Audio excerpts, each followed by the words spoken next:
Untidy William. There was once a boy who was very untidy. His name was William, and his mother was always scolding him for being so untidy. "You never put anything away, William," she would say. "You leave your shoes out, you leave your cap on the floor, you throw your coat down. It's simply dreadful." "Sorry, Mother," said William cheerfully. "You're not sorry," said his mother. "If you were, you would try to do better. I am always clearing up after you, and yet you never try to help me." "Well, I will try," said William. So the next day, he really tried. He hung up his cap on the peg, and he put his shoes into the cupboard. Gracious, he did feel good.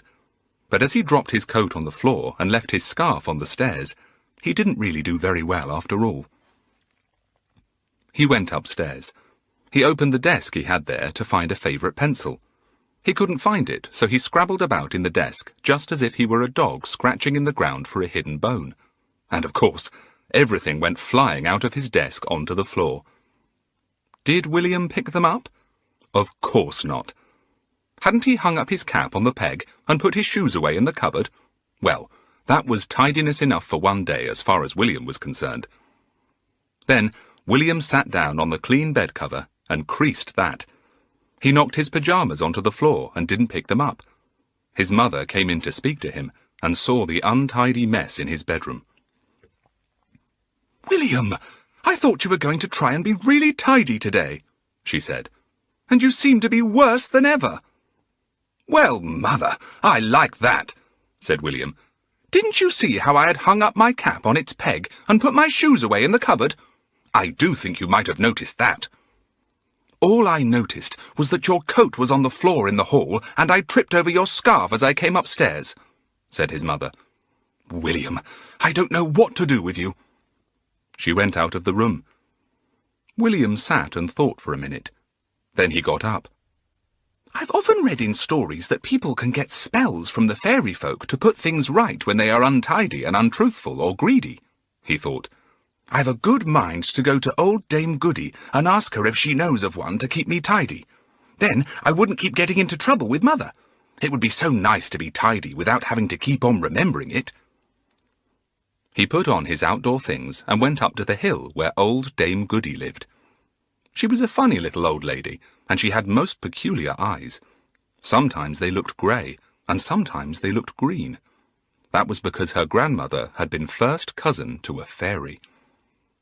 Well, Dame Goody was surprised to see William, for usually the children were rather afraid of her, though she was a kind old lady who wouldn't have hurt anybody for anything.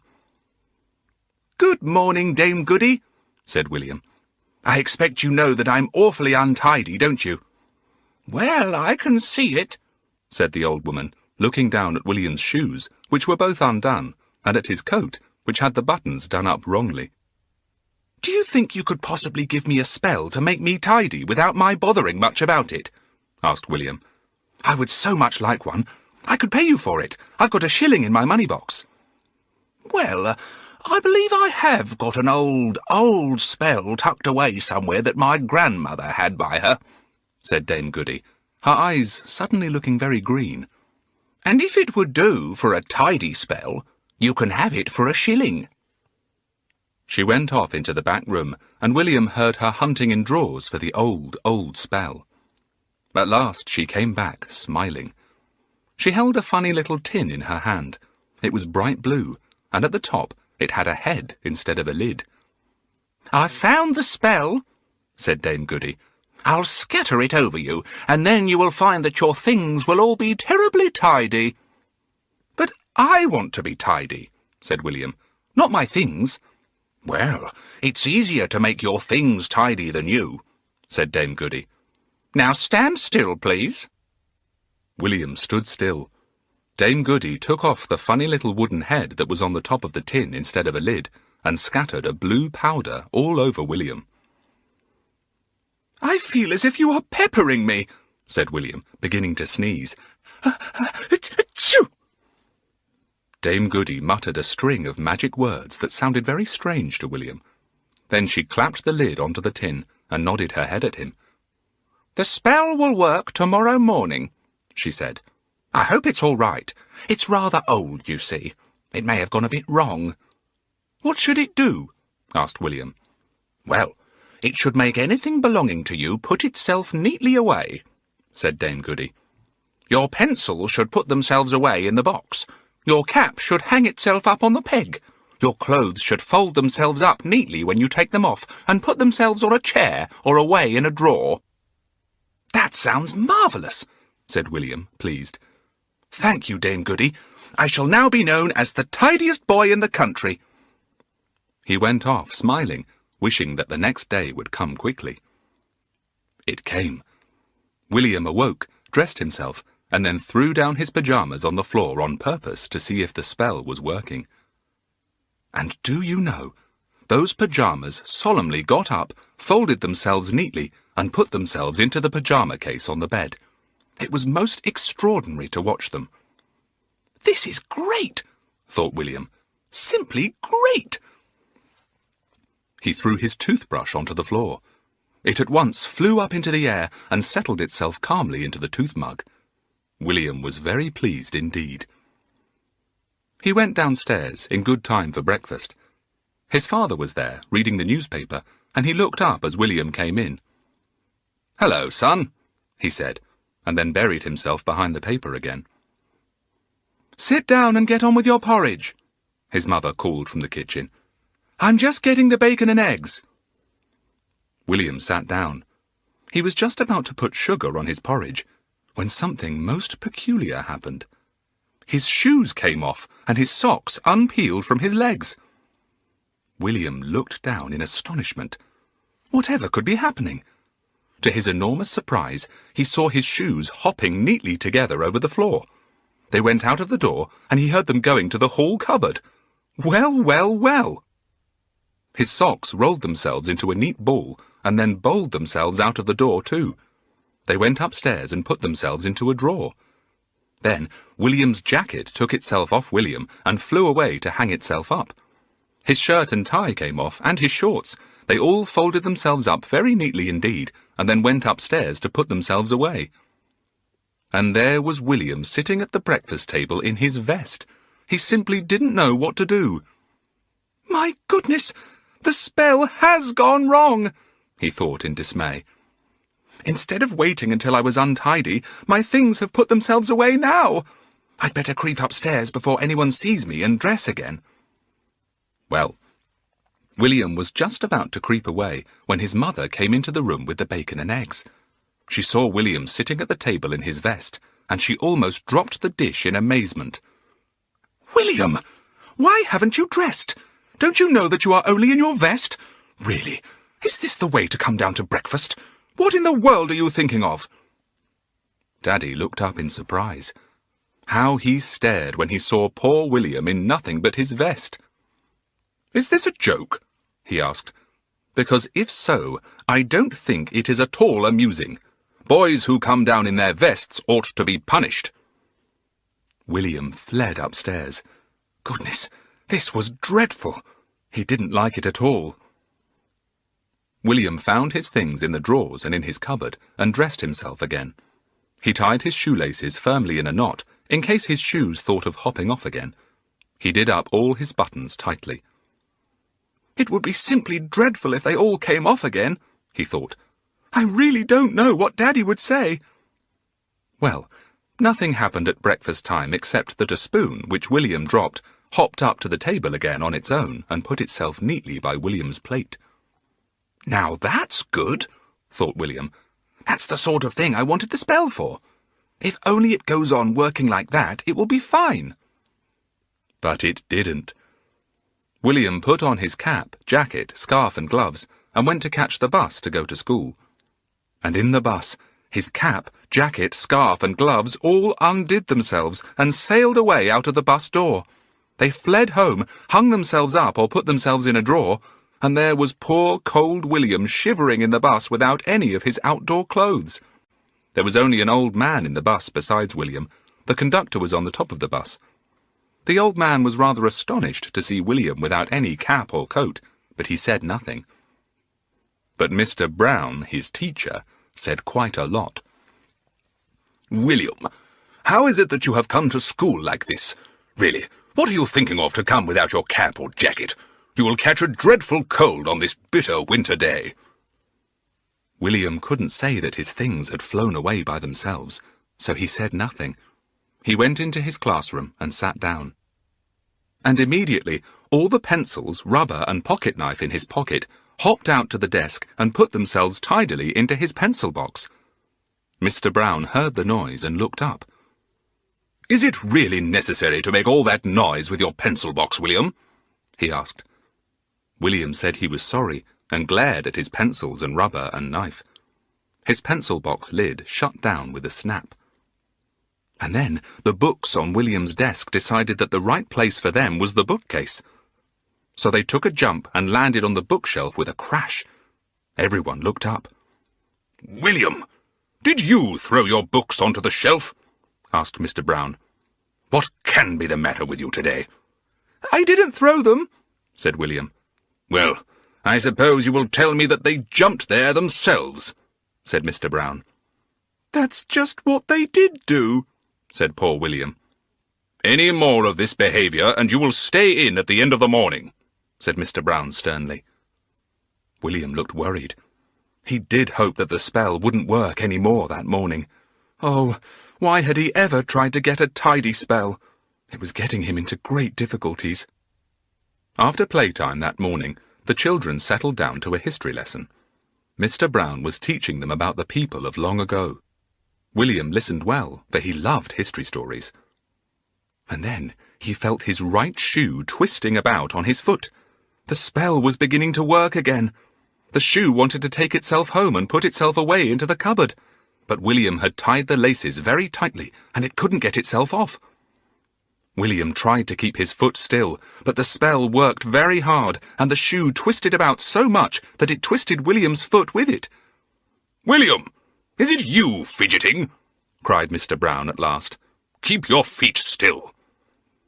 But that was just what William couldn't do. The spell began to work in both shoes, and so both William's feet began to fidget about. Mr. Brown was very cross. "Stand up, William," he said. "If you can't sit still, perhaps you can stand still." So William had to stand for the rest of the history lesson, and he didn't like it at all. His shoes twisted about for a while, then grew tired and stopped. At the end of the morning came a lesson that William liked very much. It was woodwork. William was making a ship. He had a hammer, screwdriver, chisel, pincers, gimlet, and nails of his own. He went with the other boys to get his tools from the woodwork cupboard. Well, the spell began to work again as soon as William was happily hammering nails into his ship. He put down his tools for a moment and took up his ship to ask Mr. Brown if it was all right. And when he came back to his desk, his tools had disappeared. "Who's taken my tools?" asked William, looking all around. Nobody had. It was very mysterious. Then William wondered if the spell was working again. Perhaps his tools had put themselves away in the box in the woodwork cupboard. So he went to look, and sure enough, there they were. William took them out while all the boys looked on in astonishment. "Why did you put them away in the middle of the lesson?" asked Dick. William didn't answer. He didn't know what to say. He set to work again. Then he went to look at a submarine that another boy was making, and when he got back to his own work, goodness gracious, his tools had disappeared again. William knew where they were, of course, in the toolbox, so he went to get them again. Mr. Brown looked up. "William, are you going to spend all the lesson in going to the cupboard and back for tools?" he asked. Poor William. All he could say was, "Sorry, Mr. Brown." He was quite glad when the lesson came to an end. Just as the children were lined up to be dismissed at 12:30, William felt his jacket coming undone. Goodness, were his clothes going to rush off again? No, he really couldn't bear it. William clutched his jacket to himself very tightly and held it there. "William, have you got a pain or something?" asked Mr. Brown in surprise. "Really, you are behaving in a funny manner today." William was glad to get outside, and only just in time, too. His jacket tore itself off him and flew down the road like a mad thing. Then his shoes and socks flew off too. William simply couldn't stop them. He stared in the greatest dismay. The children shouted with laughter. "Look! The wind has blown away William's clothes! Oh, how funny!" Poor old William. By the time he got home, he had only his shorts and vest left, and he was very cold indeed. He crept in at the back door, hoping that his mother wouldn't notice him. He slipped upstairs. There, neatly hanging up, was his jacket. Folded tidily in the drawer was his shirt. His socks were rolled up in their drawer. His shoes were side by the bed. "I simply can't stand this," thought William in despair. "I'm going to go to old Dame Goody at once and beg her to do something about this dreadful spell." So he dressed himself again quickly and slipped out of the back door to go to old Dame Goody's. He banged loudly on her door, and she opened it in surprise. "Dame Goody, that spell worked all wrong," said William. "It's done the most dreadful things. Please do something about it." "Dear me, I'm sorry," said Dame Goody. "Well, step inside a moment. I've got a special drink that stops spells from working if they are no longer needed. Now, where did I put it?" She took what looked like a large-sized medicine bottle from a cupboard and poured out a drink for William. Gracious, it did taste horrid. "Now, the spell won't work any more as long as you try to be tidy yourself," said Dame Goody. "It will only work if you are very untidy again, so I should be careful if I were you, William." "Goodness, I shall be the tidiest boy in the world," said William, and he ran off home. Well, he isn't the tidiest boy in the world, but he's a lot better. I watch him whenever I see him, just in case I might suddenly see his tie whisk itself away or his cap fly off home to its peg. It really would be fun to see that, wouldn't it? She stamped her foot. Melanie had a dreadful temper.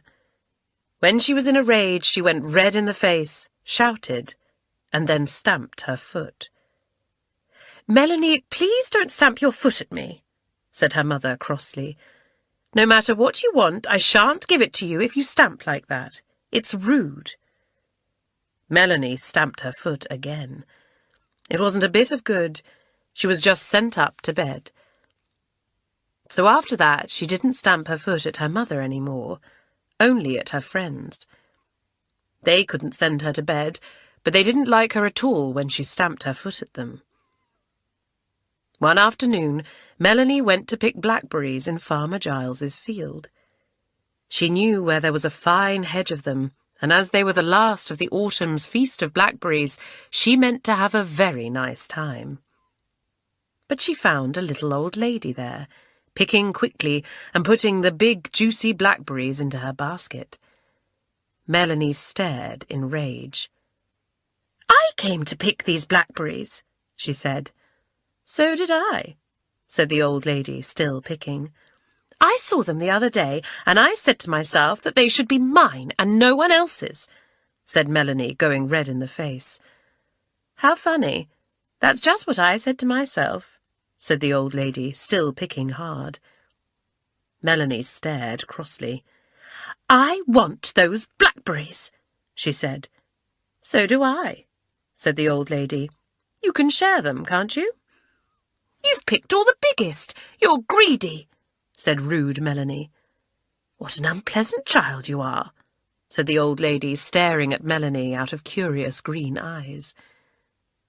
Those eyes should have warned Melanie that the old lady was magic, for people with green eyes are not always the same as other folk.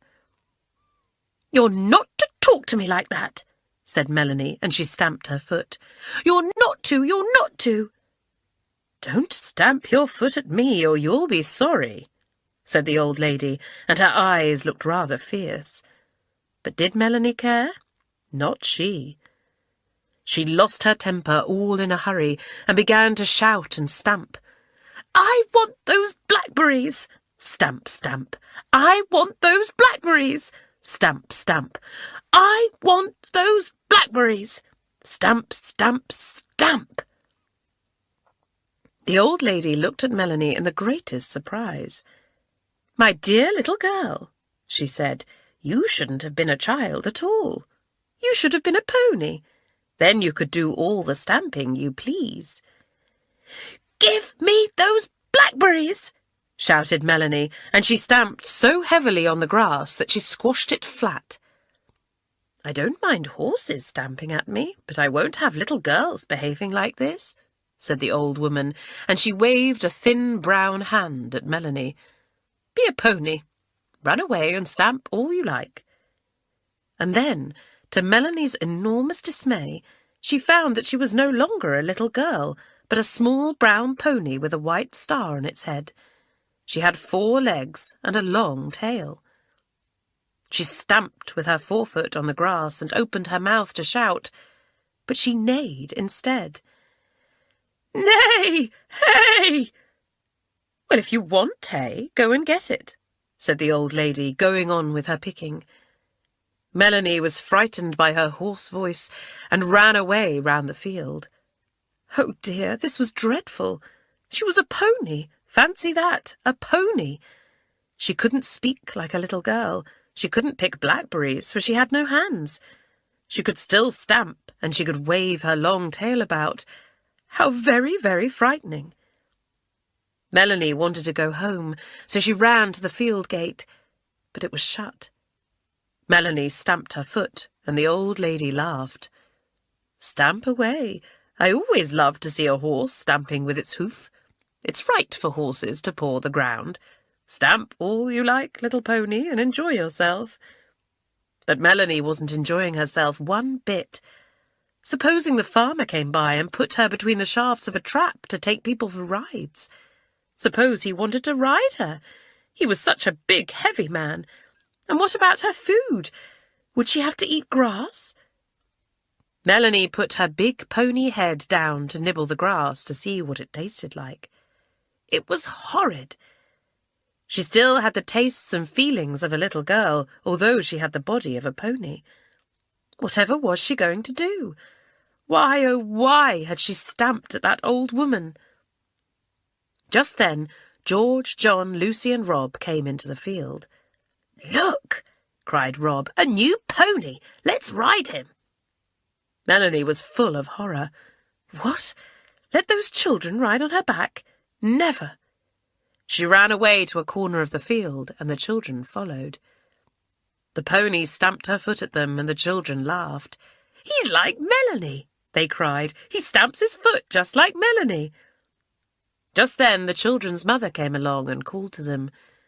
"Come out of the field, children. There's no time to play before tea. Come along." Tea! Melanie felt hungry. How she wished she could go home to eat cakes and jam too. But what would her mother say if a pony came running into the house? Still, she would go home. Perhaps her mother would know her even though she was a pony.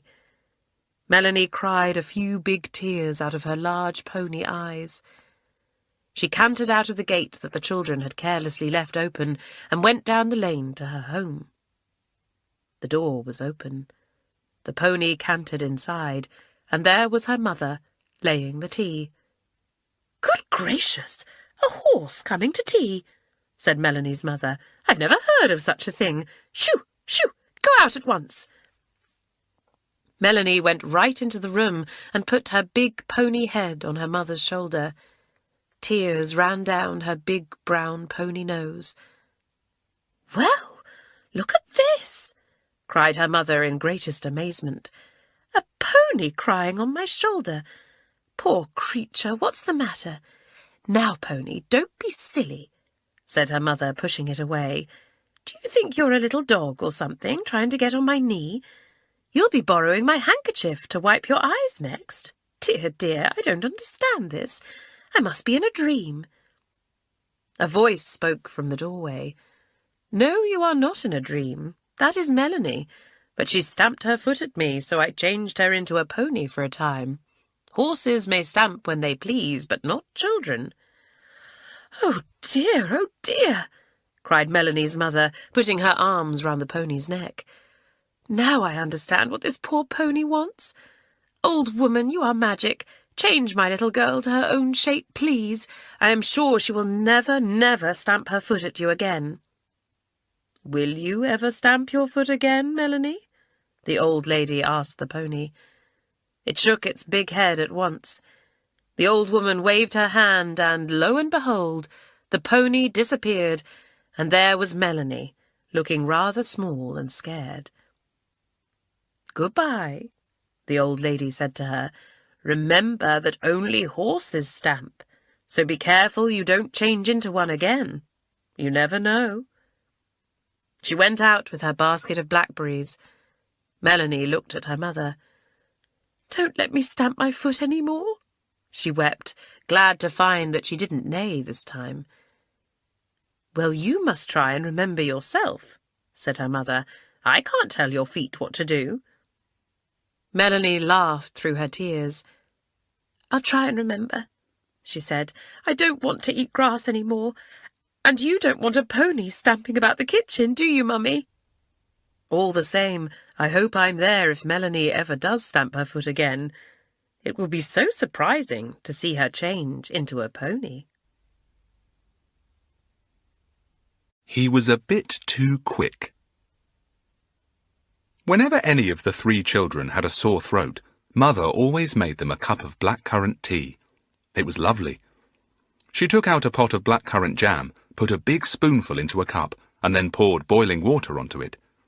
She stirred in some sugar, and when the blackcurrant tea was cooling, it made a really lovely drink.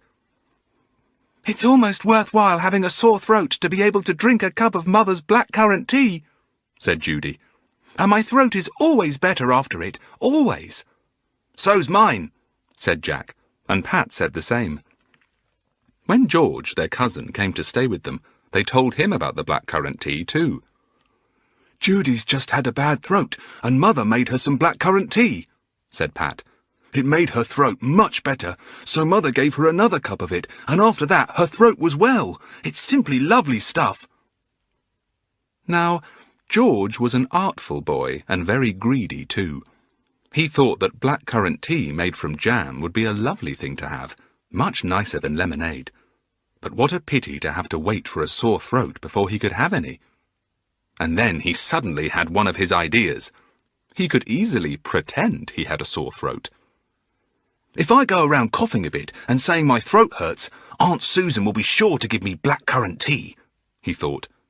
So he put on a silly little cough and looked miserable.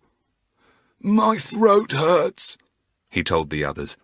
They told their mother. She looked at George and remembered that he had eaten a most enormous dinner and that she had heard him yelling immediately afterwards. He couldn't be ill if he ate like that, and certainly he wouldn't yell at the top of his voice if his throat was hurting him so much. She was used to George and his artful ways. "I don't think George has much of a sore throat," she said. "I should like some blackcurrant tea to make it better," said George at once, and coughed. "Well, we'll see how you are after tea," said his aunt. "I don't waste my blackcurrant tea on anyone who hasn't a bad throat, you know."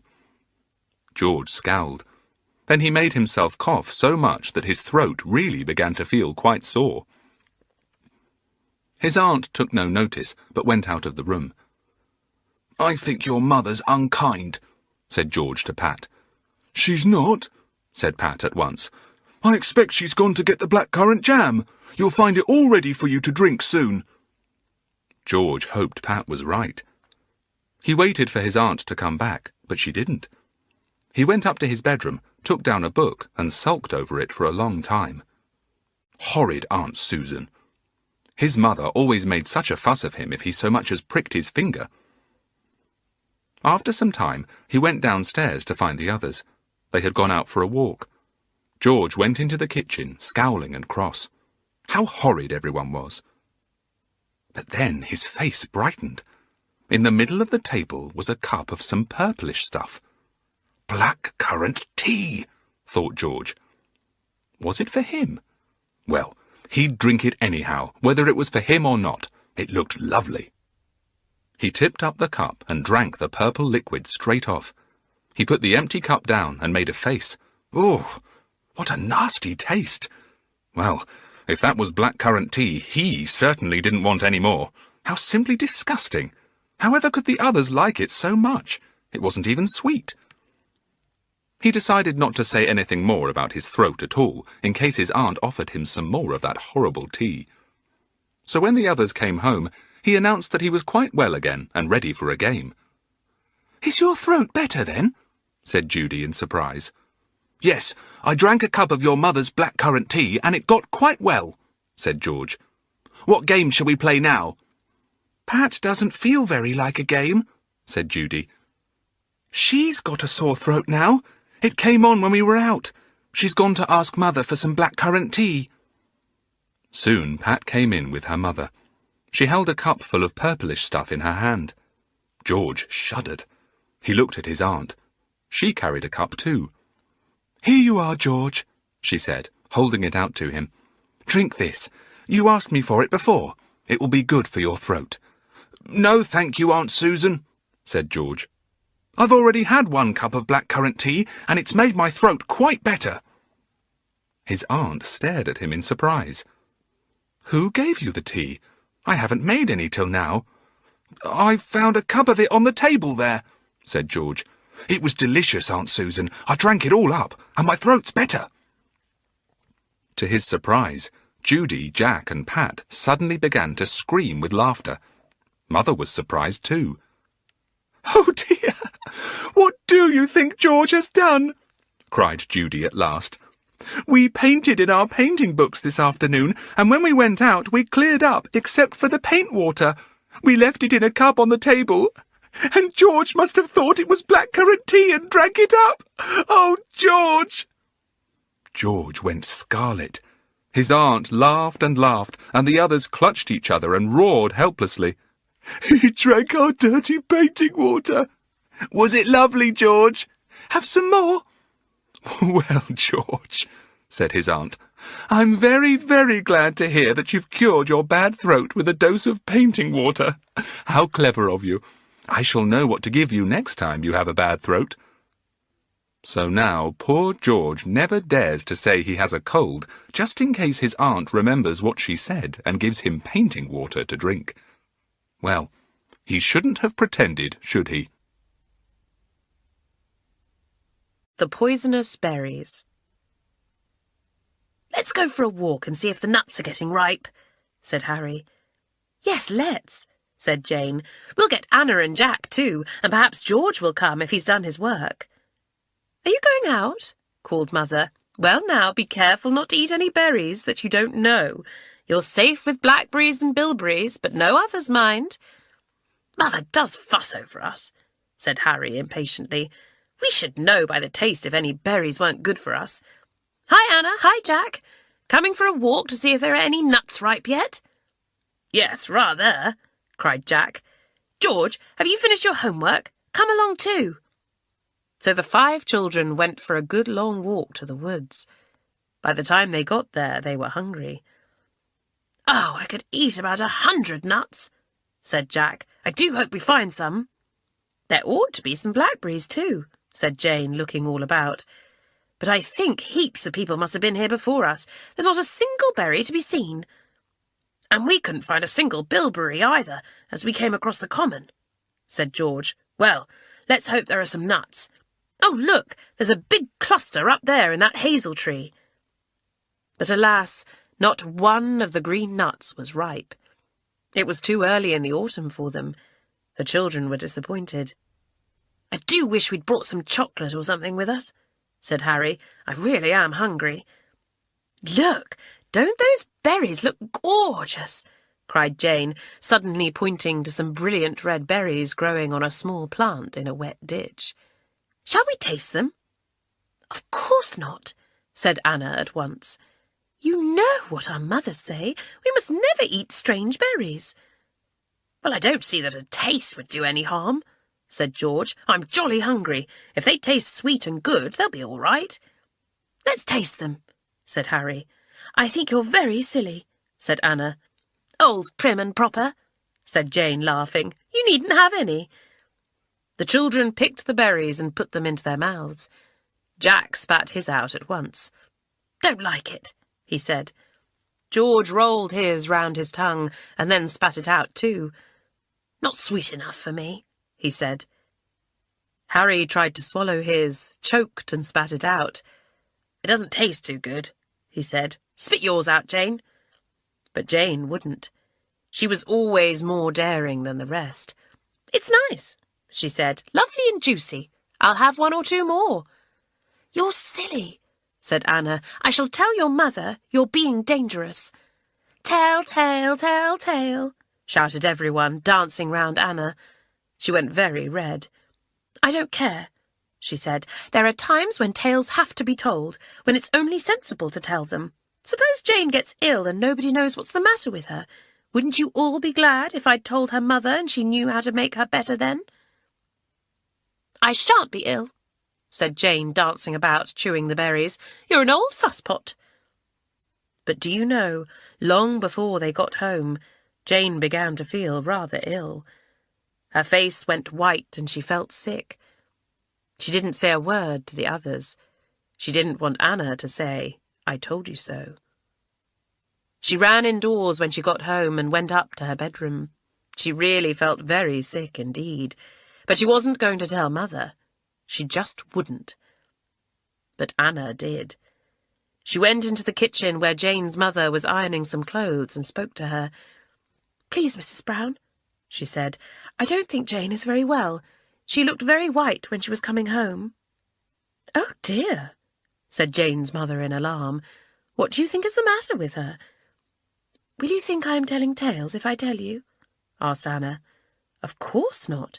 If it is something to do with Jane not being well," said Mrs. Brown, "it would be only sensible to tell me."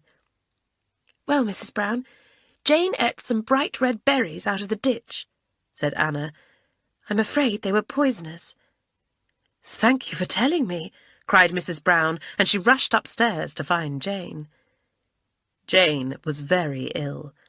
Her mother put her to bed and called the doctor. When he had heard that she had eaten poisonous berries, he was worried. He gave her a very nasty drink that made her sick. "Maybe that will get rid of the poison," he said. Jane ached and cried and didn't want anything to eat at all for 2 days. The other children were frightened. "We ought to have taken Anna's advice," they said. "We called her an old fusspot, but she was right. And my mother says that if she hadn't been sensible enough to go and tell Mrs. Brown at once that Jane had eaten strange berries, Jane might have been much worse than she was," said George, "but Mrs. Brown was able to call in the doctor at once."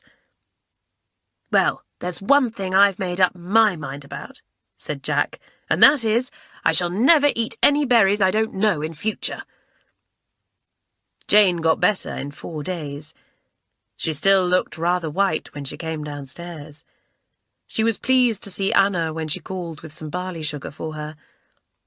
"Anna," said Jane, "I'm so glad you told tales about me to my mother. You were the only sensible one of the lot." "Well, don't eat poisonous berries any more, or I'll have to tell tales of you again," laughed Anna. "You won't either, will you? And if there are any of your friends who are silly about berries, just lend them this story. They'll be careful after that." Billy Bittennails. Billy Brown had such a funny name at school. He was called Billy Bittennails. I can expect you can guess why. He bit his nails very badly, and they looked dreadfully ugly. His mother asked him not to bite them. His teacher told him how horrid they looked.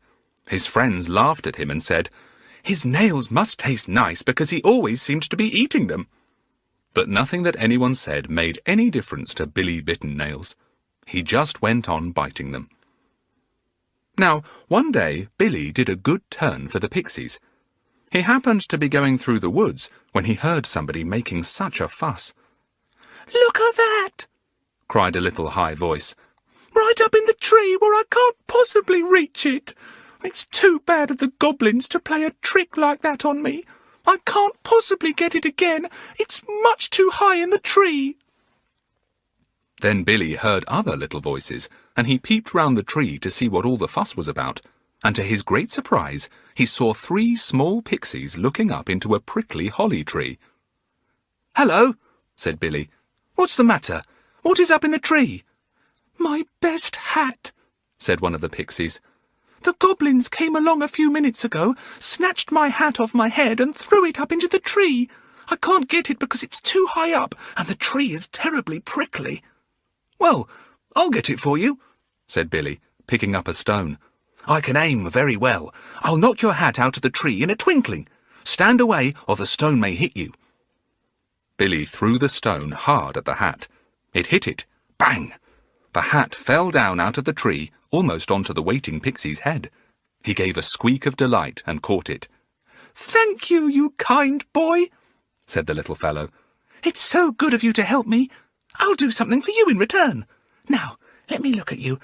I wonder what you'd like me to do." The tiny pixie stared hard at Billy from his head to his feet, and suddenly he saw Billy's bitten nails. He smiled and nodded his gay little head. "Ah," he said, "I see you hate your nails. You are trying to bite them all away. I will help you. If you don't want your nails, you needn't have any."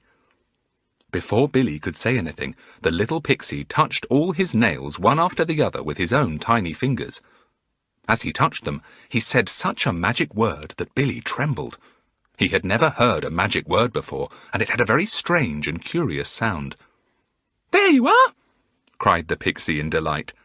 "You won't have to bite your nails away any more. They are gone."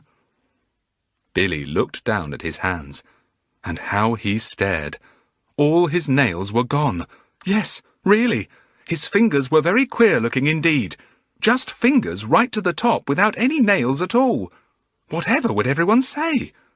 "Oh, please, I don't like this," he began, and then he stopped. The pixies had vanished. Not a sign of them was to be seen. And there was poor old Billy, with no nails on his fingers. He put his hands into his pockets and walked off home, feeling most alarmed. He kept his hands in his pockets all that afternoon, and, as Mother was out to tea, he had it alone, and no one noticed how queer his fingers looked as he spread his jam and cut his cake. Poor Billy! He couldn't scratch his knees where his shorts rubbed against them because he hadn't any nails. He couldn't scrape the earth off his sleeve where he had fallen into the mud because he hadn't any nails to do it with. He couldn't even open his pocket knife as usual because he hadn't even a bitten nail left to open it with. "This is simply dreadful," said Billy to himself. "Whatever am I to do? I miss my nails terribly, and how shall I explain at school what has happened?" Well, you should have seen his mother's face when at last she saw that Billy had no nails. She simply couldn't believe it, and when Billy told her what had happened, she grew quite pale. "Oh dear, I wonder if this means that your nails will never grow again," she said. "Your fingers do look so horrid, Billy. I can't imagine what your teacher will say." Well, his teacher said quite a lot, and so did the boys and girls.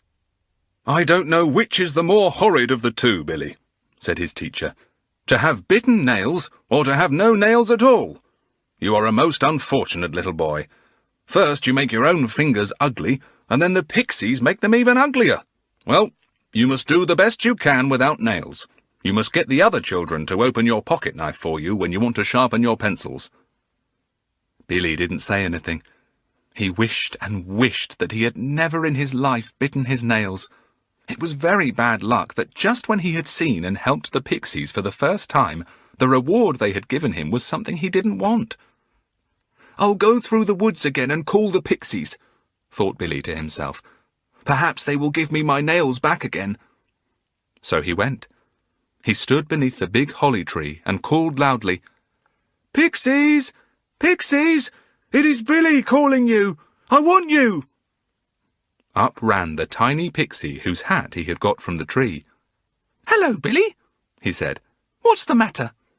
"It's my nails," said Billy. "I want them back." "But why?" asked the pixie in surprise. "You had tried to bite them right away. If you don't like your nails, it would be silly to have them again."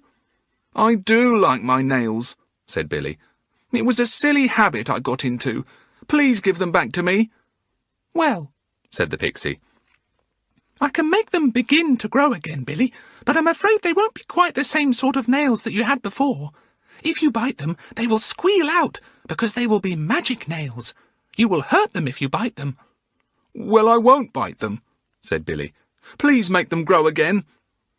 The pixie took a small twig growing nearby and touched the tips of Billy's fingers with it, saying another magic word, even stranger than the first he had used. Billy looked at his fingers. He saw that tiny nails were just beginning to grow. Good! "They will take a few days to get to the tips of your fingers," said the pixie. "I'm sorry I did something you didn't like, Billy. Goodbye." He disappeared, and Billy went home, feeling very glad to have his nails growing again. It was wonderful to see them grow. In a week's time they were almost at the tips of his fingers. Billy was pleased. And then, in school one morning, Billy quite forgot and began to nibble the nail on the first finger of his right hand. And what do you suppose happened? The nail squealed out. Yes, it did, really. "Eee!" it squealed. "Eee!" Billy was startled. His teacher looked up. "How dare you make that noise, Billy?" she said. "Go into the corner." "It was my nail that squealed," said Billy.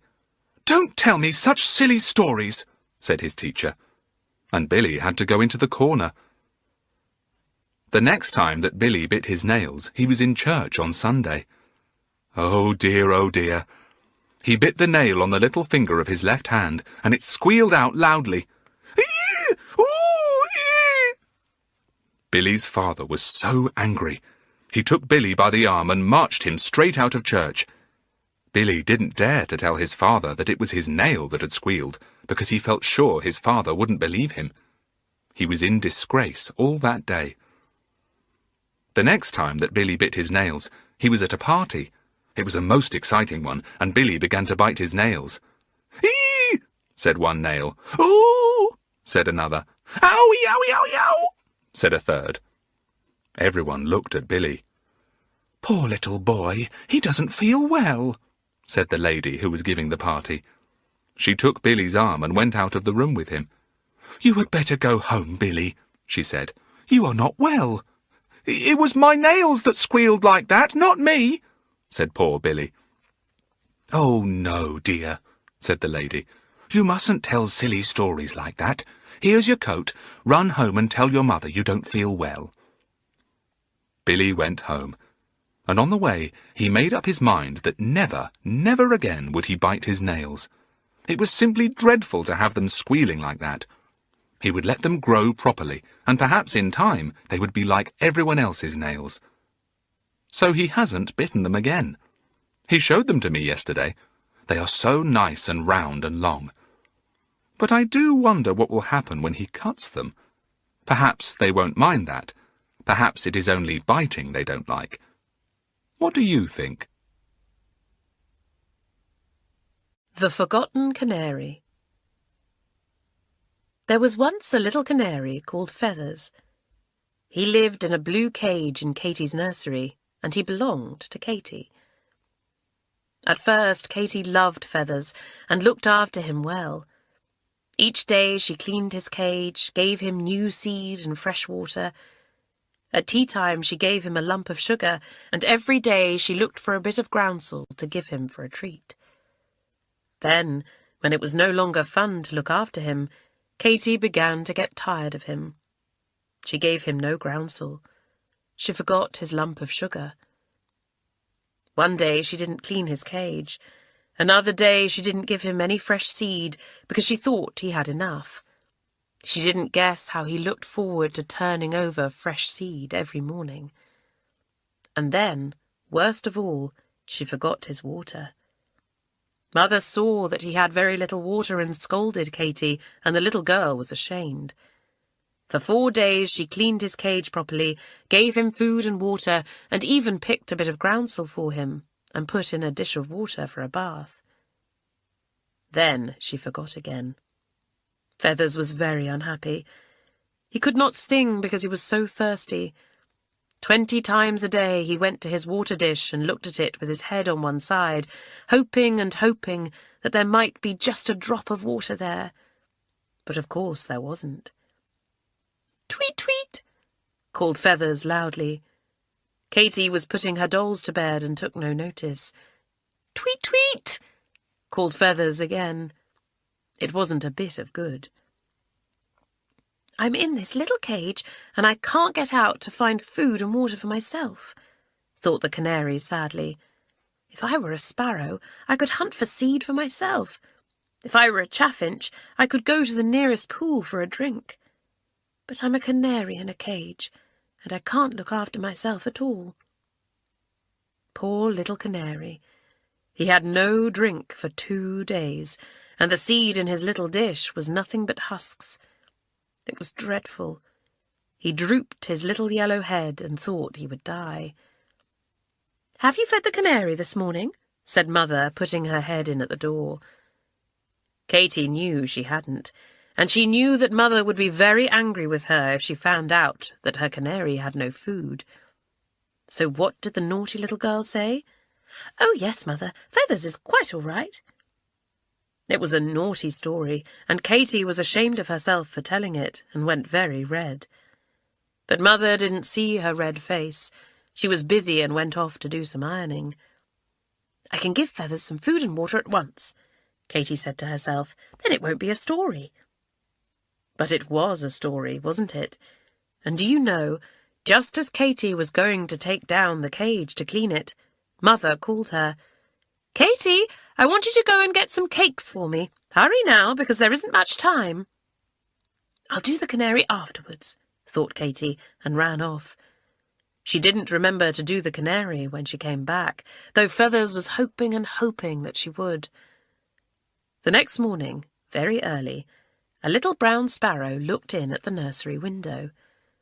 He sometimes came to have a word with Feathers. He chirruped to him. "Chirrup, chirrup! How are you, Feathers?" "Not at all well," said poor Feathers sadly.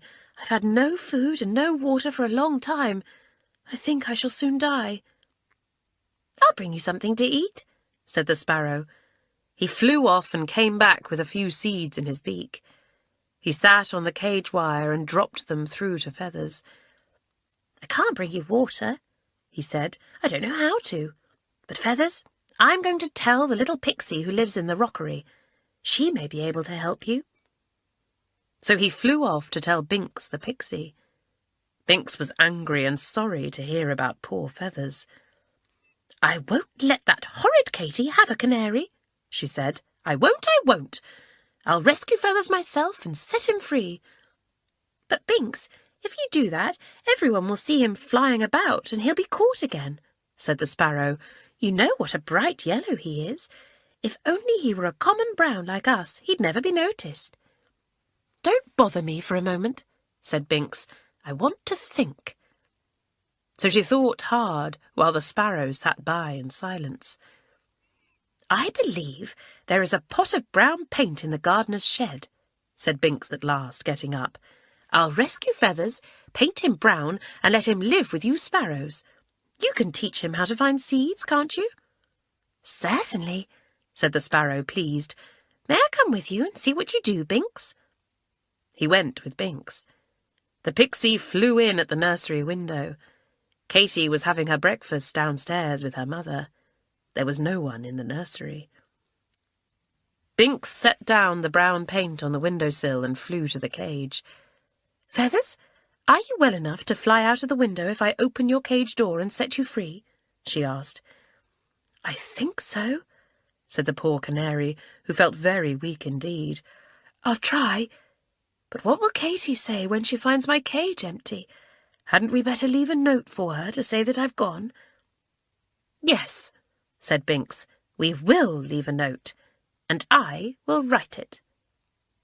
She went to where Katy kept her writing things and tore off a sheet of paper. She took a pencil and wrote. This is what Binks said. "Dear Katy, I have gone away because you don't give me food or water and I am nearly dead. You are a horrid, unkind girl. Tweets from Feathers."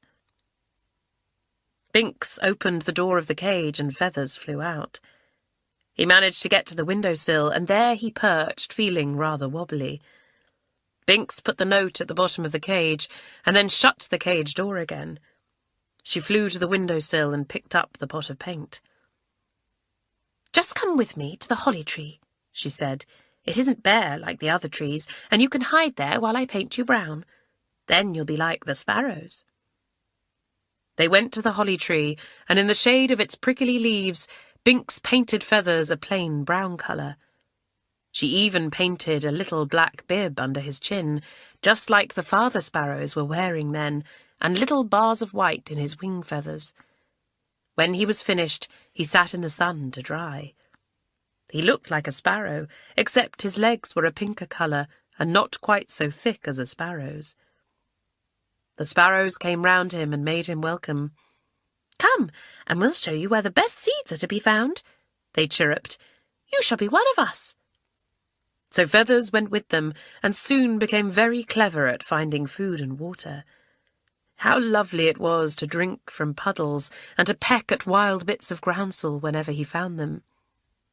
And what about Katy? Well, after breakfast she came into the nursery and remembered her canary. "Oh dear," she said, "I meant to have cleaned the cage yesterday and I forgot again. What a nuisance. I really must do it today." So she took down the cage, but to her enormous surprise, Feathers wasn't there. She looked and she looked, but Feathers simply wasn't there at all. She ran to the door and called her mother. "Mother, Mother, have you let Feathers out?" "Of course not," said Mother, running up. "He must be there. The door of the cage is shut." But the canary was certainly gone. Mother spied the little note in the bottom of the cage. She opened the door, put in her hand, and picked up the note. She read it. Mother put down the note and looked at Katy, who had gone very red. "Katy, what a dreadful thing! So that's why your canary has gone? Well, it serves you right. If you can't look after something in your care, you have no right to keep it. I'm ashamed of you." Katy burst into tears. She remembered how sweetly Feathers had sung. She remembered how he put his little yellow head on one side when she spoke to him. She remembered how prettily he splashed in his bath. Now he was gone and would never come back. "It serves you right," said Mother. "I only hope poor little Feathers will be able to feed himself out in the garden." She needn't have worried. Feathers is quite all right with the sparrows. The only thing is, he got caught in the rain the other day, and some of the brown paint came off, showing his yellow colour underneath. So if you see a sparrow with patches of yellow, you'll know who it is. It's Feathers. Fussy Philip. Once upon a time, there was a boy who made a fuss about everything. You really would have laughed if you had lived in his home to see the way he made a fuss about even the very smallest things. The fussing began each morning when he got up. He always wanted to wear something different from what his mother said he should wear. "Oh dear, must I wear that red jersey today?" he would say. "I do hate it. It's tight at my neck." "But you loved wearing it yesterday," his mother would say in surprise. "Well, wear the blue one." "Oh, Mummy, that's too thick," Philip would say. And then he would fuss about his shoes. "I don't want to wear my sandals. The boys laugh at them, and my lace ones have a nail inside that sticks into my foot. Oh dear, what shall I wear?" At mealtimes the fussing was terrible. If there were eggs, Philip would pout and say, "I don't like eggs. I want fish." And if there was fish, he would poke at it with his fork and fuss about bones. "I am sure there are bones in my fish cake. I'm sure there are. I shall get one in my throat and it will choke me." "Don't be silly, Philip," his mother would say patiently. "There aren't bones in fish cakes." "Well, I had a bone in one last week," Philip would grumble. "Can't I have an egg?" Everyone at school called him Fussy Philip. He fussed about his books. He fussed about his pencils. He fussed because someone else hung their coat on his peg by mistake. One day he fussed so much that his teacher got really angry with him. She had told the class to rule some straight lines in their geography books, so Philip had opened his desk to get out his book. "Oh my, where's it gone?" he fussed. "I know I put it here with my history book. Miss Brown, did I give my book to you yesterday? I can't find it." "Don't make such a fuss," said Miss Brown. "I expect it's somewhere in your desk. Look carefully and don't chatter so much." Well, of course, the book was there, next to the history book after all. But then Philip couldn't find his ruler. He began to fuss all over again.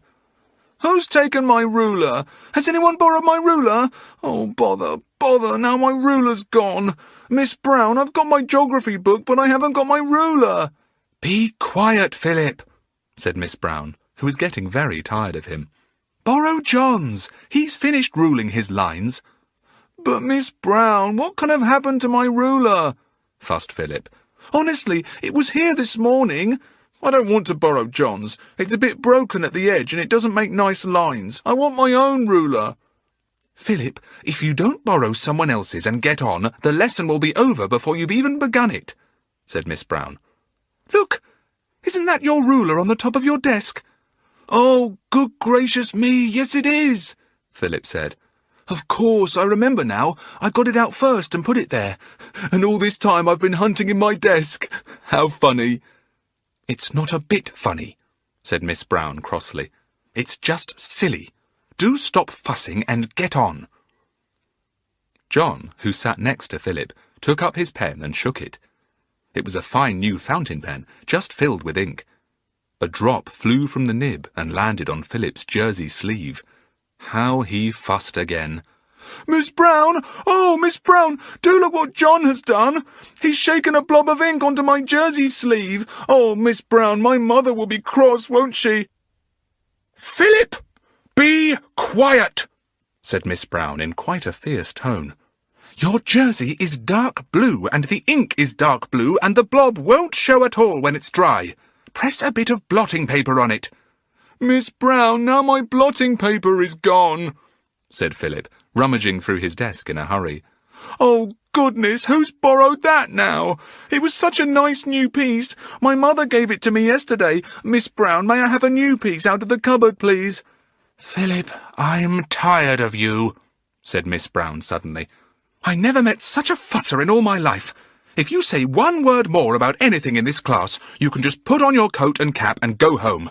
You hold up the whole class with your silly fussing." Well, Philip got rather a shock when Miss Brown said that. He didn't say one word more, but got on with his work. But the fussing began all over again when playtime came after the lesson was finished. "Line up," said Miss Brown when the bell rang for playtime. "That's right. Now, right turn. March out. Come in as soon as the bell rings, and no dawdling, please." "Miss Brown, have we to put our coats on as it's a bit cold?" asked Philip. "You see, Miss Brown, I'm only just over a cold, and my mother—" "Put on your coat, cap, scarf, gloves, and boots if you want to, Philip, but don't fuss," said Miss Brown.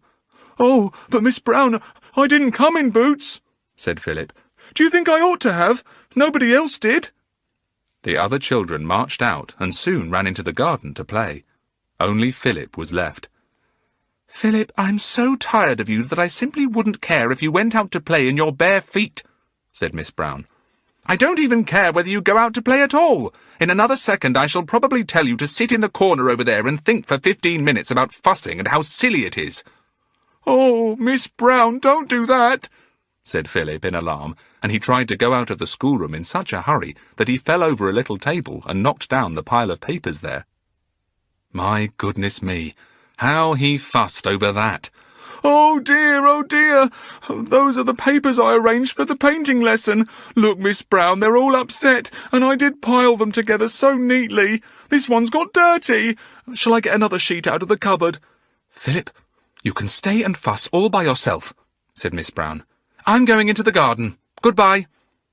She walked out. Philip fussed over the sheets of paper and arranged them all beautifully again. Then he went to the cupboard to get a sheet instead of the one that had got dirty. He couldn't find one that was exactly the same size as the others. "Oh dear, now that means somebody will have a different sheet," he thought, and he looked all over the shelf to find what he wanted. Well, by the time the bell rang for the children to come in from their play, Philip had just finished arranging the painting papers again. How upset he was when he found that he had missed the whole of playtime. He went to Miss Brown. "Miss Brown, it's not fair. I've not had any playtime at all. I'm awfully unlucky this morning, really I am." "Well, you're going to be lucky now," said Miss Brown in despair. "I can't put up with you any more today. Go into the playground and play there by yourself. You fuss so much that you don't get a single thing done, so you might as well go out and be by yourself. At least the rest of the class will be able to get something done. I don't wonder the others call you Fussy Philip. Go along out, Fussy Philip, and don't come back till you feel better." Philip was very hurt and upset at being called Fussy Philip. He began to cry, but Miss Brown wasn't going to have that. She took him firmly by the shoulders and put him out of the schoolroom. She shut the door. Everybody was pleased. It was so disturbing to have someone fussing around the whole time. Philip stood outside the door, crying. He wondered what to do. He didn't dare to go back into the room again. Miss Brown really was in a temper. He went to the cloakroom and put on his coat and cap. Then he went out into the school garden. He wandered up to the very end of it, where it was rather wild and overgrown. He sat down on a barrow there and cried tears all down his face. He felt terribly sorry for himself. "Hello," said a voice in surprise. "What's the matter? Don't cry. I can't bear to see people cry." Philip looked up in surprise. He saw a tiny little old woman, not even as tall as himself. She had the green eyes of the little folk, so Philip knew at once she belonged to the fairies. He dried his eyes. "Old woman, I'm very unhappy. My teacher is angry with me and she's turned me out of the schoolroom. I'm missing story time, which is the nicest time of all the week. Now I'm here all by myself, sitting on this barrow, very lonely and sad." "Poor lamb," said the little old woman, and she took his hand in hers. "Come with me. I'll give you a few treats.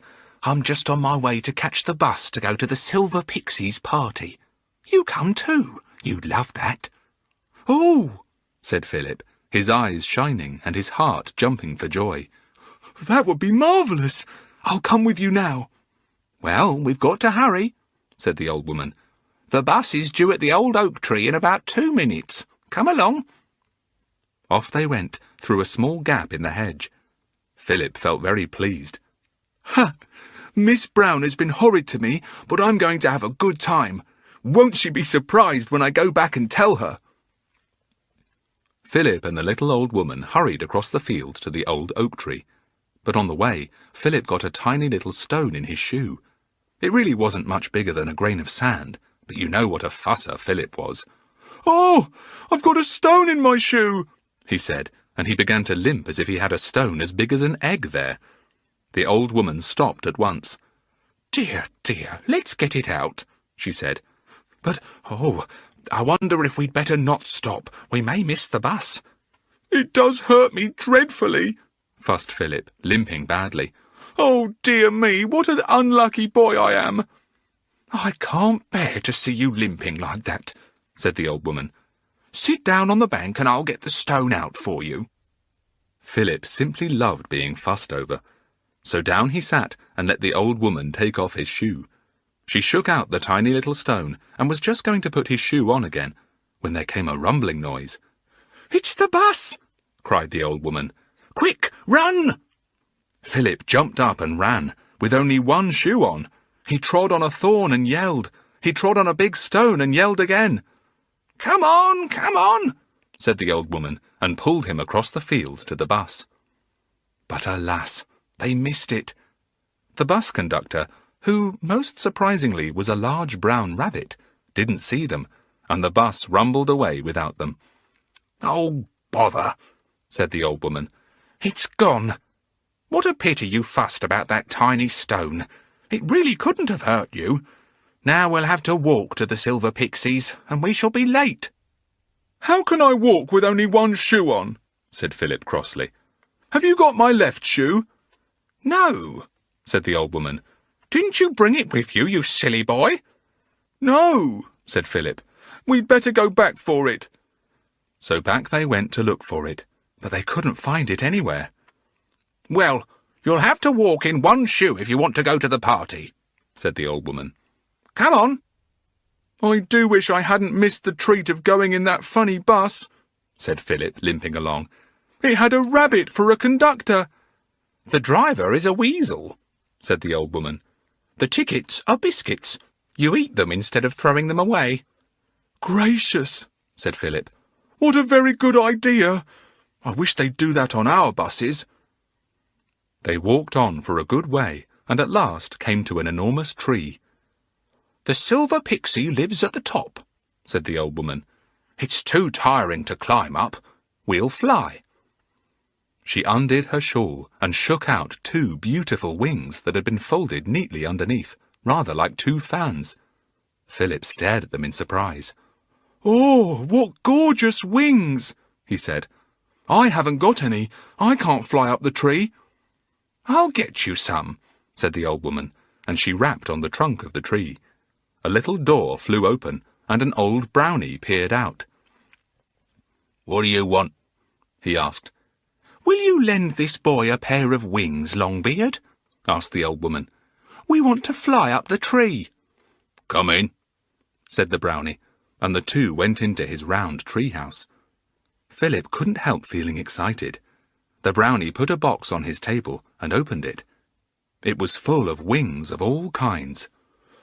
I should think these would fit you, said the brownie, and he took out a pair of bright red ones. He began to fasten them on Philip's shoulders. They do feel funny, said Philip, beginning to fuss as usual. They feel sort of tight. Well, you surely don't want them to be loose, do you? Asked the brownie. It's not much good flying with loose wings, I can tell you. Well, try these. He took out a pair of green ones, but Philip didn't like them very much. I don't like green, he said. It's unlucky. Green is not unlucky, said the brownie crossly. Who told you that silly tale? Are the trees unlucky? Are the bushes unlucky? Is the grass unlucky? No, they're all beautiful and happy. What a fussy boy you are. Look, here's a dear little pair of blue wings with silver edges. They were very pretty wings, but rather small. I don't believe they would carry me up high, said Philip. I'd be afraid of falling down if I wore those wings. The brownie lost his temper. He slammed down the lid of his box and threw it into a corner. Oh, there's no pleasing you, he said. I'm not lending any of my beautiful wings to a fusspot like you. I'm not a fusspot, said Philip, who didn't like that name at all. But he wasn't allowed to say a word more because the brownie pushed him out of the tree and shut his door with a bang. The old woman looked at Philip sadly. You'll have to climb the tree now instead of flying up, she said. I'm beginning to think you're rather silly. Well, I'm off into the air. I'll see you at the top of the tree. She flew up like an enormous butterfly. Philip began to climb the tree, wishing and wishing that he had taken the first pair of wings he had been offered. It took him a long time to climb to the top. When he got there, he was tired out. He sat down to rest on a big branch. He heard the sounds of laughter and chattering nearby, and saw that just above him, on a broad, flat cloud that rested on the topmost branches, the party was going on. As he looked up, the old woman peeped over and saw him. Come along, she said. I hope you're not too tired. Philip climbed up to the cloud.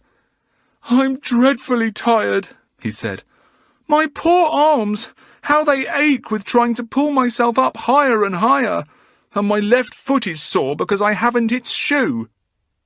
Well, never mind, we won't let you dance or play around, said the old woman.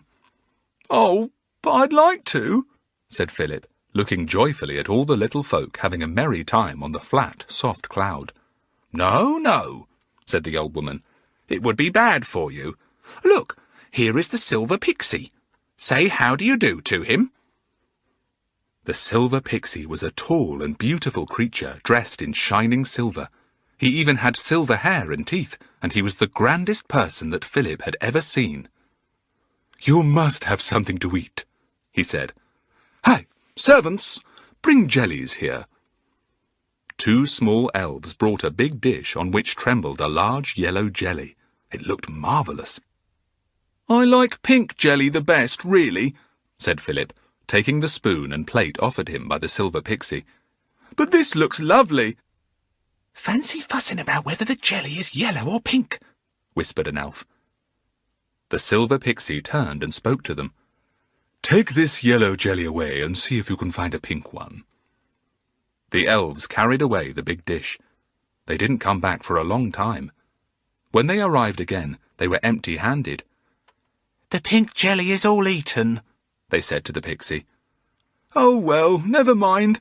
I'll have the yellow jelly," said Philip, who by now was wishing that he hadn't said anything about the colour.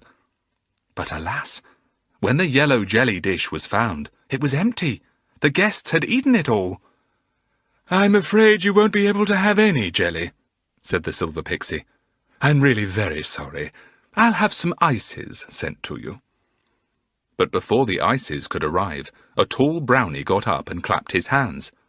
"Speeches," he said. "Be quiet, everyone, while I make a speech to thank the silver pixie for his marvellous party." Poor Philip.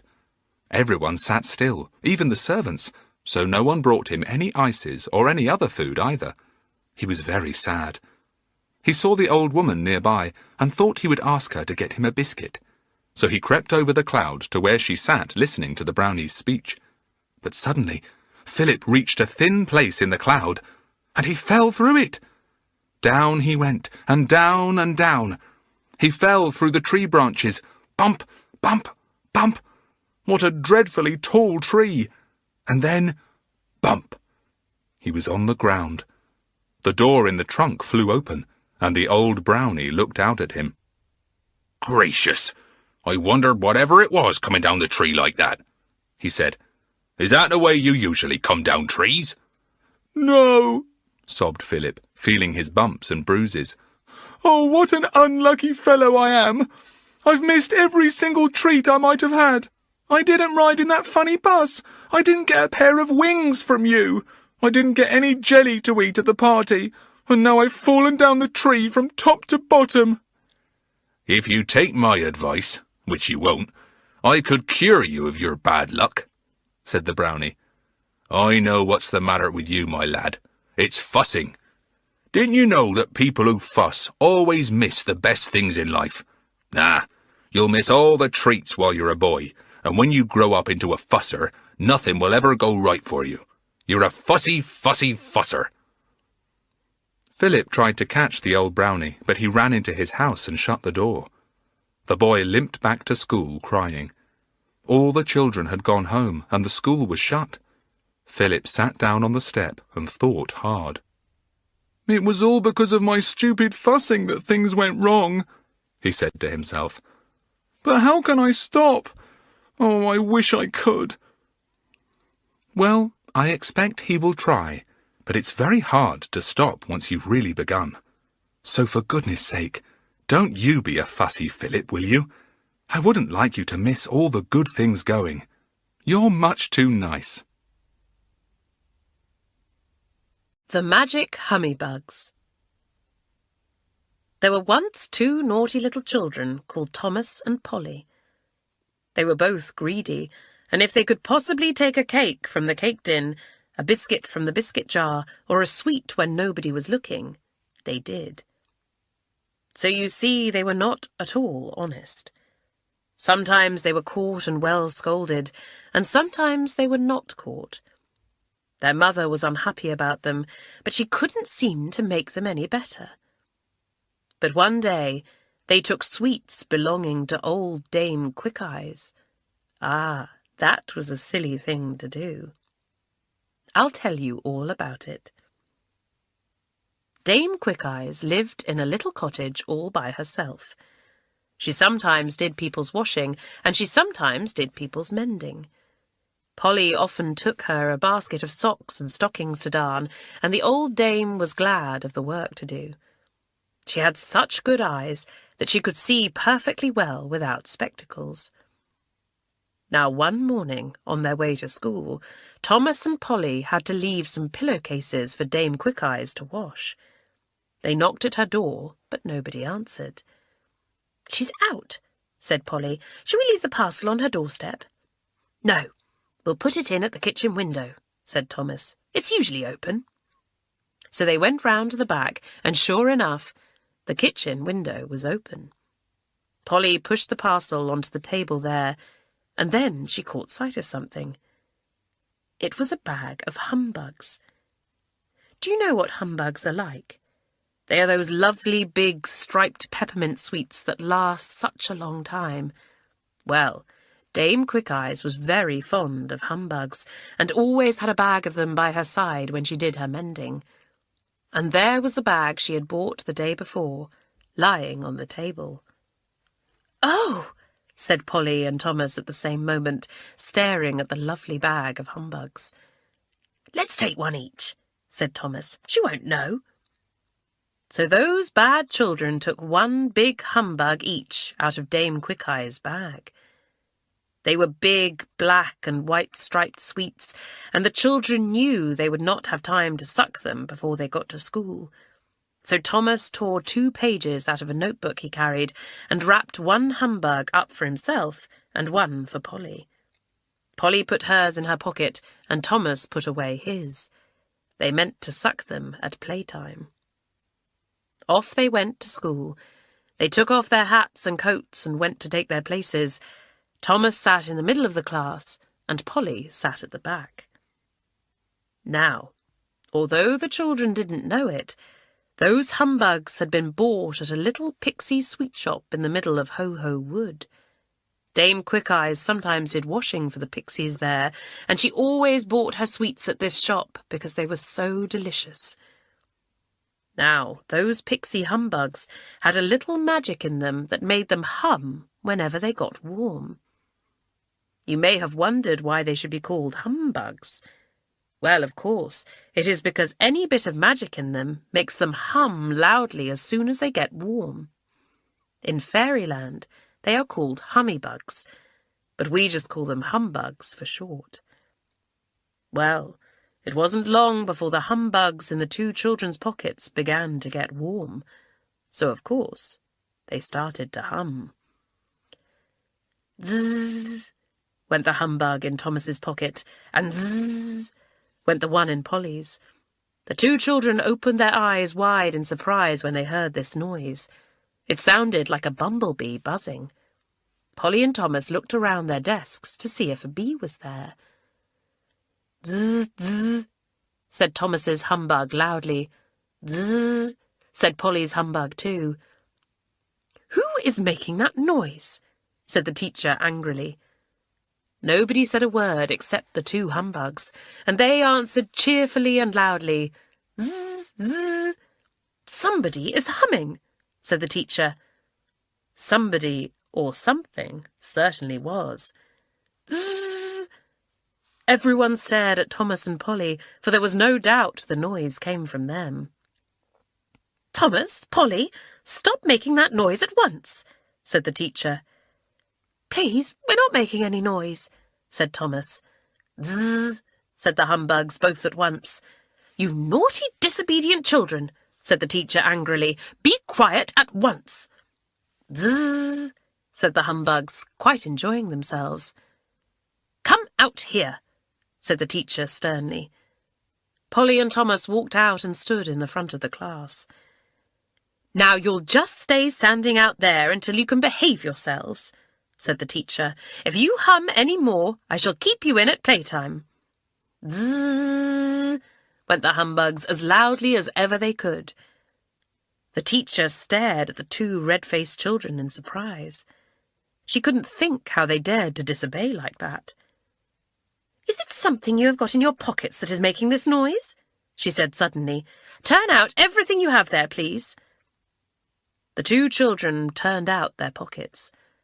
Thomas put out a handkerchief, a pocket knife, a piece of rubber, 2 bits of string, 1 marble, a notebook, and the humbug wrapped up in paper. Polly put out a handkerchief, a brown halfpenny, a doll's bonnet, and the humbug wrapped in paper. Well, as soon as the humbugs found themselves out in the cold air, they stopped humming and were perfectly quiet. The teacher looked carefully at everything. "Put them back," she said. "I can see nothing there that would make a noise. I see you have both stopped humming now. Go back to your seats, and don't let me hear another word from you for the rest of the morning." The children went back to their seats. They couldn't understand it. Whatever was making that noise? If they had found bees in their pockets, they wouldn't have been at all surprised. But there were no bees there at all. They began to do their writing. The humbugs got warm again. They began to hum, quite quietly at first, but more loudly as they got nice and warm. "Zzz," said the one in Thomas's pocket. "Zzz," sang Polly's humbug gaily. Everyone looked up. The teacher frowned and rapped on the desk. "Polly, Thomas, you have begun to hum again. You will lose your playtime." "Zzz, zzz, zzz," hummed the 2 humbugs, sounding quite pleased. "Zzz, zzz." "Go out of the room," said the teacher. "I won't have you in here disturbing the class." Thomas and Polly went out of the room and stood behind the door. How they hoped that the headmaster wouldn't come along and see them there. Well, he did. He came walking along, and when he saw the 2 children standing outside the door with drooping heads, he stopped in surprise. "And what are you standing out here for, instead of working in the classroom?" he asked sternly.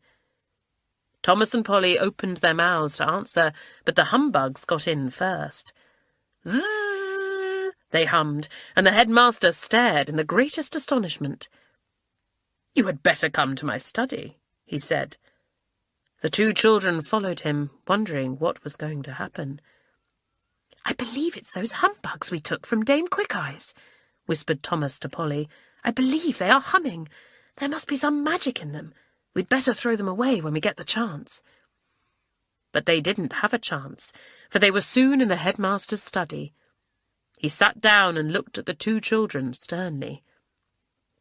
"Now, what is the meaning of this?" he asked. "Zzz, zzz, zzz," went the humbugs gaily. The headmaster could hardly believe his ears. He was just about to speak very sharply indeed to the children when someone went by the open window, carrying a basket of washing. It was Dame Quickeyes taking back the headmaster's clean shirts.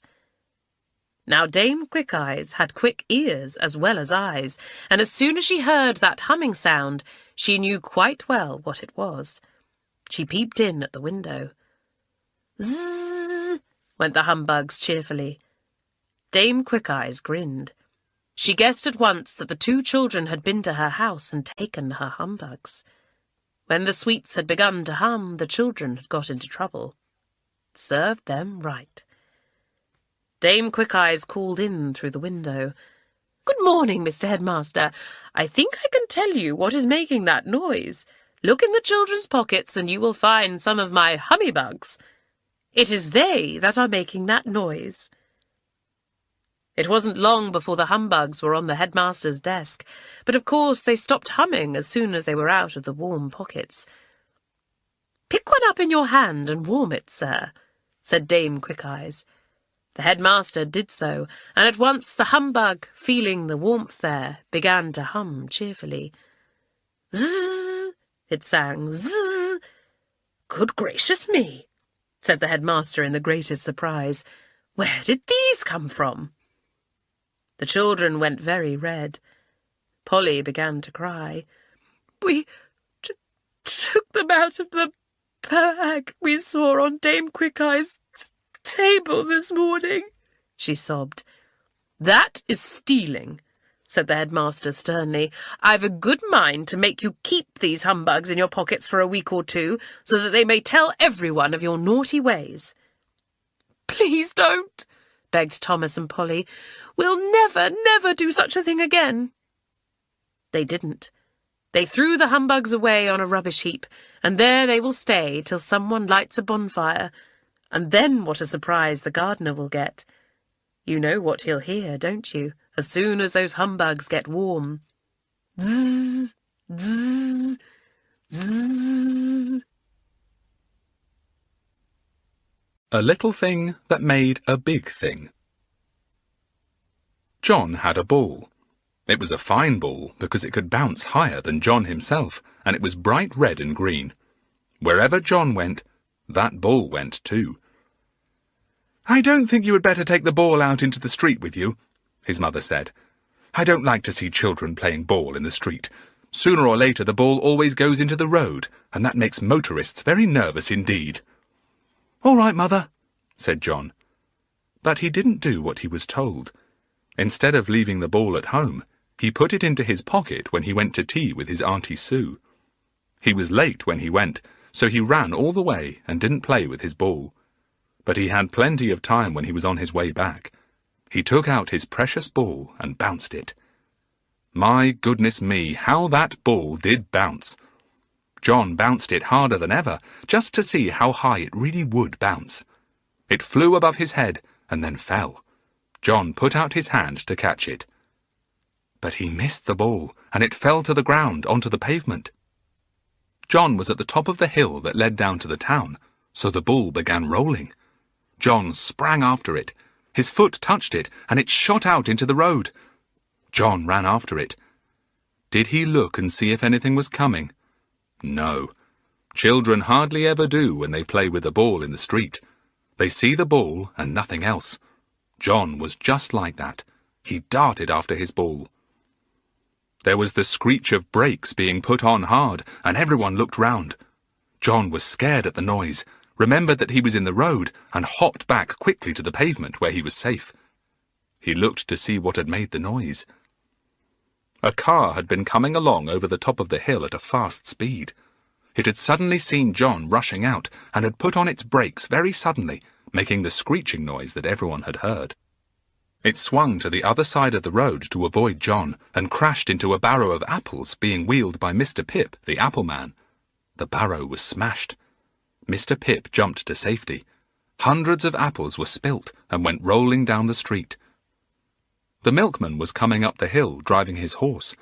When the horse heard the crash of the car going into the apple barrow, it was frightened. It reared up, swung right round, and galloped off at top speed down the hill. The milkman fell out. He got up at once and yelled after his horse, "Hi there! Hi! Come back! Whoa! Whoa!" But the frightened horse took no notice. It galloped down the hill, going faster and faster. "Run away, horse! Run away, horse!" shouted everyone. The milk cart bumped against the curb, and about 50 bottles of milk jumped out, flew through the air, and landed with a crash.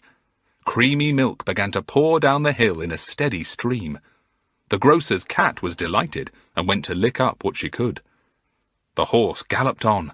He was on the wrong side of the road, and he knocked over a man on a bicycle. The bicycle had its front wheel badly bent, and the man could not ride it any more. But still the horse went on. Down at the bottom of the hill was the river. A bridge went over it. The horse galloped towards the bridge, its cart swaying behind it. A car suddenly came over the bridge from the opposite side, and the driver looked in horror at the galloping horse. What would happen? Would the horse crash into the car and hurt itself? Would the driver be killed? No one knew. Everyone stood and watched in fear. The driver of the car twisted the steering wheel round as sharply as he could.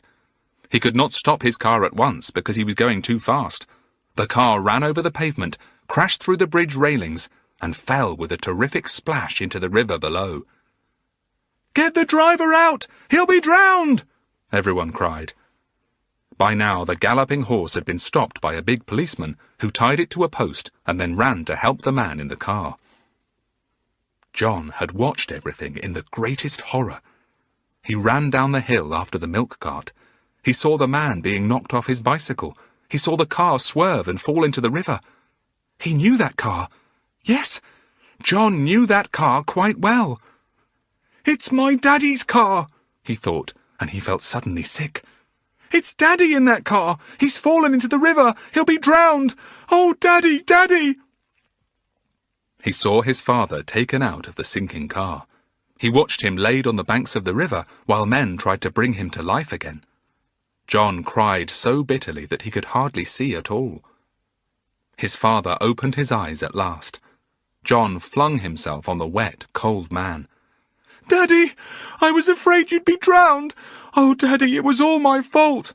"Silly boy, it was the milk horse's fault," said somebody. It wasn't, sobbed John. "It was me and my ball. My ball ran into the road. I ran after it. A car swerved away from me and ran into the apple man's barrow. The crash it made frightened the milkman's horse and it ran away. And that galloping horse met you and made you fall into the river with your car." Poor John. Everything he said was true, wasn't it? His father talked to him very gravely that night. "I must pay the apple man for his lost apples and broken barrow," he said. "I must pay the milkman for his spilt milk and smashed bottles. I must pay for the cyclist's wheel to be mended. I must pay a great deal of money to get my poor spoilt car out of the river. John, John, you have a very big lesson to learn.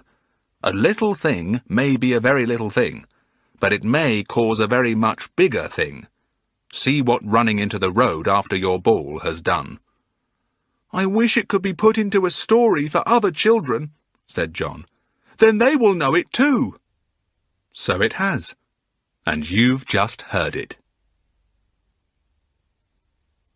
Polly's P's and Q's.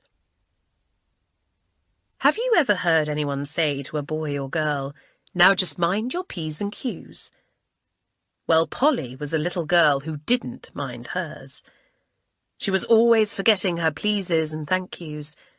The P's are the pleases, you see, and the Q's are the thank yous. If you say thank you, you will hear the Q at the end. "Will you have some more pudding?" Polly's mother would say, and Polly would answer, "Yes." "Yes, what?" her mother would say. "How many times must I tell you to say please? It does sound so rude to say yes like that. You should say, 'Yes, please, Mummy.'" Then she would give Polly her pudding, and the little girl would take it and forget to say thank you. She really was dreadful. One day, her Aunt Jessica came to tea with Polly, Mum, and Gran. Polly was a bit afraid of her, because she was rather strict and she always said that Polly was spoilt. Aunt Jessica brought out a packet of butterscotch. She nearly always had some sweets in her bag. She offered some to Mummy. "Thank you, Jessica," said Mummy, and took a piece. "Would you like some butterscotch too, Polly?" asked Aunt Jessica.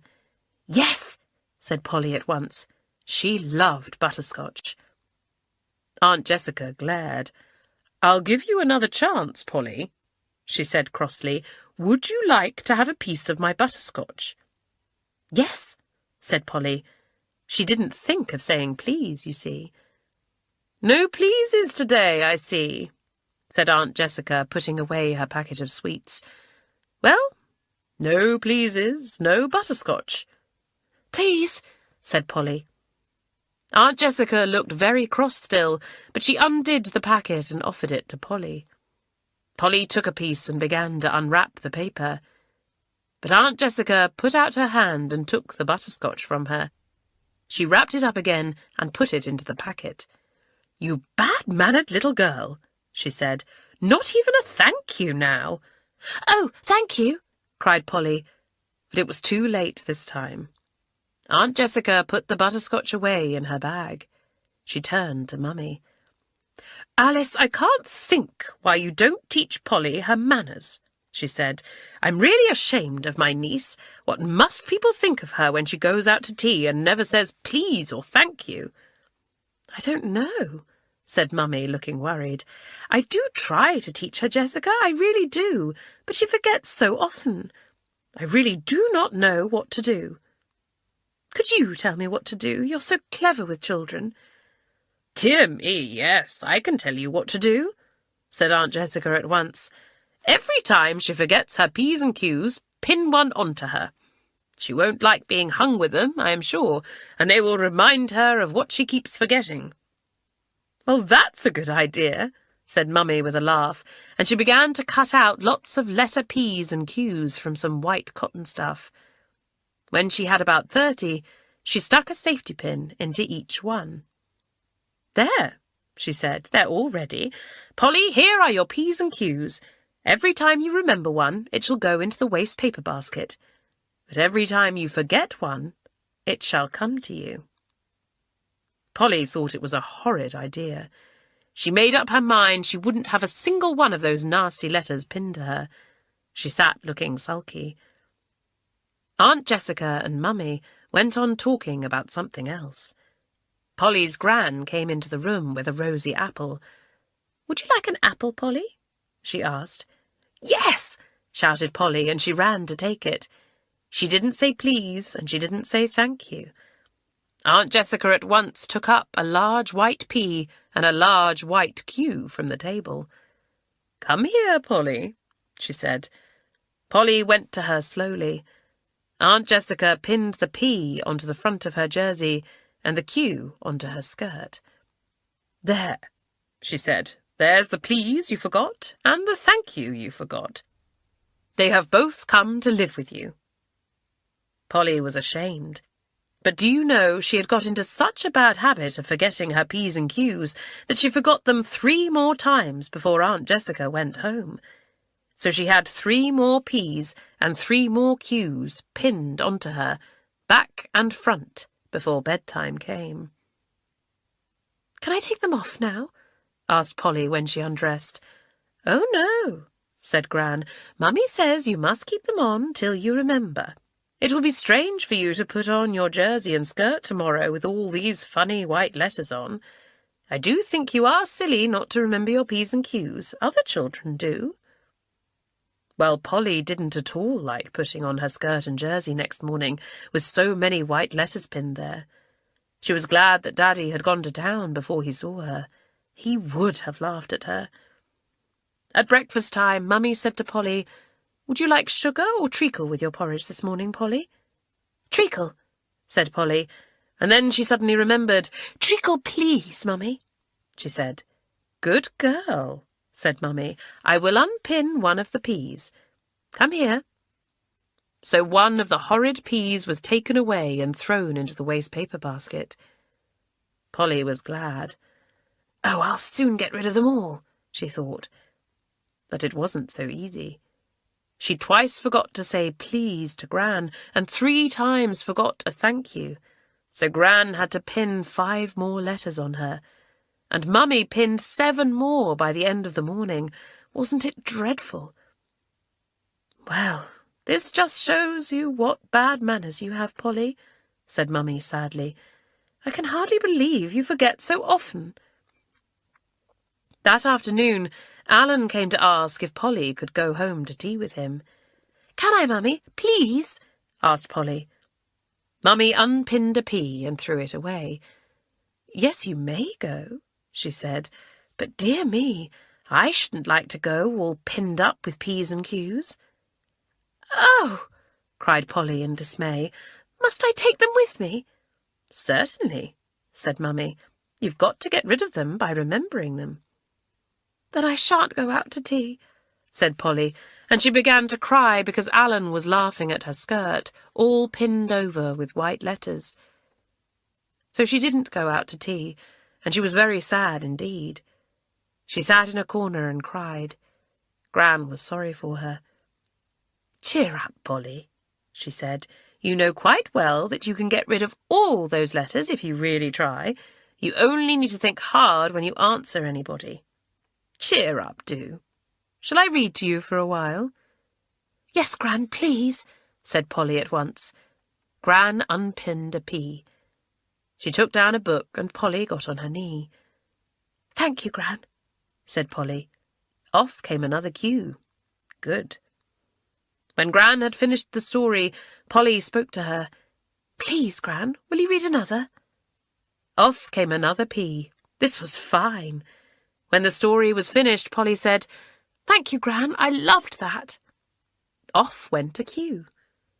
Gran was surprised and glad. "Well, you really do sound perfectly sweet when you speak like that," she told Polly. "Good-mannered children are always nice to be with, and it's a pleasure to hear you talk so politely."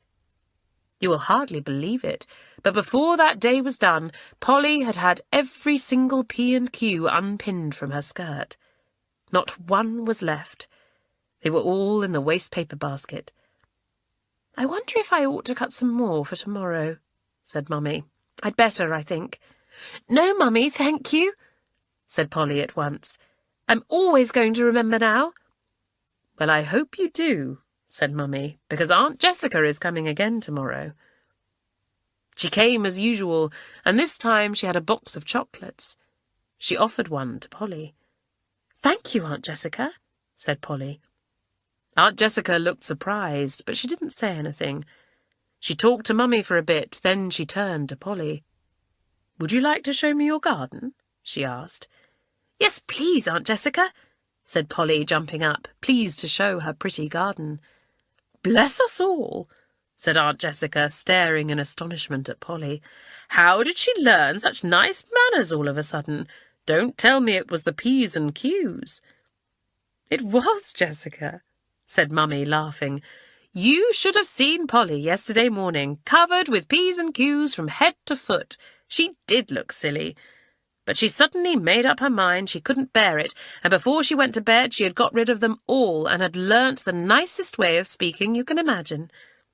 "Splendid," said Aunt Jessica, and she gave Polly a hug. "You're a nice little girl, my dear, but even the nicest people can be spoilt if they have bad manners. I shall be proud of you now, I'm sure." She is, because Polly didn't once have another P or Q pinned to her. Everyone likes to have her to tea because she has such nice manners. It was a funny way of learning to mind her P's and Q's, wasn't it? I do hope you'll never have to learn in Polly's way, but I'm sure you won't. The Dirty Little Boy. There was once a boy called Tom who seemed always to be dirty. It really didn't matter at all what he was doing, maybe only reading quietly in a chair, but when he got up, he was sure to have dirty hands, knees and face, and probably a hole in his shirt. "I can't help it, Mummy," he would say. "I don't mean to. The dirt just comes." Now there came a day when the school children had been promised a great treat. There was a wonderful circus in the town, and the headmaster had said that he would take the whole school that afternoon. "You will be here punctually at 2 o'clock, he said to the listening boys and girls, "and you will come with clean hands, faces and knees, and your best clothes on. There will be a great many people at the circus, and I want them to look at you and say, 'What clean, well-behaved children,' and not, 'What a set of ragamuffins.' Anyone who arrives dirty will be left behind." The children ran home joyfully. No school that afternoon, but a circus instead. What a treat! Tom ran home too and told his mother. "My goodness," she said, "you will really have to be clean for once, Tom. Hurry up with your lunch. I think I'll give you a good scrub, and then you can put on your best clothes." So Tom hurried up, and very soon he was standing in the bathroom, and his mother was scrubbing his knees and hands and washing his face and ears. "Now give your teeth a clean, Tom," she said. "You might as well do that too." At 20 minutes to 2, you should have seen Tom. He shone with soap and water. His teeth gleamed. His collar was as white as snow. His clothes were clean and quite perfect. He really was a fine sight to look at, for even his hair, which would usually stick straight up, was lying smooth and shining, flat on his round head. "Well, you look nicer than I have ever seen you look before," said his mother, giving him a kiss. "Now off you go, and if you get to school as clean as that, you'll do." "Mummy, I promise you I'll do my best," Tom said earnestly. "I like being clean, really I do. I don't know how it is I seem to get dirty. I will really be a good boy and go straight to school this very minute." Off he went, walking carefully in the very middle of the pavement and going round every puddle instead of through it, as he usually did. And he was very nearly at school when he heard something that puzzled him. There was a shed nearby that led into a big dairy, and from this shed, or rather from underneath the shed, came a pitiful whining. Tom couldn't make it out. He looked into the shed. No one was there at all, certainly no dog. Then the whining came again, and Tom looked down at the floor, for it seemed that the noise came from there. And then he saw that a drain pipe came out of the shed from beneath the floor. It ran from the dairy, under the floor of the shed, and out into the road. The dog must be in there. It had got in, and it couldn't get out. "Whatever shall I do?" wondered Tom. All right, good dog. I'm here, I've heard you. Good dog, don't be frightened." Tom knelt down on the pavement and looked down the pipe. Then he remembered that he had a torch in his pocket, so he took it out and flashed it down the hole. He saw the gleam of the dog's eyes quite clearly. The dog whined when it saw the light. "I believe it's just frightened," thought Tom. "It doesn't dare to go backwards or forwards. I'll tell Mr. Tucker the milkman. Perhaps he can help me." He ran through the shed into the dairy and called Mr. Tucker, who was there. Together they went back and looked down the pipe. "Have you got a bone or something?" asked Tom. "If you have, we might put it on a bit of string and throw it down the pipe. Then the dog would smell it and perhaps come up after it." "That's a good idea," said the milkman. He went into his house next door to the dairy and fetched a big bone. Tom tied it onto a piece of string and then threw the bone down the pipe. The dog smelt it and whined eagerly, for it was hungry. It began to struggle upwards, and Tom laughed in delight. "My trick's working," he said. "He's coming all right. Good dog, good dog." The dog got almost to the pipe opening and then seemed to get stuck again. Tom had pulled the bone away as the dog got nearer to it, for he wanted the animal to come right up to the opening. Now he untied the string and left the bone by the pipe opening. "I believe I could put my hand in and reach him now," said Tom. So he lay down on the pavement, put in his arm and felt about for the dog's collar. He took hold of it and tugged. The dog came out with a rush, and there he was on the pavement beside Tom, eagerly gnawing the bone. "Good!" said the milkman, looking down at him. "What a nice little dog! I wonder who it belongs to. I'll look at his collar and see." Just then the church clock struck 2. Tom jumped and looked down at his clothes. 2 o'clock, he said. "I'm supposed to be at school. We're going to the circus. And look at the mess I'm in." "You certainly do look dirty," said Mr. Tucker. "Your clothes are all dusty, and your hair is in a dreadful mess, too. Come indoors and get yourself clean." "Oh, I can't do that," said Tom. "I shall be too late. I must go as I am." "All right," said the milkman. "I'll take the dog back to its owner. Hurry now, or you'll be too late for the circus." Tom rushed off, thinking that perhaps he might have time to wash at school, but as he slipped in, he saw his class marching into the big hall. His teacher caught sight of him and beckoned him to take his place at once. Poor Tom. He took his place in the line, hot, dirty, and untidy. And most unfortunately, his class were right at the front, just by the platform on which the headmaster stood. Tom ran his hand over his hair to make it straight and rubbed his face with his handkerchief. He did hope the headmaster would not look at him. "Now, you are all here, I hope," said the headmaster pleasantly. "And how clean and tidy you look. Really, I feel proud of you. Hair well brushed, clothes all tidy, faces clean. But wait a moment. Who is this boy in front?" Of course, it was poor Tom. There he stood, blushing red. "Come out," said the headmaster in an awful voice. Tom stood out. "What is this I see?" said the headmaster, looking Tom up and down. "Dirty hands, black knees and unwashed face, scruffy clothes, hair anyhow. How dare you come to school like this after what I have said?" "Sir, I've found a dog in a pipe," began Tom, but the headmaster frowned so much that he stopped, afraid to go on. "I have heard what a dirty little boy you always are," said the headmaster sternly. "Well, this time you shall be punished. You will stay here by yourself and write out, 'I must keep clean,' 100 times in your best writing. I will not take a ragamuffin like you to the circus." Tom went to his classroom, his eyes full of tears. He was very unhappy indeed, and a good many tears dropped onto his book when he heard the sound of the other children walking down the street to the circus. It was to begin at 3 o'clock. How he wished he could be there. "But I'm not sorry I got that dog out," he thought. "I just had to do that. I couldn't leave it. I never thought about getting dirty." Now the milkman had looked at the dog's collar, and to his surprise he saw printed on it, "Toby, Miller's Circus."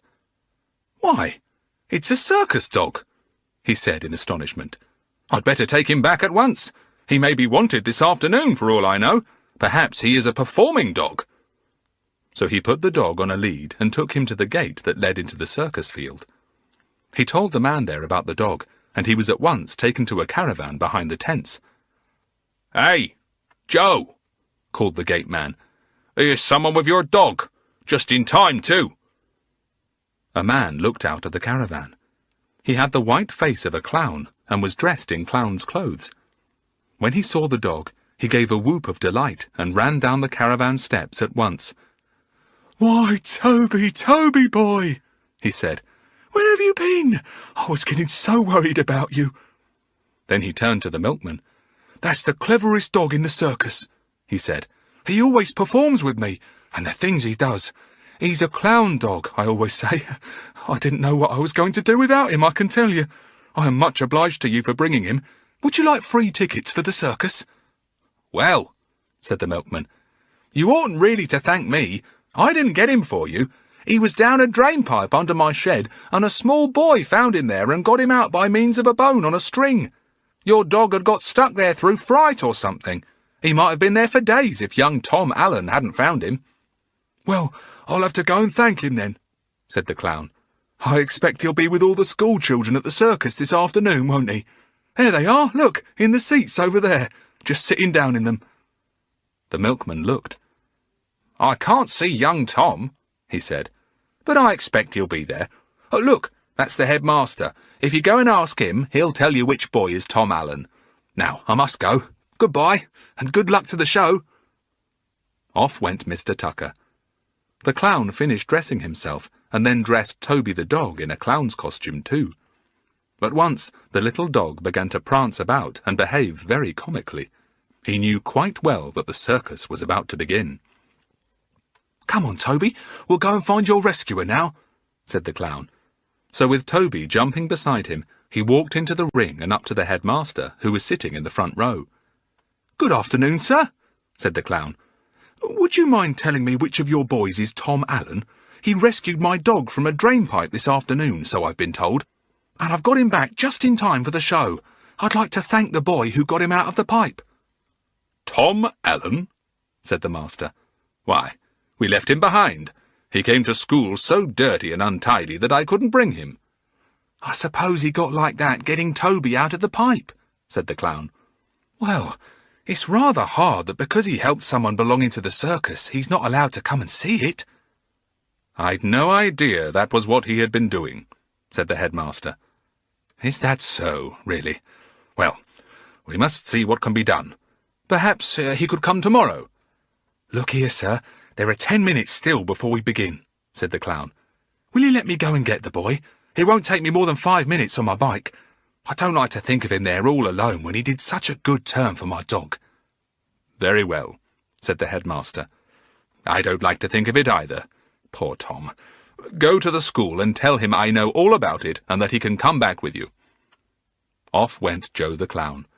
He got his bike and was soon pedalling away up the street to the school. He was there in 3 minutes and ran in at the door. Tom was still writing out, "I must keep clean," when he heard the sound of footsteps going in and out of the classrooms. He wondered who it was, and he was even more surprised when he saw a circus clown coming in at the door. He sat and stared as if he couldn't believe his eyes. "Hello," said the clown. "Are you Tom Allen? Well, young fellow, my lad, you're to come along with me. It was my dog you got out of the pipe, and when I went to ask the headmaster which of his boys you were, he told me he'd left you here, and when I told him about my dog, he sent me to find you and bring you to the circus after all. So get your cap and hurry. Do you want to wash first? You look a bit dirty. Tom gave a loud shout of joy and rushed to the cloakroom to wash himself. It didn't take him long. The clown brushed his clothes for him, and then Tom stood on the bicycle step, and the clown rode swiftly back to the circus, taking the small boy with him. It had just begun. All the performers were walking into the ring, and a man was beating an enormous drum. The schoolchildren were clapping madly. "I must leave you now," said the clown. "Go to the headmaster and tell him I've fetched you. Hope you enjoy the show. Come round to my caravan afterwards and see me. Ask for Joey." He ran off and soon was capering about the ring with the other clowns, his dog Toby jumping beside him, falling over whenever his master fell, and behaving just like a little clown dog.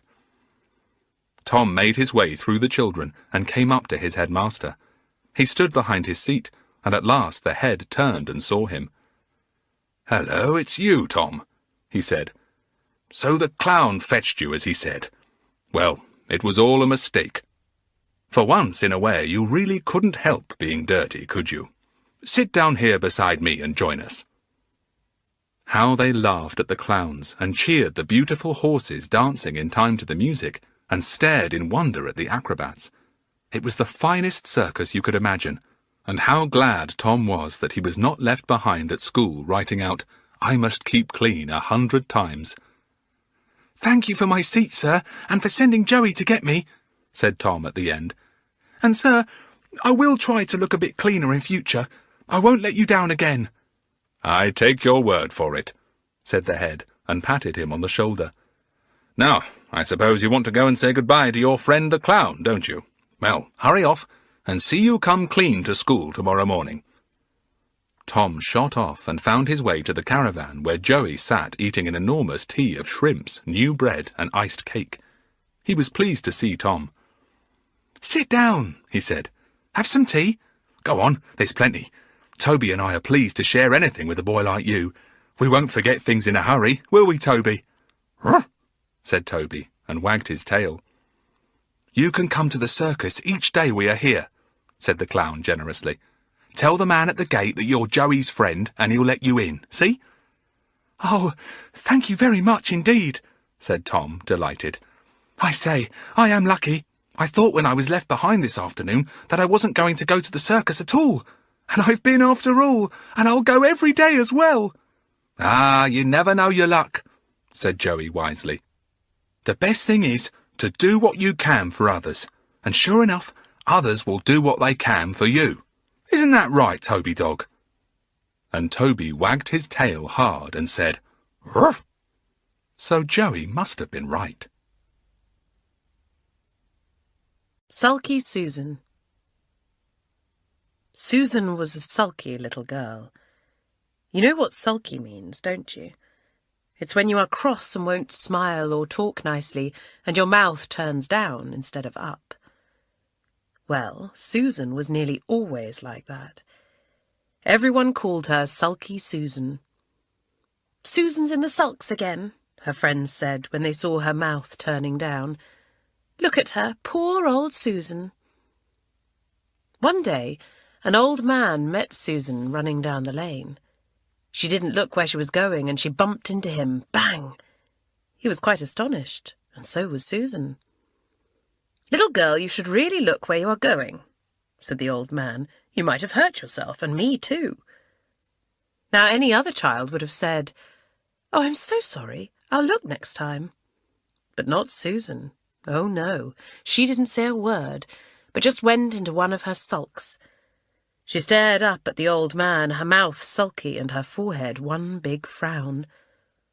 "Bless us all," said the old man, laughing. "Where did you get that dreadful face, little girl?" That made Susan sulk even more, and then she saw something that made her heart begin to beat rather fast. The old man had pointed ears, and behind his glasses his eyes shone green. Susan knew enough fairy tales to know that this old man wasn't an ordinary fellow.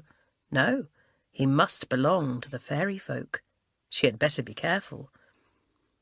She was just going to run away when the old man took her arm. She tried to wriggle off, but it was no use. "Now, "I'd just like you to meet someone," he said in a very pleasant voice. "Come along. She lives not far away." Susan had to go with him. He turned down a funny crooked street that Susan had never seen before and knocked on the door of a house.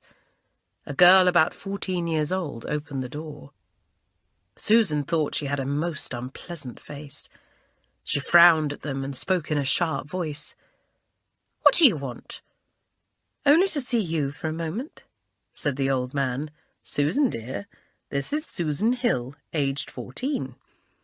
Do you like her?" Now, Susan Hill was Susan's own name. Wasn't it strange? Susan stared at the big girl and thought she was simply horrid. She looked so very cross. She had pretty hair, golden like Susan's, and a dimple in her chin, too, just like Susan's. Her nose was larger than Susan's, but it was just the same shape. In fact, she might have been Susan's bigger sister. "Well, if you have finished staring at me, I'll shut the door," said Susan Hill in a cross voice, and she slammed the door hard. The old man turned to Susan. "Did you like her?" he asked. "Not a bit," said Susan, still sulking. "Well, there's someone else I'd like you to meet too," said the old man, and he took Susan down another street.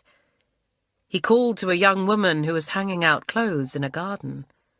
She was about 21, and from the back she looked pretty and young, for she had fine yellow hair that was like a golden mist round her head.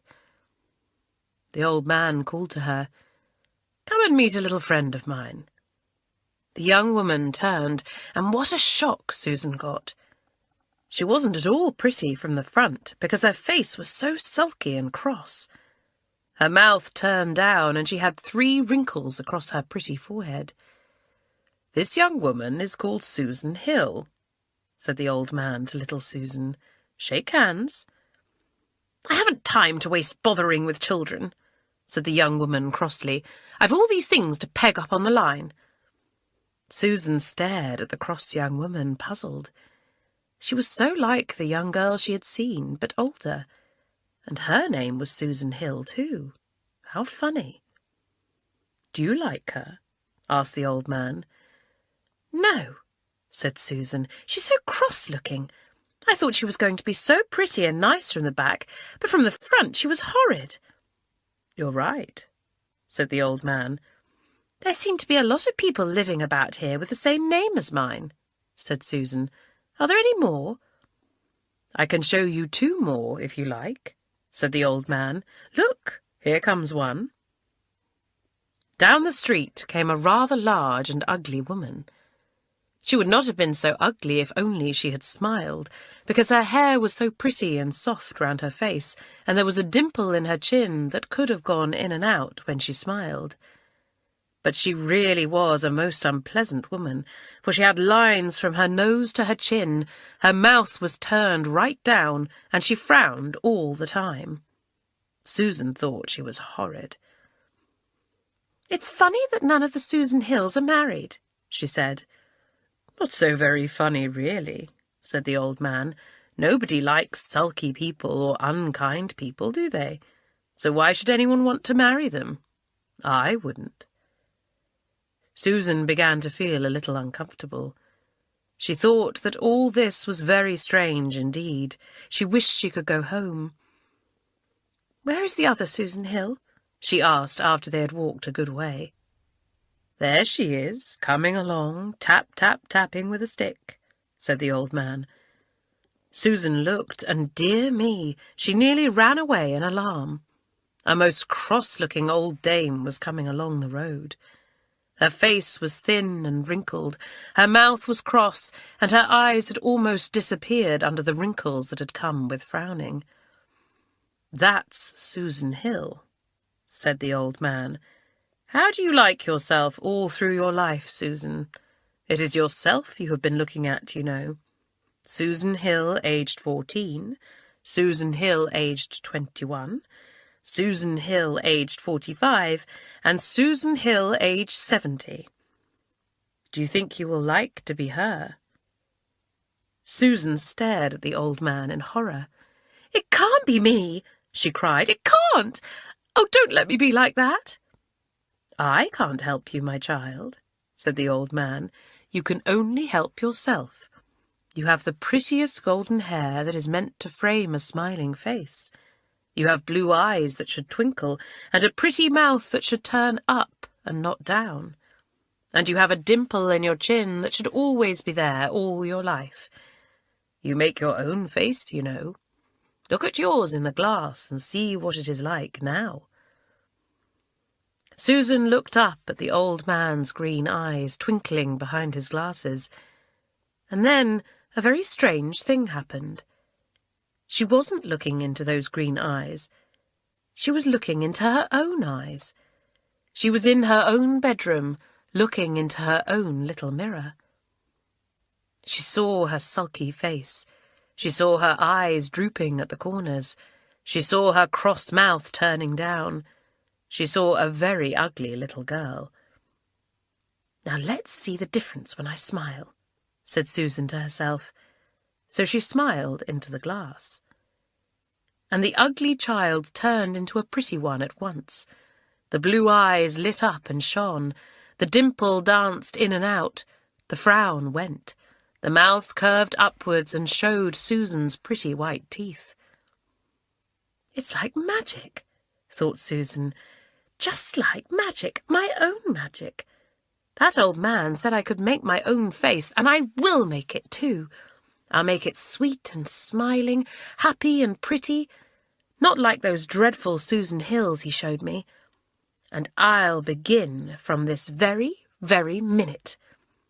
So downstairs danced Susan, smiling all over her face. Her mother was too surprised to speak for a moment. Then she cried out in pleasure, "What's happened to you, child? I've never seen you look so sweet before."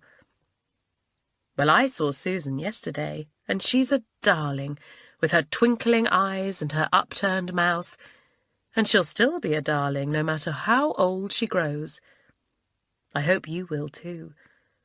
Go and look into the mirror when you are wearing a sulky face, and smile at yourself. You will be astonished at the magical change." The Magic Biscuits. Cathy and John were skipping home through the woods when they saw a little paper bag lying by a tree. "Look," said Cathy, stopping. "There's a bag, and it looks as if it's full of something." "Perhaps someone has dropped it," said John. "Let's see what's inside," said Cathy. So the children ran to the bag, and Cathy picked it up. "Oh," she said, "it's full of biscuits. Look, John." "They are letter biscuits," said John. And so they were. Each little biscuit was made like a letter. There were A's and B's and C's. They were really the most exciting little biscuits. "Aren't they lovely?" said Cathy. "I wonder who they belong to." "We'd better take them along with us and see if we find anyone looking for them," said John. So Cathy carried the bag, but how she peeped and peeped into it, and how she longed to nibble some of those dear little biscuits. "I'm so hungry, John," she said. "Do you suppose I might eat just one biscuit?" "Certainly not," said John. "They don't belong to us, Cathy. You know Mother wouldn't like us to do a thing like that." "But no one would know if I ate one or two," said Cathy. "You would know yourself," said John. "It's not nice to know you've done something mean." "Well, I don't care," said Cathy. "I'm just going to eat some. Look, here's a C for Cathy." She took out a letter C and popped it into her mouth. She crunched it up. It was delicious. "I think you're naughty," said John. Cathy took no notice. She put her hand into the bag again. "I shall eat my name," she said. "I've eaten the letter C. Now I want A." She found an A and ate that too.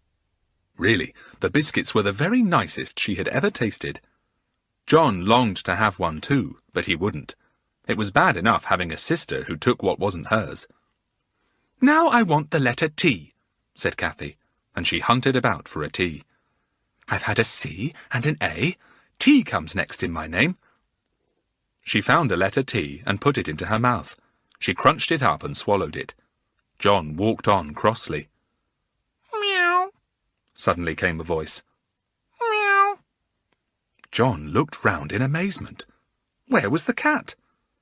He soon saw it, a big golden-furred cat that ran after him and mewed. "Cathy, look at this cat!" called John, looking for his sister. But Cathy had disappeared. She just simply wasn't there. Wherever could she have gone? The bag of biscuits lay on the ground, but Cathy was quite gone.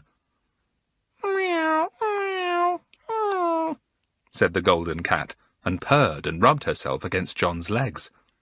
John bent down to stroke her and looked into the cat's eyes. They were as blue as his sister Cathy's. "Oh dear," said John in a fright. "Have you turned into a cat, Cathy?" "Meow, meow," said the cat sadly. John stared at her. She had fur as golden as Cathy's hair and eyes as blue as Cathy's. Cathy had certainly changed into a cat. But why? "It must be those biscuits," groaned poor John. "They must be magic ones. But why should they turn Cathy into a cat?" He soon knew. Cathy had wanted to eat her name in the biscuits, and she had got as far as C-A-T, and the magic in the biscuits had worked and turned her into what C-A-T spelt. Cat. Whatever was John to do? "Oh, why did I let Cathy eat those biscuits?" said John. "I knew it was wrong. Cathy, you are a lovely golden cat now, but I want you to be my sister, not a cat."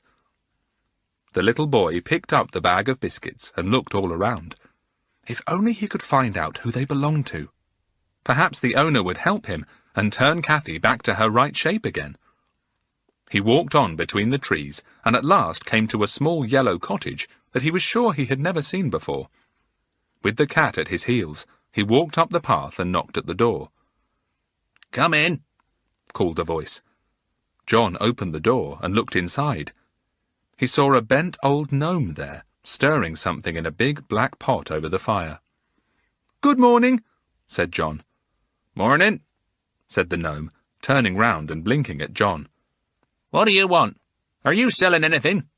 "No," said John. "I just wondered if you knew who these biscuits belong to." "Course I don't," said the gnome, who didn't seem to be in a very good temper. "I like the look of that cat of yours, though. Beautiful creature she is. I'll buy her from you." "Oh, no," said John, alarmed. "You can't have her. She belongs to me." "Here's a piece of gold for her," said the gnome, and pushed a large piece of gold into John's hand. "Go on your way now. The cat is mine." And to John's horror, the gnome pushed him out of the cottage and slammed the door in his face. The cat was left behind in the house. Poor Cathy.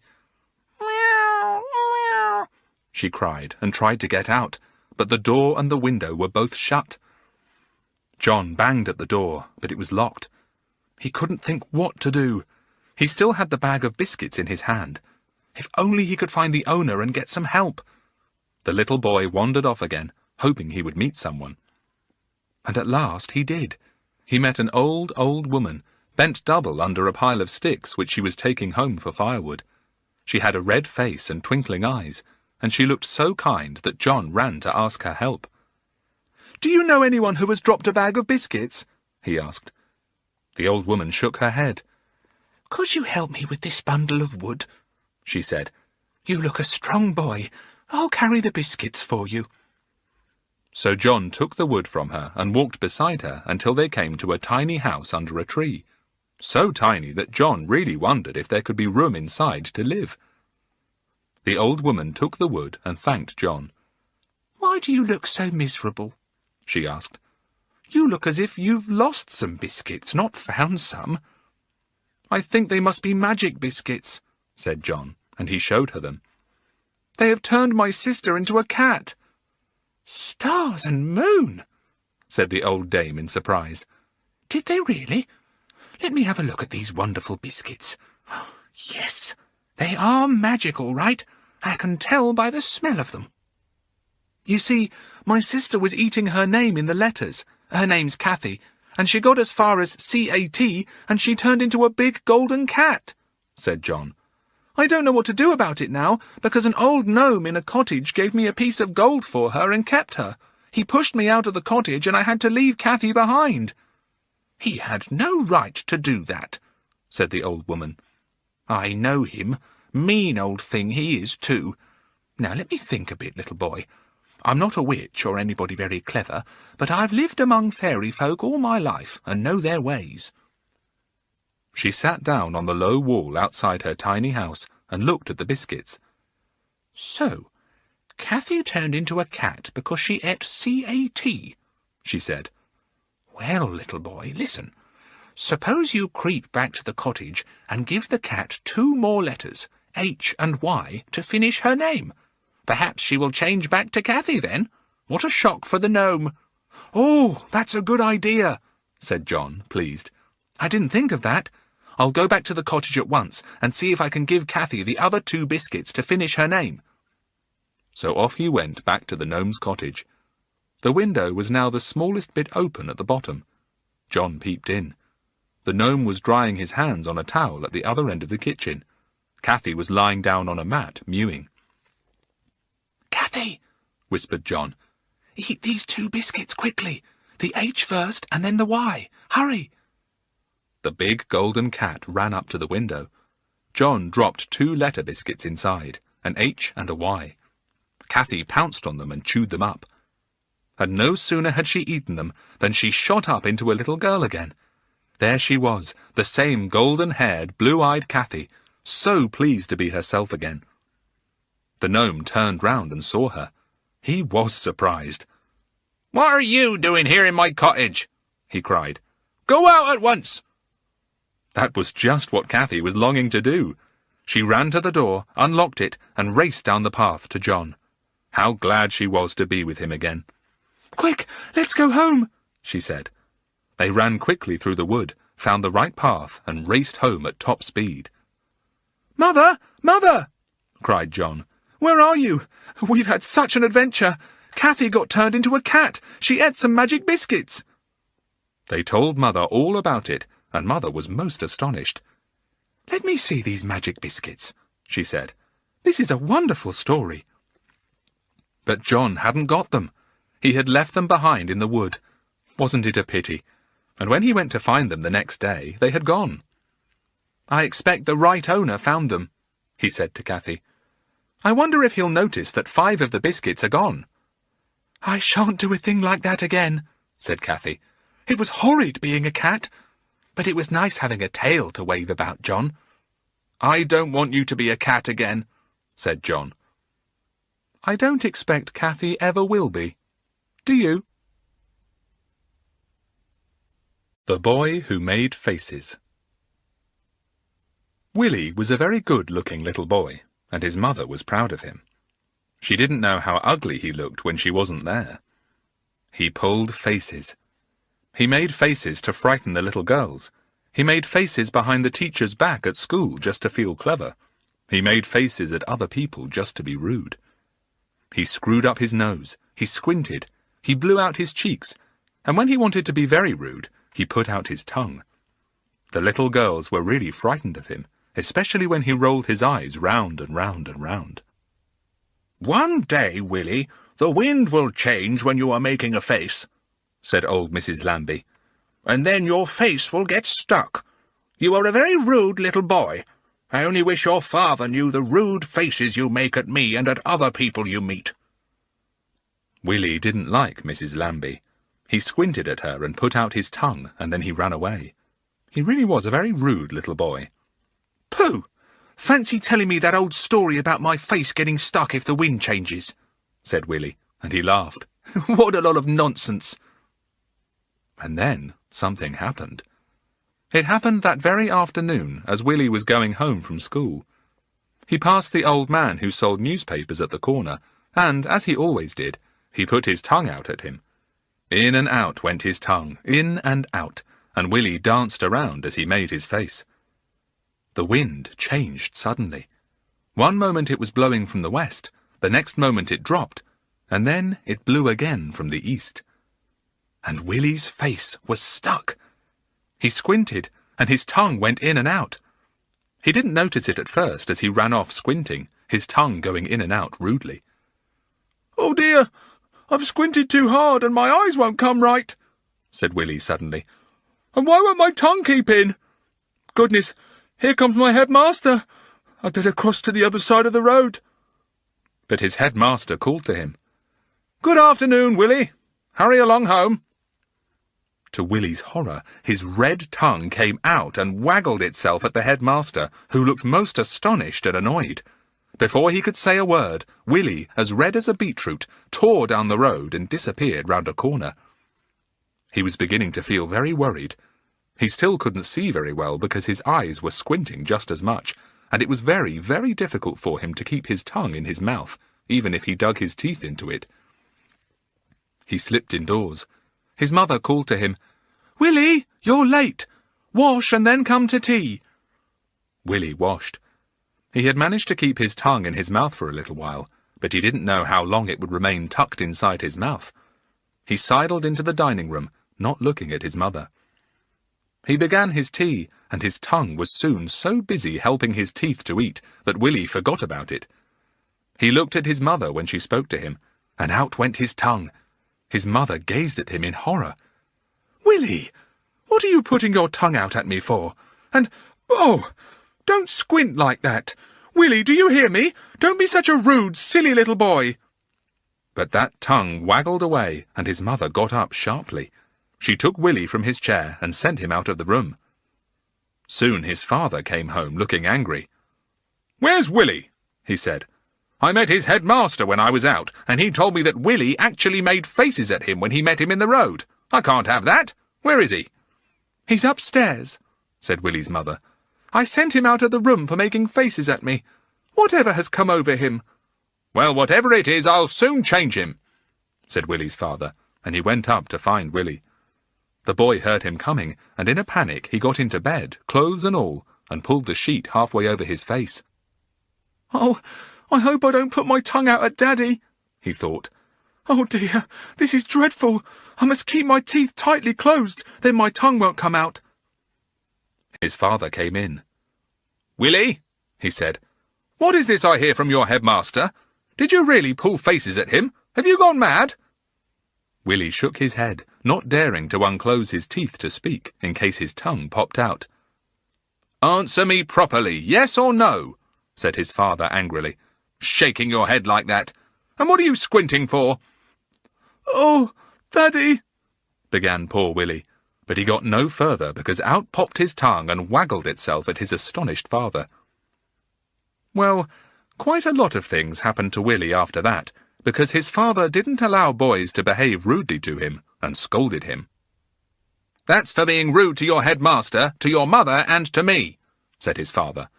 "Now let me see if your tongue is better." Well, whether the wind changed again at that moment or not, I don't know, but certainly Willie's tongue behaved itself after that.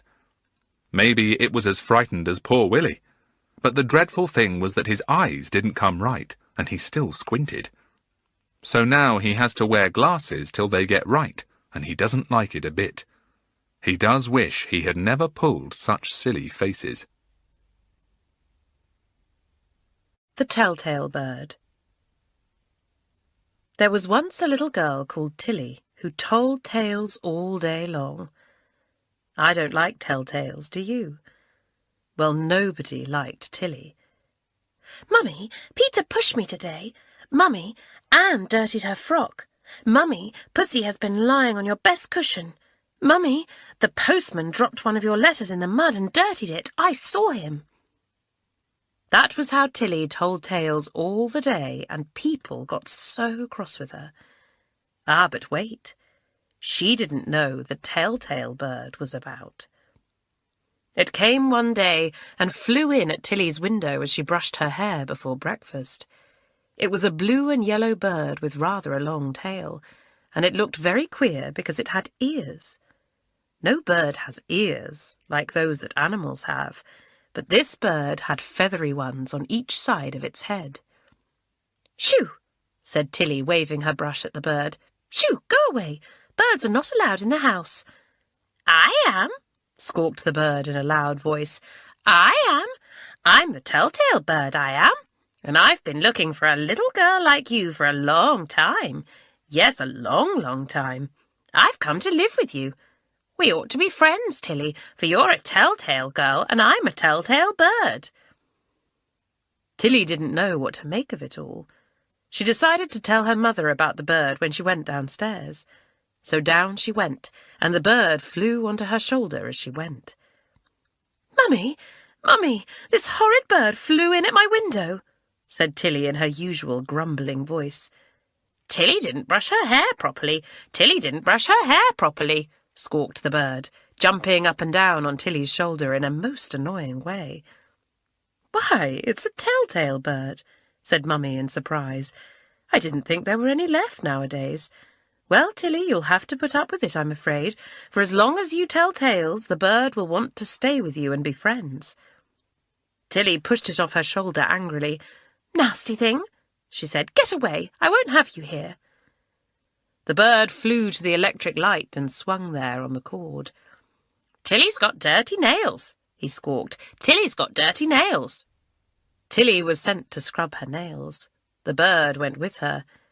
The little girl banged the door and wouldn't let the bird come in. But it flew down the stairs, out of the door, and in at the bedroom window. So Tilly had to put up with it. They went downstairs again together, the bird on Tilly's shoulder. It dug its claws in if Tilly tried to push it off, so she decided it had better stay. But she didn't mean it to come to school with her. Oh dear, no. They had breakfast. The telltale bird had very bad manners and often snatched at something that Tilly was just going to put into her mouth. It made her jump, too, whenever it gave a loud squawk, which it always seemed to be doing. "Tilly spilt her milk," squawked the bird in delight when it saw Tilly spill a tiny little drop. "Dirty girl! She's a dirty girl!" "You horrid telltale!" said Tilly, nearly in tears. "Tilly's hidden her crust under her plate," squawked the bird in a little while. "She's a naughty girl." "It's only because I've got 2 teeth loose and I can't chew properly," cried Tilly in a rage. "Well, say so then," said her daddy. "Don't hide things and hope we won't notice. That is not at all a brave thing to do." "Tilly's a coward, a coward, a coward," screamed the bird joyously. Tilly got up from the table in tears and said she was going to get ready for school. The bird went with her. As soon as they were upstairs, Tilly got hold of the bird and pushed it into her toy cupboard. She locked the door, got her hat, and tore off to school without even kissing Mummy goodbye. That shows how upset she was. She was so glad to be rid of the horrid telltale bird. She took her place in her class and opened her books. It was sums. She peeped over at the next child's book. "Billy's got a sum down all wrong, Miss Brown," she said. "He's copied it out wrong." There was a squawk at the window. There sat the telltale bird, its ears cocked up at each side of its head. It had made such a noise in the toy cupboard that Mummy had had to let it out, and it had flown joyfully off to school. As soon as it got there and heard Tilly telling tales as usual, it knew it had found the right little girl. "Tilly's got a hole in her stocking," squawked the bird, jigging up and down in delight. "I saw it this morning, and she had to be sent back at breakfast time to brush her hair again and scrub her dirty nails." Tilly went red. The other children giggled. "Good gracious," said Miss Brown, "a telltale bird! I haven't seen one for a very long time. Does it belong to you, Tilly?" "No," said Tilly in a rude voice.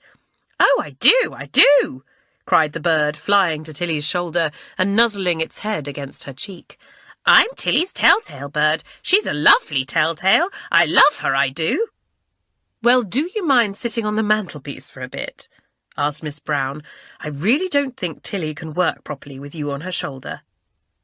"Oh, with pleasure," cried the bird, and it flew to the mantelpiece, where it looked in a kindly manner at everyone in the class. It was really a most extraordinary bird. The class worked hard. Suddenly the little boy beside Tilly whispered to the little girl on his other side. At once Tilly put up her hand. "Miss Brown, Billy's talking and you said we weren't to," she said. Miss Brown was just going to say, "Don't tell tales," when the telltale bird gave a tremendously loud squawk and cried, "Tilly's got ink on her fingers! Tilly's got ink on her fingers! Dirty girl! Dirty girl!" "Be quiet, you horrid creature!" cried Tilly, trying to rub the ink off her fingers. "Well, Tilly, you can't blame the bird for doing what you do all day long," said Miss Brown. "You tell tales, and the bird does too. It is only doing what you do." Nothing more happened till the children went out to play. The bird went to sleep with its head under its wing. Tilly was glad. The children went out into the garden, and the bird woke up and went too. Soon Tilly came running in. "Miss Brown, Tommy pushed Eileen over, and Dick pulled my hair, and Alice dropped her cake on the ground and then picked it up and ate the dirty pieces." The telltale bird flew onto Tilly's shoulder and flapped its wings in her face. Miss Brown, it cried in a voice very like Tilly's. "Tilly pushed Leslie, and she trod on George's toe on purpose. I saw her, and she fell down and dirtied her clean dress." "Dear me," said Miss Brown. "Well, Tilly, if I listen to your tales, I must listen to the bird's too." "You're not to listen to the horrid tales the bird tells," cried Tilly, and she rushed out crying. She made up her mind not to tell a single tale more that morning. The funny thing is that she didn't. The bird went to sleep again, its head under its wing. School was very happy and peaceful. Tilly ran home, leaving the bird fast asleep on the mantelpiece. Nobody seemed to remember it, not even Miss Brown. Tilly was pleased. She washed her hands, brushed her hair, and sat down at the dinner table. "Well, did you have a nice morning, Tilly?" asked Mummy. "Yes," said Tilly, "but a lot of the children were naughty, Mummy. Billy copied his sum wrong, and Alice got her spelling wrong, and—" The telltale bird suddenly flew in at the window with such a loud squawk that Tilly dropped her spoon in fright. "Here we are again," said the bird, cocking its feathery ears up straight. "Tilly fell down and dirtied her dress at playtime. Tilly got ink on her fingers. Tilly told tales. Tilly—" "Be quiet!" shouted Tilly, and she threw her spoon at the bird. It caught it neatly on its beak and then flew to the table. It dipped the spoon into Tilly's plate of meat, potato and gravy and began to eat solemnly. Tilly was so angry. "Now listen, Tilly," said her mother. "You will have to put up with the telltale bird. It only comes to people who tell tales, and it is your own fault that it has come to you. Stop telling tales, and the bird will soon go somewhere else." "I'll never tell another tale in my life," wept Tilly. But although she had made up her mind about this, she found it was much more difficult than she had thought. She was such a dreadful little telltale that it was very difficult for her to stop suddenly. Whenever she forgot and told a tale, the telltale bird was delighted and at once shouted out a whole lot of things about Tilly. "Tilly lost her hair ribbon yesterday. Tilly got scolded this morning for being rude. Tilly had to stay in at school for getting her sums wrong. Tilly broke a cup at tea time. Tilly's a baby. She spilt her cocoa down her front."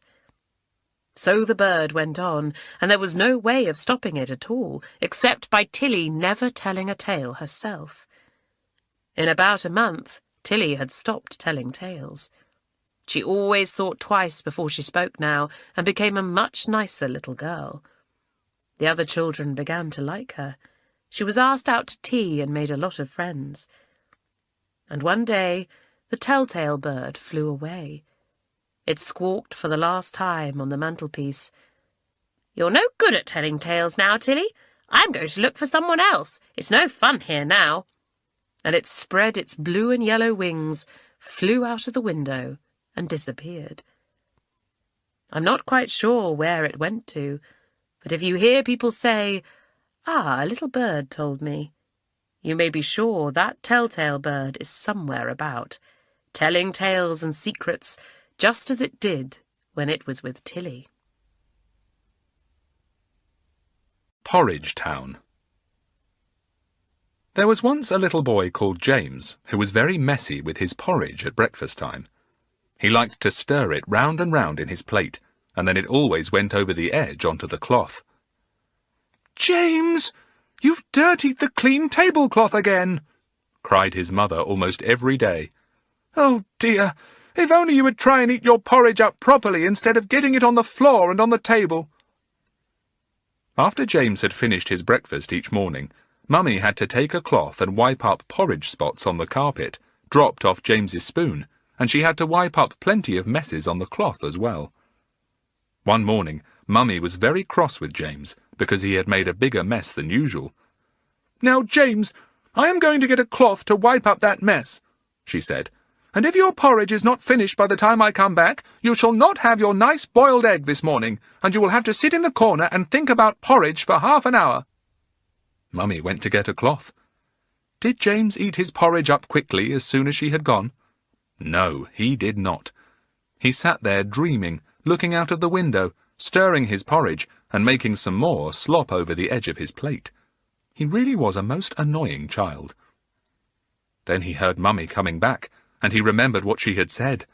No egg, and half an hour in the corner if he hadn't emptied his plate of porridge. Well, there certainly wasn't time to eat it. Whatever was he to do? You will never guess what that naughty boy did. He took up his plate, turned it upside down out of the window, and emptied all his porridge into the garden. He heard an angry yell from below the window, but he hadn't time to look out and see what had happened because Mummy came back. She took a look at his plate and said, "Oh, so you have managed to eat up your porridge quickly for once, and a good thing too." Naughty James didn't say a word. He watched Mummy wipe up the mess he had made, and then he began to eat his egg, wondering who had yelled like that in the garden. He soon found out when he went to play on the lawn.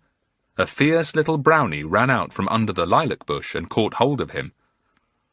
"Was it you who poured porridge all over me?" he cried angrily. "Look at me! It's all over my hair and down my neck, you nasty, horrid boy!" James looked at the angry little man, and he began to laugh. The brownie had porridge all over his hat and down his neck. He really did look funny. "Oh, so instead of begging my pardon, you think you'll laugh at me, do you?" shouted the brownie, getting crosser and crosser. "Well, my boy, you just come along with me to Porridge Town. It isn't very far, and maybe you will see then what it is like to have porridge when you don't want it." Then, to James's surprise and dismay, he dragged him to the gate, whisked him down a path, and through a strange gate that James knew he had never seen before, and before he could say anything, there he was in a crooked little town with tumble-down houses, twisty chimneys, and a crowd of little folk going about their shopping. "This is Porridge Town," said the brownie with a grin. "Have a good time, nasty little boy." James didn't like the look of Porridge Town at all. He wandered along by himself and came to a seat by the road. He sat down on it. Presently, a bus came along and splashed through a big puddle, and the puddle splashed all over poor James. And when he looked down to see if his suit had been messed, he found that he was covered all over in porridge. Yes, all the puddles in the road were full of porridge instead of water. It was most disgusting. Poor James tried to wipe the porridge off himself, but his hanky soon got wet and sticky. He got up and went on again. He saw some lovely buns in a baker's shop, and he wondered if he had a penny. Yes, he had. So into the shop he went and bought a penny bun. But dear me, when he bit into it, what a surprise! The inside was full of porridge that squirted out all over James. Some went down his neck, and some went onto his chest. The little folk who were passing thought it was a great joke, and they laughed and laughed at him. James was angry and ran away. He fell down, and of course, he fell into a porridge puddle. He did hate that. A little old woman came out of a nearby cottage and helped him up. "Come and rest in my cottage for a minute, and I'll tie up your knee," she said. So into her house went James, and sat down on a nice, fat, soft cushion. And do you know, it burst under him, and goodness gracious, will you believe it, it was full of porridge. Well, It is horrid enough to fall down in a porridge puddle, but it is even worse to sit in porridge. James got up in a hurry and went out of the cottage at a run. He simply couldn't bear the idea of sitting down in another chair there. Not far off was a big apple tree, and on it were some rosy, ripe apples. It was not the time of year for apples, and James was most surprised. He thought he would go and sit under the tree, and maybe an apple would fall down by him, and he could eat it. Well, the apples were very ripe, and they did fall down. But they were not like ordinary apples. Oh, no. One fell onto James's head and burst at once. And as you can guess, it was full of porridge. In fact, it was a porridge apple. Another one fell down and burst on his shoulder, sending wet porridge down his neck. A third apple fell on his hand and covered it with porridge too. Hot porridge this time, so that James was burnt and sprang up with a shout of pain. He ran away from that peculiar tree. He ran and he ran. He didn't know where he was going to, but he meant to get away from Porridge Town. He ran fast. It seemed to him as if he ran for miles, and after a while he found himself on a path in a garden, rushing along at top speed. He bumped into someone. "What's the hurry?" cried a voice. I want to get home, cried James. Tell me the way. Then he looked up and saw his mother. She was astonished. You are at home, she said. Fancy galloping along like this at 60 miles an hour to get home when you were in your own garden. Really, James? Am I in my own garden? How funny, cried James. I've been all the way to Porridge Town and back, Mother. Well, I hope you didn't make as much mess there as you did at breakfast this morning, said his mother. James looked down at himself, and to his surprise, he was quite clean. He hadn't a scrap of porridge on him. Could he possibly have imagined it all? But dear me, when he put his hands into his pockets, what a shock he got. They were full of porridge, hot porridge too. That was the last trick one of the little folk in Porridge Town had managed to play on him. Poor James. He didn't say a word to his mother, but hurried off to the bathroom. He turned his pockets inside out and tried his best to sponge out the porridge, and he made up his mind about something. I shall eat up my porridge in the morning and not make a single mess, he said to himself. Oh dear, I really don't think I could bear to see a porridge spot on the cloth again. Do you make messes? What? You do? Come along to Porridge Town then, and we'll see what happens. Sally's Silly Mistake. It was a blowy, blustery April day when Sally set out to go and call on her Aunt Amanda. She had to hold on to her hat tightly, or it would have flown straight off her head. Oh dear, what a wind, said poor Sally, struggling along, her skirts blowing this way and that. She put down her hand to pat her skirts straight, and at once her hat flew right off her head. Look at that now, said Sally. She turned to watch the hat bowling along. All those pretty flowers on my hat getting muddy and wet, and the brim getting bent, and I did so badly want to look nice for Aunt Amanda. She is so very particular. She went after her hat. It was lying in a puddle. She shook the water from it, and it flew all over her. I can't wear it any more, she wailed. It's spoilt. She tucked it under her arm and struggled on again. She felt drops of rain on her head. Now it was going to rain hard and soak her through. The rain came down in bucketfuls. Sally had an umbrella with her, and she shook it out, ready to put up. She opened it, and immediately the wind took it and turned it inside out. Sally could have cried. First her hat spoilt, and now her nice umbrella blown inside out. Bother the wind. She put her ruined umbrella under her arm with her hat and walked on again. When she got to the corner of the lane, the wind rushed at her with such strength that she was blown backwards, and down she went on the wet grass at the edge of the lane. She sat there to get her breath, and then she suddenly saw something by her knee. Why, it was a 4-leaved clover. Fancy that! "A four-leaved clover!" cried Sally. "Now there's a bit of luck. Anybody knows a four-leaved clover is lucky, and I need good luck too, after all the bad luck I've had this morning with my hat and my umbrella." She picked the clover carefully and put it into her bag. Now she would really be lucky. What a pity she hadn't found it before her hat and umbrella had been spoiled. She went down the lane on the way to her aunt's, shaking her hat every now and again and hoping it would be all right to wear. But she was sure it wouldn't. The flowers were muddy and torn, and the brim was wet and was coming apart in two places. It began to rain hard again. Sally stepped off the road and went into a little shed to shelter, and there she saw something very surprising indeed. A hat was hanging on a nail at the back of the shed, and beside it, on another nail, was a neatly rolled umbrella, striped black and red. Really a very nice one indeed. "Well, now, look there," said Sally, amazed. "Would you believe it? If that isn't good luck brought by the four-leaved clover already. My, I wonder what else I shall find. This is too good to be true." She put the pretty flowery hat on her head and took down the neat umbrella. She hung up her own spoilt hat and put the inside-out umbrella beside it. Then off she went, feeling very grand. The rain had stopped and the wind wasn't quite so blowy, but all the same Sally held her new hat on tightly. Aunt Amanda was very pleased to see her. "What a pretty new hat, Sally," she said. "Do come in. And my, you've a new umbrella too, I see. Leave it in the hall. That's right. You go and wait in the sitting-room until I come. I'm just baking a few cakes for tea, because I've a friend coming." "That will be nice," said Sally happily.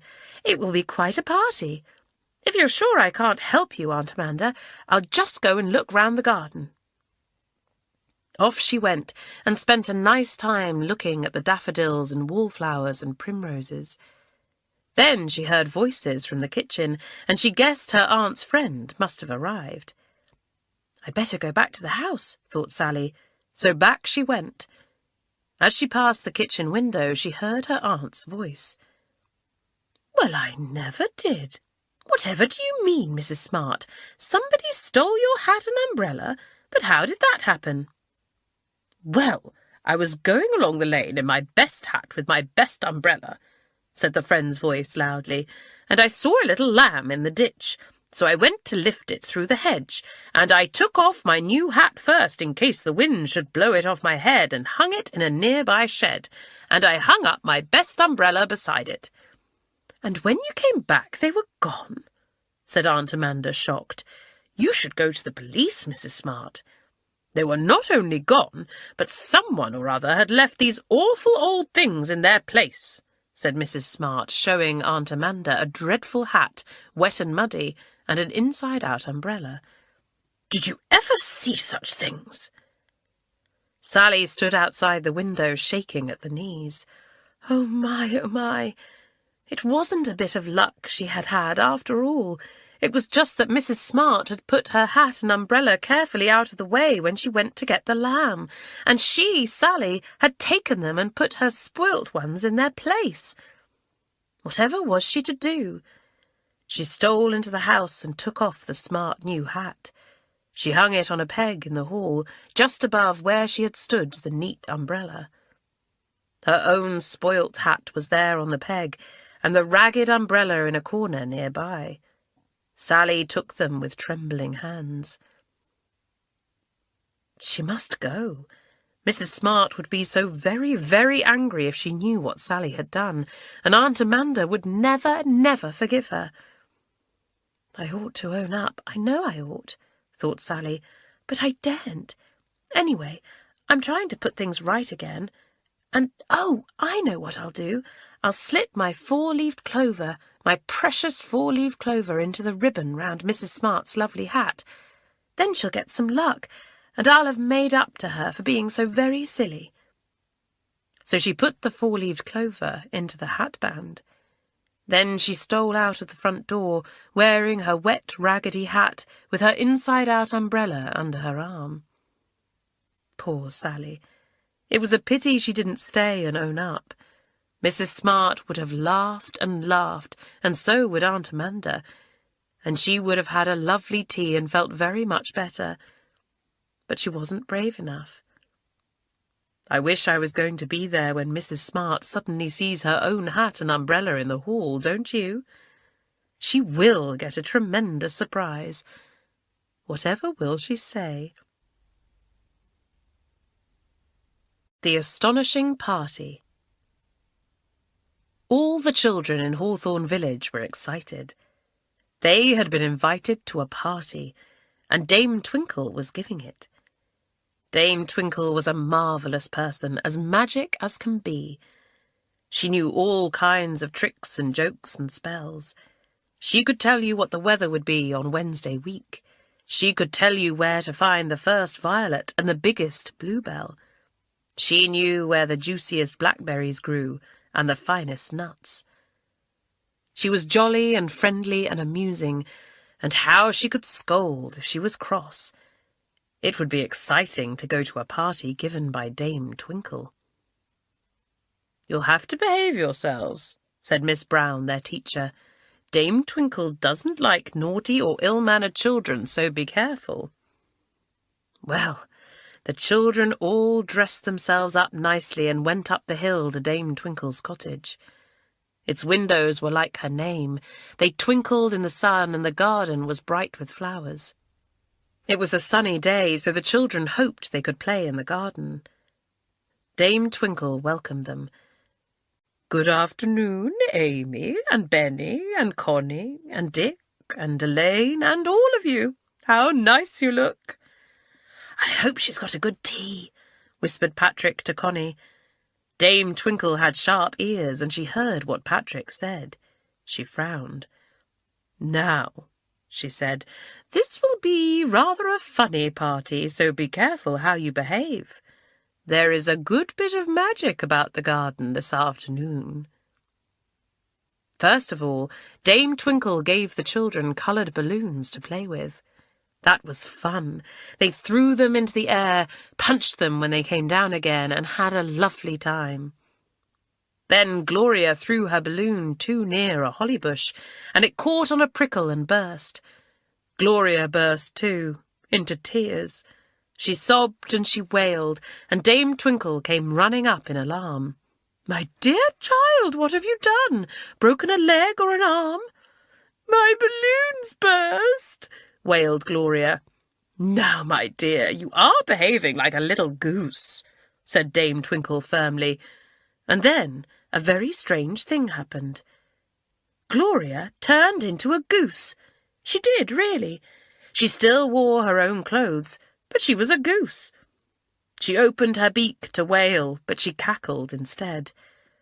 "Oh, it's the magic in the garden!" cried the children in delight. "Oh, Dame Twinkle, Gloria behaved like a goose, and now she is one. Goosey, goosey, Gloria." Well, you can't say I didn't warn you," said Dame Twinkle. "Cheer up, Gloria. The magic will go sooner or later." "Dame Twinkle, do you like the beautiful dress my auntie gave me?" said Polly, a very vain little girl, running up to Dame Twinkle. She twisted herself round to show the dress. "My," said Dame Twinkle, "you're as proud as a peacock, Polly, aren't you?" And dear me, Polly changed into a peacock. There she stood, dressed in her clothes still, but with a magnificent tail spread out behind her, a very fine peacock indeed.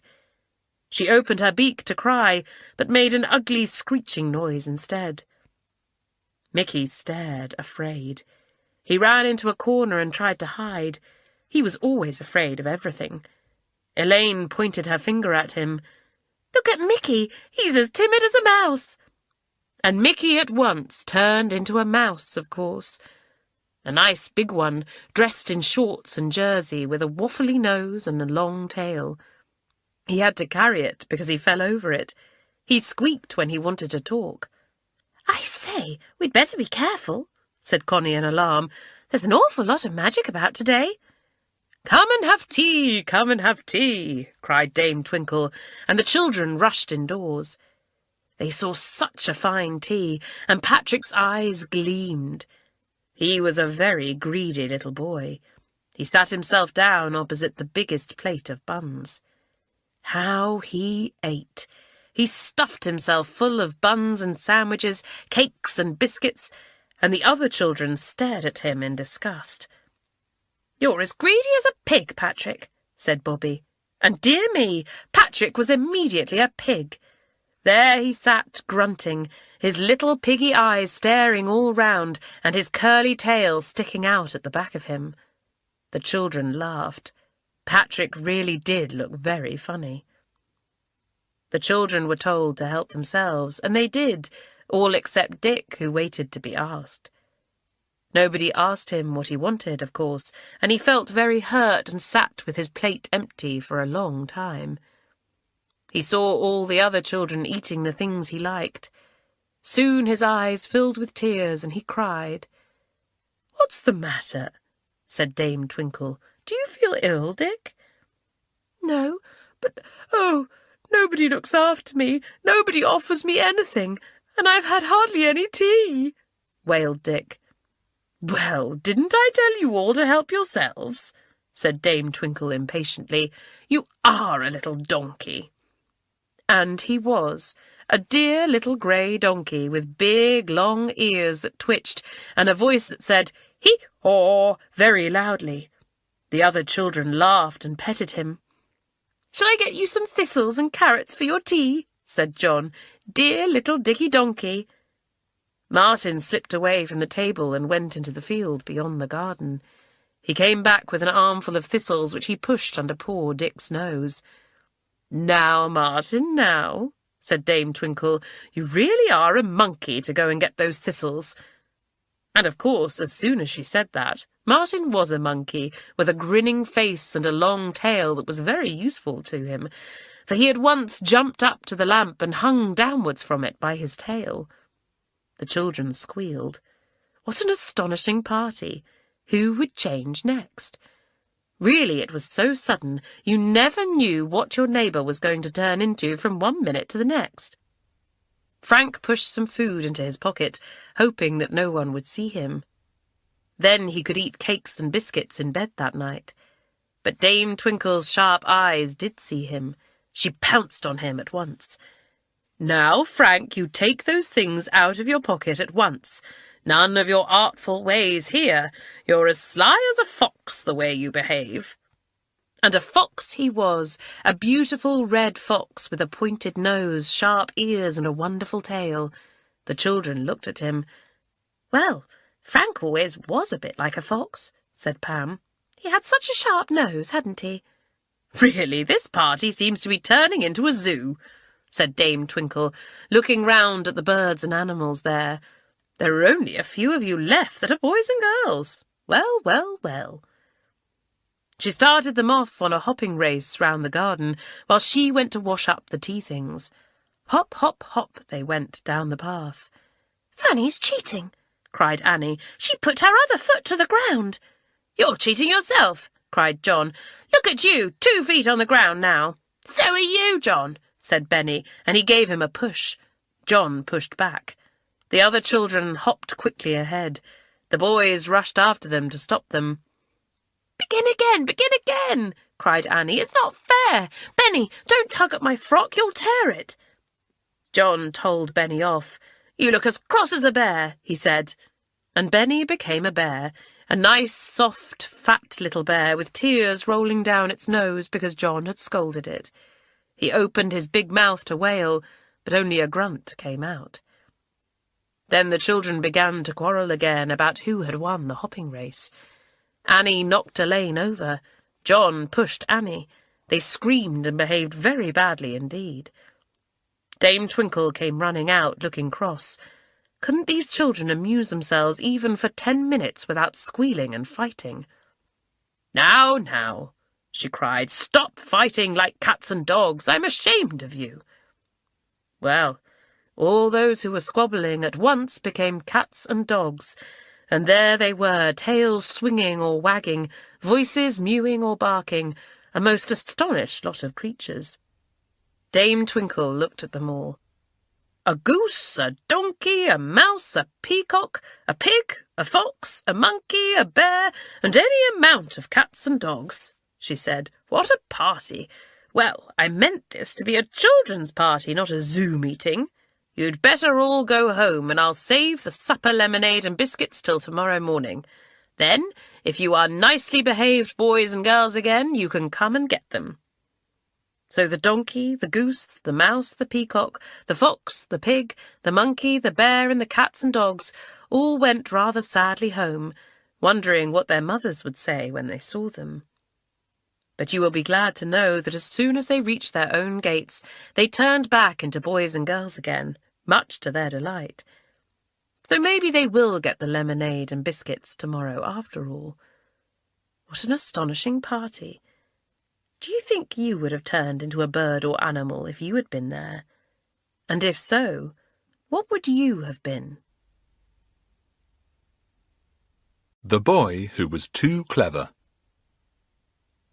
George was a very smart boy and always at the top of his class for everything.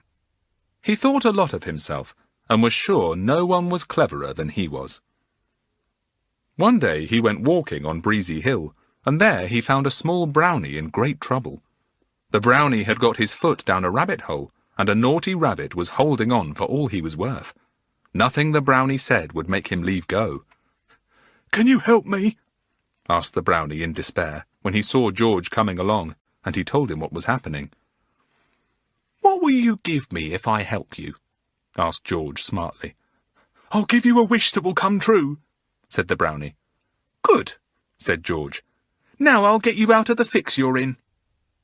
He knelt down on the ground and began to make a noise like a fox.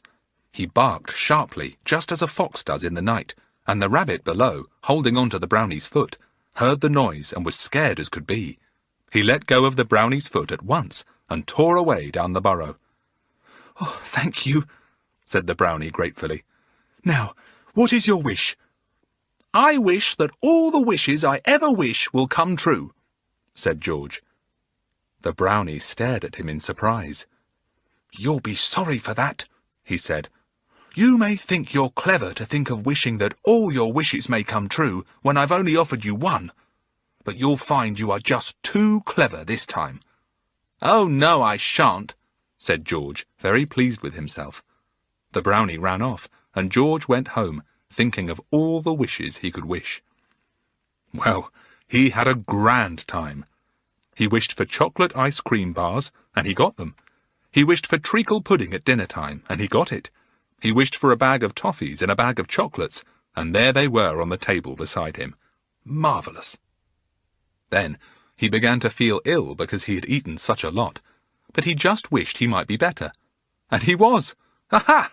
He could eat as much as he wanted and never feel ill because he had as many wishes as he liked. Clever George! George had a lovely time that day. He wished for a pocketful of money, and he found shillings and sixpences and pennies jingling in his coat pocket. Then he thought he would go and buy what he liked out of the toy shop. But when he got there, he thought it would be silly to spend his money, because he could easily wish for any of the things there and have them. I wish for that big ship, he said, and lo and behold, it was in his hands. I wish for that football, said George, and that came flying out of the shop too, and put itself into his arms. But then a policeman came by, and thought that George must have stolen the things, and he ran after him. But George didn't run for long. He just stood still, and wished that the policeman would walk the other way. And he did. Well, for some time things went very well for George, and then one day he was walking along the riverbank, and he saw a little boy swimming in the water below. It was a hot day, and George was puffing and blowing. He couldn't swim himself, and he was just a little bit afraid of the water. So he didn't wish to be out of his clothes and able to swim. No, he said something else. He said, I wish I was that little boy, and that little boy was me. And in a trice he found himself in the water, splashing about and swimming gaily. And on the bank stood someone looking like George, but who was really not George at all. How strange! When George had had enough of swimming, he thought he would change back to himself again, but no matter how much he wished, nothing happened. You see, he wasn't George now. He was the other little boy, and the other little boy's wishes never came true. So there was George properly caught, for nothing he could do could alter things. He had wished himself to be that boy, and that boy he was. And what was more, that little boy was a poor little boy, with raggedy clothes, not enough to eat, and hard work to do. So George found things were very different indeed, and many a time he wished he hadn't been quite so clever. "If I hadn't been so greedy over wishes, I wouldn't be here now," he thought to himself as he ran errands all day long. "I'd be George, a little boy with nice clothes, lots of toys, and plenty of money." Sometimes he heard a little laugh, and he knew who it was. It was the brownie peeping round to see how George was getting on. "I told you so," the brownie said with a twittering laugh. "I told you so." I wonder if George will change back to himself again. I expect he will one day. A shock for Lucy Ann. Lucy Ann was a perfect nuisance. She was always putting her nose into other people's businesses and interfering in other people's affairs. "Oh, go away, Lucy Ann," the children said when she tried to show them how much better it would be to do things her way and not theirs. "You are always interfering." "Oh, run away, Lucy Ann," her mother would say when Lucy Ann came poking round, telling her mother that this corner was not dusted and that picture was hanging all crooked. "I don't need you to come poking your nose everywhere. I can see dusty corners and crooked pictures for myself." "Oh, Lucy Ann, please go home," said Mrs. Brown, who lived down the road. "I don't need you to tell me that my garden needs weeding and that my roses need watering. You are always putting your nose into things that are no business of yours. Go away." Lucy Ann frowned and went away, but she didn't stop putting her nose into everything. She made herself such a nuisance that no one wanted her with them. One day, as she was coming home over the fields, she heard voices talking, and she looked about to see where they came from. To her surprise, she saw 4 little men sitting under the hedge making daisy chains. But they were not making them in the way that Lucy Ann made them. Instead of threading the daisy heads through the stalks, they were tying the stalks together. "Oh," said Lucy Ann, poking her nose into their play at once. "That's wrong. You shouldn't thread daisies that way. You want to do them like this." She snatched the daisies out of the hands of the surprised little men and began to make holes through their stalks with a pin. The men jumped to their feet in anger, and then Lucy Ann saw that they were brownies. She stared at them, for she had never seen brownies before. "You nasty, interfering little girl, poking your nose into our affairs," cried one. "Your nose wants seeing to. It's much too sharp." "Let's make it sharper still, so that when she goes about interfering and putting her nose where it isn't wanted, she'll always know," cried the smallest brownie. He reached out his bony little hand and tapped Lucy Ann sharply on the nose. "When you poke yourself here and poke yourself there, just grow longer and sharper and make people stare," cried the brownie at the top of his voice. "Oh!" cried Lucy Ann in a rage, for the tap hurt her. She was just going to push the brownie back when there came a puff of smoke from somewhere that hid the 4 little men, and when the smoke cleared away, the brownies had vanished. Lucy Ann went home very angry. Silly little men. She had only tried to show them the right way to make a daisy chain. Just as she was nearly home, she saw 2 boys she knew playing marbles on the pavement. She stopped to watch. "Oh, you silly," she said to one. "You will never win if you play like that. This is what you should do." As she was speaking, a curious thing happened. Her nose grew very long indeed and very sharp. It poked itself among the marbles. "Look, look!" screamed the 2 boys in fright. "Look at Lucy Ann's nose! It's like an elephant's trunk!" Lucy Ann shrieked too. It was dreadful to feel her nose waving about like that. She ran home crying loudly, but by the time she was indoors, her nose had gone back to its right size again, and her mother laughed at her when Lucy-Anne told her what had happened. But she didn't laugh when she saw it happen again, and it soon did. It was when Lucy-Anne's mother was busy reading a letter. Lucy-Anne came and peeped to see what was in the letter, for she simply couldn't keep out of anything. "Who's it from?" she said, and dear me, just as she said that, her nose shot out again, long and sharp and waving, and patted itself onto the letter. Lucy-Anne's mother gave a shriek. "Oh!" she cried. "How dreadful you look, Lucy-Anne! Whatever has happened to your nose?" Lucy-Anne began to cry again. She told her mother about the brownies, and her mother nodded and frowned. "Yes, you offended the little folk," she said, "and they punished you. Now your nose will always grow long and sharp whenever you poke it where it isn't wanted. Oh, Lucy-Anne, what a dreadful, dreadful thing! You had better come with me to old Mother Eleanor's. She knows a bit about magic and may put it right for you."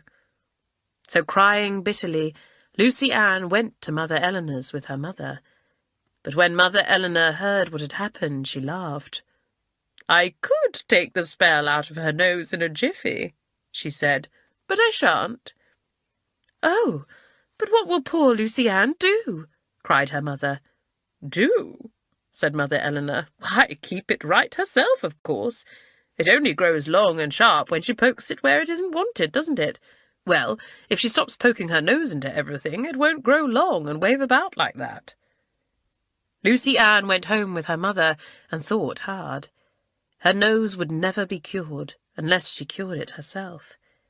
She had better try. She wouldn't interfere with anyone. She would be sensible and say nothing, even when she badly wanted to poke her nose in somewhere. Poor Lucy-Anne. It wasn't so easy as she thought. Every day her nose shot out long and sharp, and every day people screamed at her or laughed loudly. But at last she tried so hard that a whole week went by and her nose stayed its right size and shape. And then she forgot again, and out it shot, long and sharp, sticking itself here and there. Lucy-Anne was ashamed. She tried hard again, and do you know, she hasn't let her nose grow long for more than a year now. She has gone to a new school, where the children don't know anything about the spell in her nose. I do hope she doesn't poke it where it isn't wanted again, because those children will be surprised to see what happens, won't they? He was afraid. Alan had a new jacket. He was pleased with it because his old one had been much too short for him, and one of its sleeves had a patch over the elbow. "Now you look very nice in this new jacket," his mother said to him. "I feel proud of you in it. You look quite grown up. You will remember not to wear it except for going to school or going out to tea, won't you? You mustn't wear it when you go out to play, or else it will get dirty and torn." "I promise," said Alan, and put his hands into the pockets to feel how nice and deep they were. He wished it was time to go to school. Then the others would see he had as good a jacket as theirs. They had so often teased him about his old, short one. He kept his new one very nicely. He always hung it up on its peg at school. He hung it up as soon as he got home, too, instead of flinging it down anywhere. His mother was pleased with him. "You're really growing up when you begin to take care of things," she told Alan. "That jacket is as nice now after you've had it a month as it was when I first tried it on you. Daddy's pleased about it too. He says if you're really learning to take care of your things, he might give you a bicycle for your birthday after all. He's always said no till now because he was sure you wouldn't take care of it." "Oh, I'd love a bicycle," said Alan, his face one big smile. "Oh, Mother, do let me have one." Now, a week after this, Alan's friend, Peter, asked him to go and play with him on a Saturday morning. "Take the shortcut across the field," he said. "You get to our farm quicker that way." So when Saturday morning came, Alan went to get his cap and jacket and scarf. He thought he had better put on his Wellingtons too, because it had been raining hard and everywhere was muddy. He looked into the cupboard where the jackets were kept. There were his two, the new one and the old one. He put his hand to take down his old one.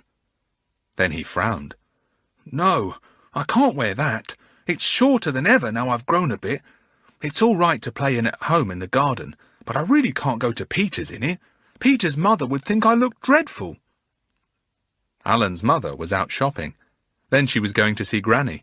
She wouldn't be back till Alan was home again from Peter's, so she wouldn't know which jacket he put on. Alan pulled down his new jacket and put it on quickly. Then on went his scarf, cap and Wellingtons, and he was ready. Out he went and ran all the way to Peter's. Peter was waiting for him. Hello. My mother says it's too muddy to play out of doors, so let's go in and get out my trains, he said. Peter's mother was out, so Alan needn't have worried about which jacket to put on after all. He hung his jacket up in the hall and went to play with Peter. I've got to leave at 12 o'clock, he said. Don't let me forget. Right, and when you go, take the path up by the pigsties, said Peter. There are some tiny piglets there, the funniest little things you ever saw. So when Alan said goodbye, he took the path up to the pigsties. In one of them were 8 little piglets running about making funny noises. Alan thought they were very comical indeed. He climbed over the gate and went into the sty to play with the piglets. But something suddenly got up out of the mud and charged at him with a fearful grunt. It was the old mother sow. She had been lying down quietly at the far end, and Alan hadn't noticed her because she was so dirty with mud. Alan turned to run to the gate, but the sow ran right into him before he got there. He fell on his face in the mud. 2 of the piglets ran over him in delight.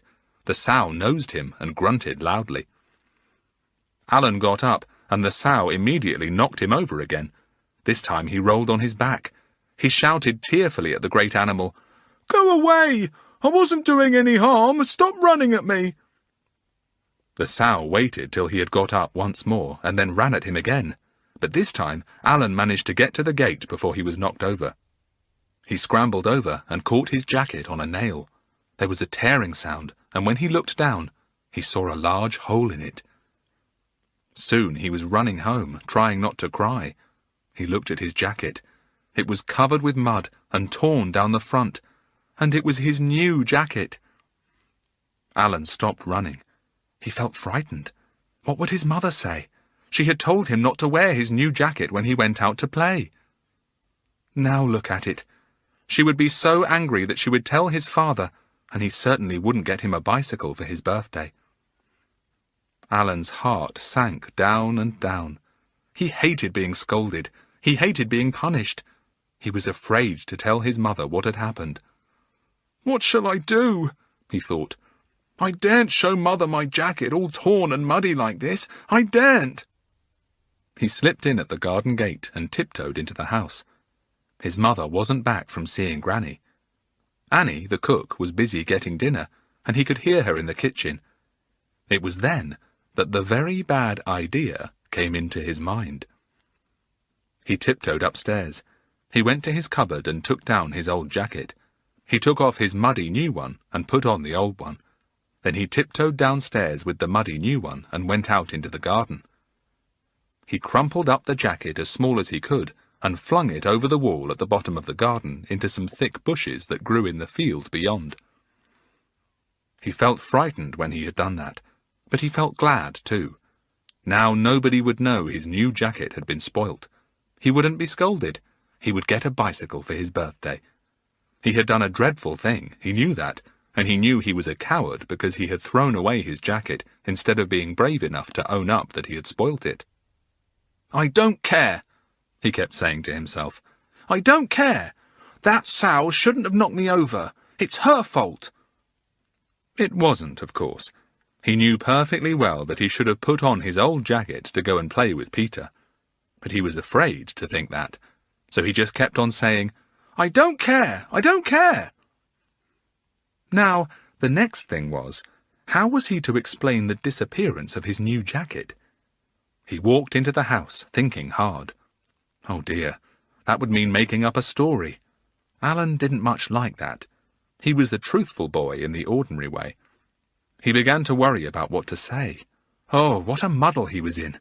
One horrid thing always seemed to lead to another. But things were made unexpectedly easy for him. His mother came in at the front door as he came in at the garden door. "Hello, Alan," she called. "So you are just back from Peter's. I'm so glad you put on that old jacket.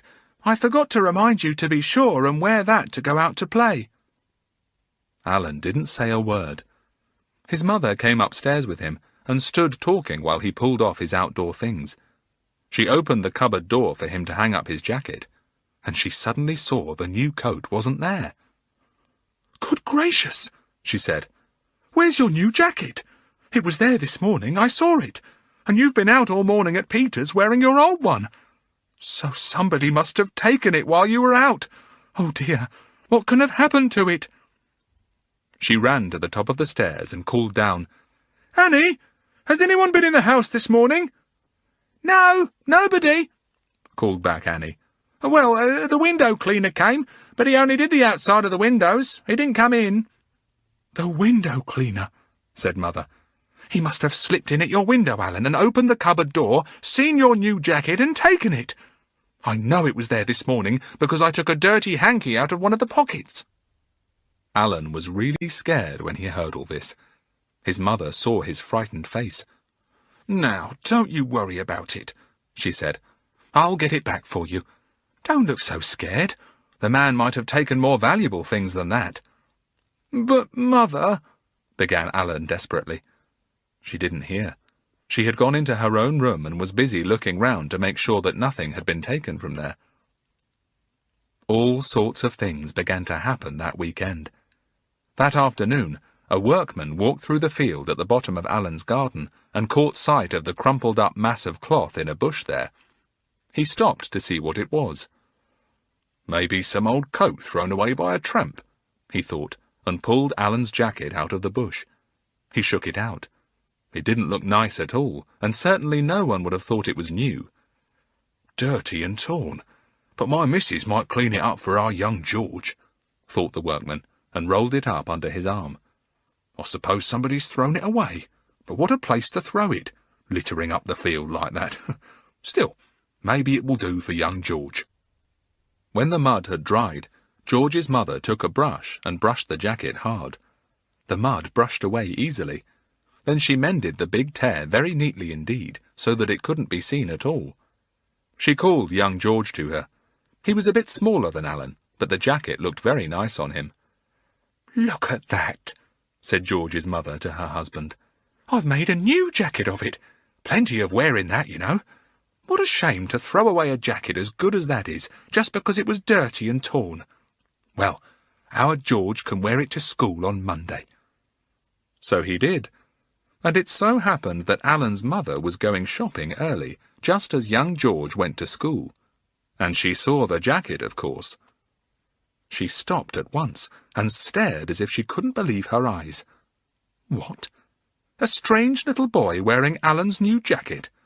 How had he got it? She went up to George. "Where did you get that jacket?" she asked. George looked astonished. "My father found it," he said. Alan's mother didn't believe that for one moment. "Is your father a window cleaner?" she asked. "No, he's a bricklayer," said George. "My uncle's a window cleaner." "Oh-ho," thought Alan's mother. "Now I see what happened. The window cleaner took the jacket and gave it to his brother, and now here's this boy wearing it, the window cleaner's nephew." She spoke again to George, who by now was feeling scared. "Where do you live, and what is your name?" "I'm George White, and I live in Rose Cottage up on the hill," said George. Then Alan's mother said no more, but walked on quickly. She went straight to the police station. She was absolutely certain that George was wearing Alan's jacket, which had been stolen by the window cleaner and passed on to George's father. Well, well, well. "We'll look into the matter at once, madam," said the policeman at the station. "This man, the window cleaner, is known as a hard-working and respectable man. It's strange that he should suddenly steal a jacket." Alan had gone to school that morning in his old jacket. He had stayed to dinner and he didn't get home till tea-time. He had worried all day long about his spoilt new jacket and wished he hadn't thrown it away. He worried, too, because his mother had said it might have been stolen by the window cleaner, and he knew quite well it hadn't. His mother gave him a terrible shock at tea-time. "Well, Alan, I've found your jacket," she said. "I was out shopping, and I suddenly saw young George White wearing it. He's the nephew of that window cleaner. He told some silly story about his father finding the jacket. Finding it, indeed. I am sure that it was his uncle who stole it when he came to clean the windows on Saturday and passed it on to George's family." Alan went white.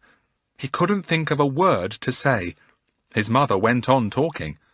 "So I went to the police station and reported the matter. We shall soon get your jacket back now." Alan's father was having tea with them.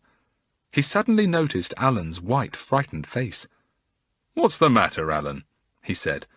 But before Alan could answer, there came a knock at the front door, and Annie came to say that the police sergeant wanted a word with Alan's mother. "Show him in here," said Alan's father, and in came the big sergeant. Alan began to shake at the knees. "Good evening, madam. Good evening, sir," said the sergeant. "About this jacket. Young George's father sticks to it that he found it in the middle of a bush in the field at the bottom of your garden. The window cleaner says he knows nothing about the jacket at all." "But how could the jacket have got into the middle of a bush in the field at the bottom of our garden?" began Alan's mother scornfully. Then her husband stopped her. "Wait," he said. "It could have got there quite easily. Alan, what do you think about it?" Alan was shaking. "I feel sick," he said. "Well, go on feeling sick," said his father sternly. "But answer my question. Do you hear me?" There was a dead silence. The police sergeant waited, a notebook in his hand. Alan's mother held her breath. His father looked like a thundercloud. Alan spoke at last, in a feeble, cracking voice that didn't seem a bit like his own. "I threw the jacket there. I got it muddy and torn, and I was afraid of what Mother would say, and I thought you wouldn't give me a bicycle if you knew I'd spoilt my coat." There was another silence. Then Alan's mother gave a sob. Alan's father turned to the sergeant. "I'm sorry, Sergeant. Tell young George he can keep the coat, and give this £5 note to the window cleaner with my sincere apologies for the mistake. I'll deal with Alan myself." Alan wondered if his father was going to send him to bed early, but he wasn't. He looked sternly and sadly at the frightened boy. "Don't worry, I'm not going to punish you. See what an enormous punishment to have brought on yourself. You have lost your new jacket. You have lost your bicycle, because that money I gave the sergeant was saved up towards buying it. And you have lost the pride and trust that your mother and I have always had in you. If only you had been brave enough to come and own up that you dirtied and torn your jacket, none of this would have happened. You were afraid of a little scolding, and now you have to bear a very big punishment." Alan's mother put her arms round Alan. "Oh, Alan, I do still trust you. You're not really a coward. You didn't know what awful things happen sometimes when you let yourself be afraid." "No, I didn't," said poor Alan. "But I know now. It shan't happen again, Mother. Please go on trusting me, please do. I don't mind so much about losing my jacket or my bike, but I do mind dreadfully if you don't trust me any more." "That's the way to look at it," said his father, looking much less cross. "I'll be proud of you yet." Well, I think he's right. Alan was afraid once, but he never will be again. Mummy's New Scissors. Mother came into the playroom looking rather cross. "My scissors are no longer in my work basket," she said. "One of you children must have borrowed them, and they are my new scissors too. Who has taken them?" "I haven't," said Jean at once. "I always ask you first." "What about you, Katie?" said her mother. Yes, oh dear, I did borrow them, said Katy. I couldn't ask you because you were out. I took them yesterday. Why didn't you put them back? Said Mummy. The least anyone can do when they borrow anything is to put it back. Where are they? I don't know, said Katy, trying to remember. Let me see. I took them out into the garden to cut flowers. Well, you must have brought them back, said Mother. Where are they, Katy? I'll go and look around the garden, said Katy. I must have left them there. She ran out ashamed, because she hadn't been careful with Mummy's bright new scissors. Thank goodness it hadn't rained in the night, or they would be turning rusty. She hunted everywhere for them, but she couldn't find them. She went back to tell her mother. Mother frowned. You are always doing things like this, Katy. I can't have you growing up careless and forgetful. You will have to be punished. Those were my best new scissors. Now I forbid you to play with your best new doll until you find my scissors. Katy didn't say anything, but she felt sad. She knew it was quite fair, but her best new doll was so lovely, and Katy took her out every single day for a walk. Now I shan't be able to, she thought. Poor Rosebud, she will wonder why, and I mustn't even play with her either. Jean ran up to her. Katy, you can't play with Rosebud, so may I? Do say I can. You've only let me hold her once, and I do love her. She's so pretty. No, you can't, said Katy at once. She's my doll. I won't let you play with her if I can't. All right, said Jean, turning away, but I would be very, very careful, and I'm sure Rosebud will be unhappy with nobody at all to play with her and take her out. You're not very kind. Katy looked at Rosebud lying peacefully in her cot. Rosebud looked back, and Katy thought she seemed puzzled. Was she wondering why Katy didn't pick her up and love her as she usually did? It isn't your fault I can't take you out and play with you, said Katy suddenly. I am unkind. Jean's right. Jean? Jean, come back. Jean came back. You can play with Rosebud and take her out into the garden for a walk, said Katy. I will let you, Jean. Oh, thank you, said Jean, pleased, and she ran to get Rosebud. She put on her pretty little rosebud hat and her new coat. How sweet she looked. Then she carried her out into the garden. It was very windy indeed. Jean had to smooth Rosebud's clothes down because they kept blowing up. And then her hat blew off. Oh, bother, said Jean. Katy wouldn't like that at all. Sit still on this seat, Rosebud, dear, while I get your hat. She sat Rosebud down carefully. Then she looked around for the hat. Where was it? She hunted here and she hunted there. Where could that little Rosebud hat have gone? Then she suddenly saw it. It was perched on top of a big spray of Michaelmas daisies and looked very strange indeed. Jean ran to get it. The wind blew it off the daisies as she reached it, and it dropped down to the roots. Jean knelt down and put her hand among the stems to get it. She lifted up the hat and caught sight of something shining underneath. Why, she cried, it's Mummy's scissors. Katy, quick, do come. See what I've found. She picked up the shining scissors and went to find Katy. She didn't run because her mother had said so often that it was dangerous to run with scissors. You might run into someone and hurt them with the scissor points. She found Katy and handed her the scissors. Your doll's hat blew off into the Michaelmas daisies, she said, and it dropped down to the ground and fell just on top of Mummy's scissors. Here they are. Oh, said Katy in delight. Thank you, Jean. Mummy will be pleased. Now I can play with Rosebud again. Oh dear, so you can, said Jean. I didn't have very long with her after all. You shall have her as long as ever you like, said Katy, and she hugged Jean. All the morning, and the afternoon too, if you want to. How clever of Rosebud's hat to find the scissors for me. She gave Mother back her scissors and told her how Rosebud's hat had found them. Mother laughed. It was really you who helped them to be found, Katy, she said. "You had the choice of being kind or unkind to Jean, but you chose to be kind and let her play with Rosebud, and so she was able to find the scissors. That's the way things work in this world, you know." Her mother was right, of course. It's the way things work. But it was funny that Rosebud's hat had to find the scissors, wasn't it? The Very Funny Tale. "Bother! Here come those two bad children again," said Taylor, the black cat. "Run away, everyone!" But Paddypaws was asleep on the wall, his long grey tail hanging down, and he didn't hear what Taylor said.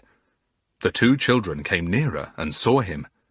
"Look," said Katy, "there's a fine tail to pull. Quick, pull it!" Derek crept up to the sleeping cat. He caught hold of the hanging tail and pulled it hard. "Whoa!" yelled the cat, and leapt off the wall at once, angry and frightened. "That's 3 tails we've pulled today," said Katy. "Look out for the next." That's what these two bad children loved to do, pull tails. They even pulled cows' tails in the field, and they would have pulled dogs' tails too, if they had dared to. All the cats were getting very tired indeed of Katy and Derek. Things got worse instead of better, for the two children really became very good indeed at tugging all the tails they saw. Now one day, a new cat came to live nearby. He was a Manx cat, and he had just a stump of a tail, for Manx cats, as you know, never wear long tails. The other cats came and looked at him.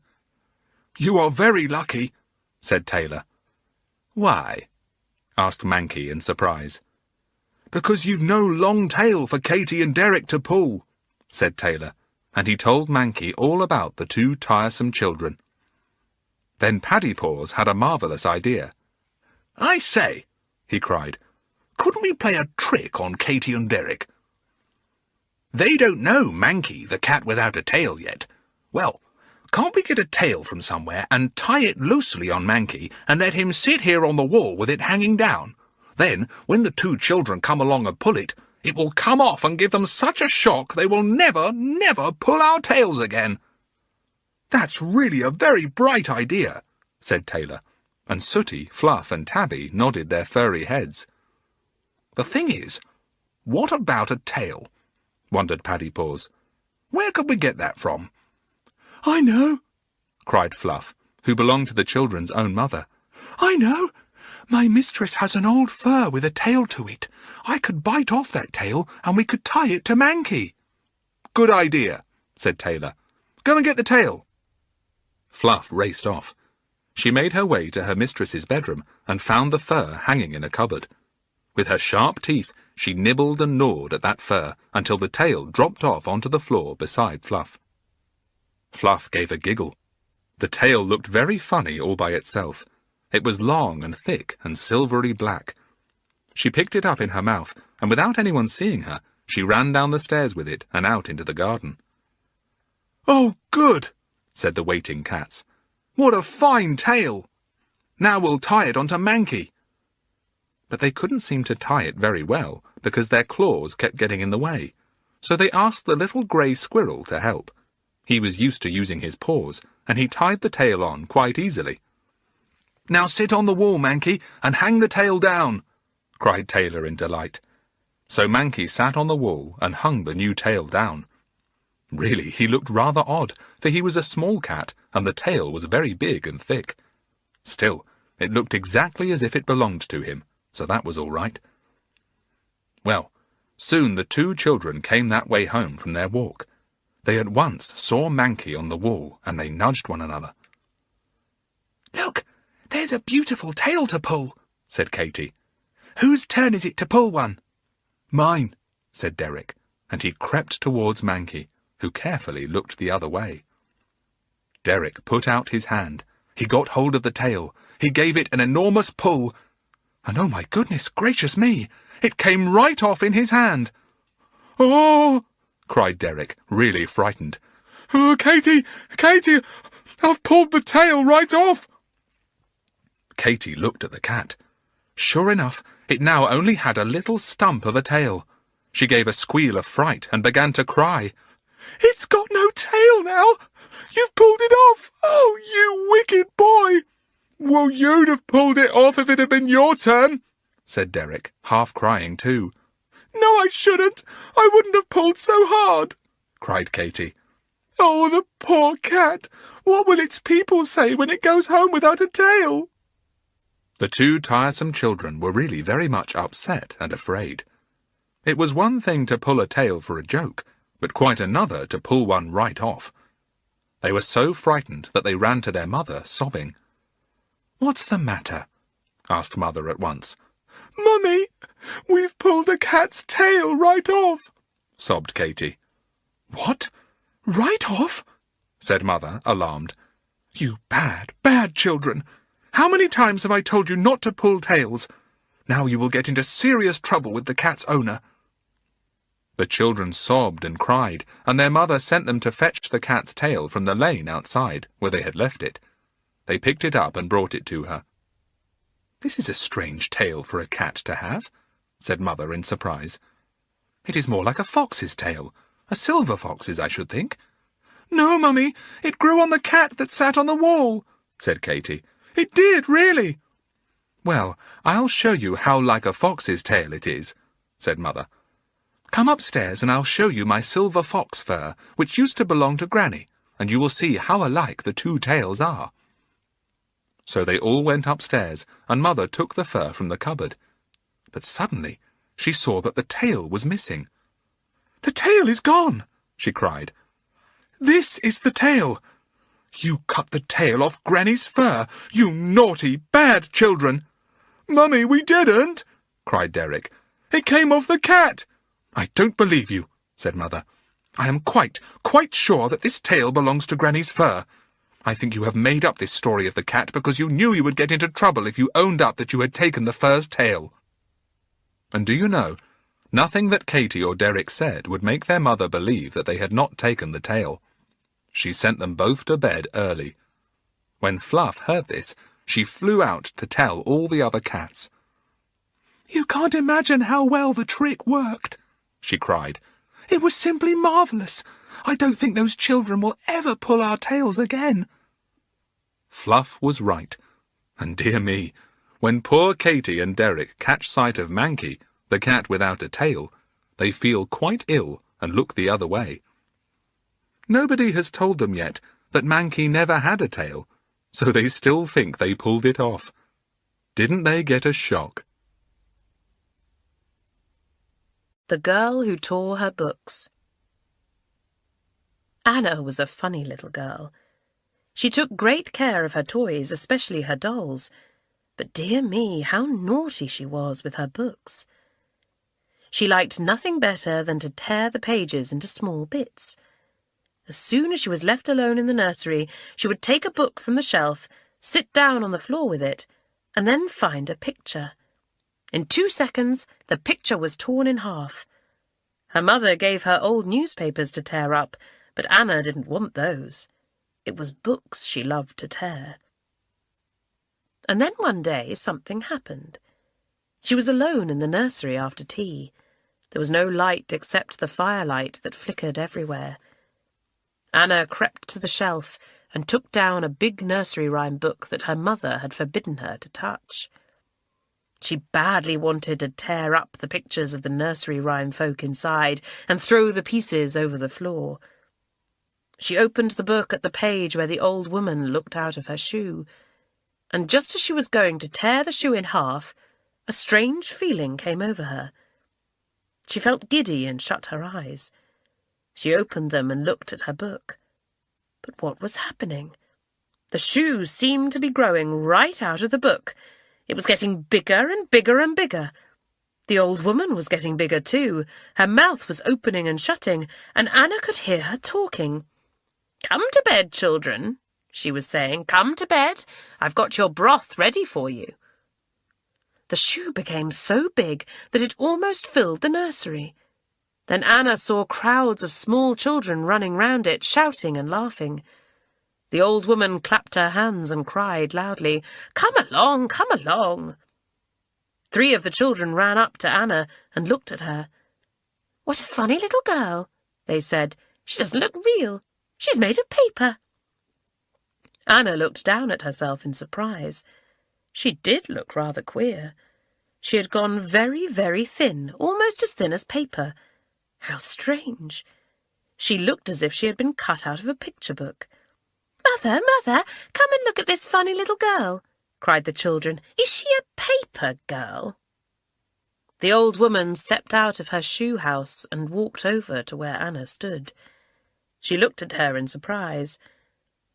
"Why, it's the naughty little girl I have so often heard about," she said.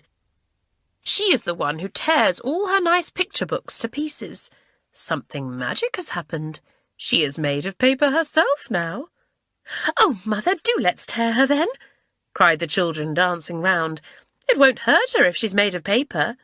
"It will hurt me," said Anna, crying in fright. "I know it will. Don't touch me." "Oh, do let's try and see," said a small boy, taking hold of Anna's arm. "Just let me tear a bit of your arm. You are always tearing up people in books. Now it is your turn." Anna jerked away her arm. "Don't," she said. "If you try to tear me, I'll shout for my mother." "She isn't here," said a little girl. "There's only our mother here, and she will put you to bed if you make too much noise." "Well, I won't be torn up," said Anna. "I am not made of paper, though I may look as if I am. I shall go back to my own proper self in a minute, I expect, and if you tear me now, I might find myself without an arm or something later on. Leave me alone." "But you always tear up your books," said the little boy, dancing round Anna. "If you tear paper, people, why can't we?" "I wish I hadn't now," said poor Anna. "I'll never do it again." A big boy went behind Anna and took hold of her paper dress. There was a sound of tearing, and Anna screamed in fright. "You've torn my dress! Oh, you've torn my dress, you bad, naughty boy!" "It's only paper," grinned the boy. "Ha ha! Now I've torn your dress, just as you've often torn the dresses of people in books. How do you like it?" Anna flew at the big boy. He yelled out, and all the other children shouted. The old woman came out from her shoe again with a frown on her face. She caught hold of one child after another and pushed them into the shoe. "You'll get some broth without any bread, and then you'll be sent to bed," she grumbled. "Fighting like that! I'm ashamed of you." She caught hold of Anna too, but the little girl, afraid of being made one of the shoe children, wriggled away. The old woman caught hold of her dress, and it tore again. Anna was pushed into the shoe with all the other children. She looked about for a way to escape, but the old woman shut the shoe door tightly and locked it. Anna saw another door at the back and ran for it. "Come back, you naughty girl!" cried the old woman, but Anna had opened the door and was running out as fast as she could. There were some stairs in front of her, and she ran down them, panting. At the bottom she bumped into someone, and a voice said, "Anna, dear, whatever is the matter?" It was her mother, just coming up the stairs. Anna stopped and looked round. She was at the bottom of the stairs that led to the nursery. How very strange. She looked down at herself, but it was dark, and she couldn't see if she was still made of paper. "Mother, feel me. Am I made of paper, or am I real again?" cried Anna, holding on to her surprised mother. "Anna, you must have been dreaming," said her mother, taking her upstairs to the nursery and switching on the light. "Of course you're not made of paper, darling." Anna looked down at herself and sighed with relief. Yes, she was her old, solid, real self again. Then her mother frowned. "Oh, Anna, look how you've torn your frock in 2 places. However did you do that?" "Mother, a boy from the shoe tore it, and so did the old woman when I ran away," said Anna. But of course her mother didn't believe her, and she scolded Anna hard. "It is very, very naughty of you to spoil that nice frock," she said. "You are always tearing books, and if you start tearing frocks too, I shall have to send you to bed each time you do it. I am very angry, Anna." Anna began to cry. "I'm not going to tear my books any more," she said. "Please believe me, Mother, I promise I won't." Well, she didn't. She had to mend her torn frock herself, and it took her 1 whole morning. And now, when her mother wants to read her nursery rhymes, Anna always turns over the page about the old woman and won't let it be read. I am not surprised. Are you? The Naughty Little Storyteller. There was once a boy called Benji, who was a naughty little storyteller. He just didn't bother to tell the truth when he was asked. If his mother said to him, "Benji, is it 6 o'clock yet, your bedtime?" he would say, "No, mother, it's only 10 to." And then the clock would strike 6, so his mother knew he was telling stories. She didn't know what to do with him, and neither did his teacher. But someone else knew what to do. Just listen. As Benji was coming home from school one day, he met an old woman. She said to Benji, "Good morning, little boy.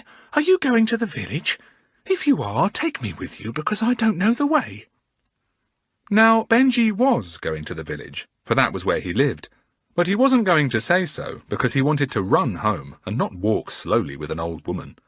So he said, "No, I'm not going to the village, I'm afraid, but you'll easily find it. It's across this field and over the stile and down the road and—" "You are a naughty little storyteller, Benji," said the old woman suddenly, looking at him with wide-open, piercing eyes.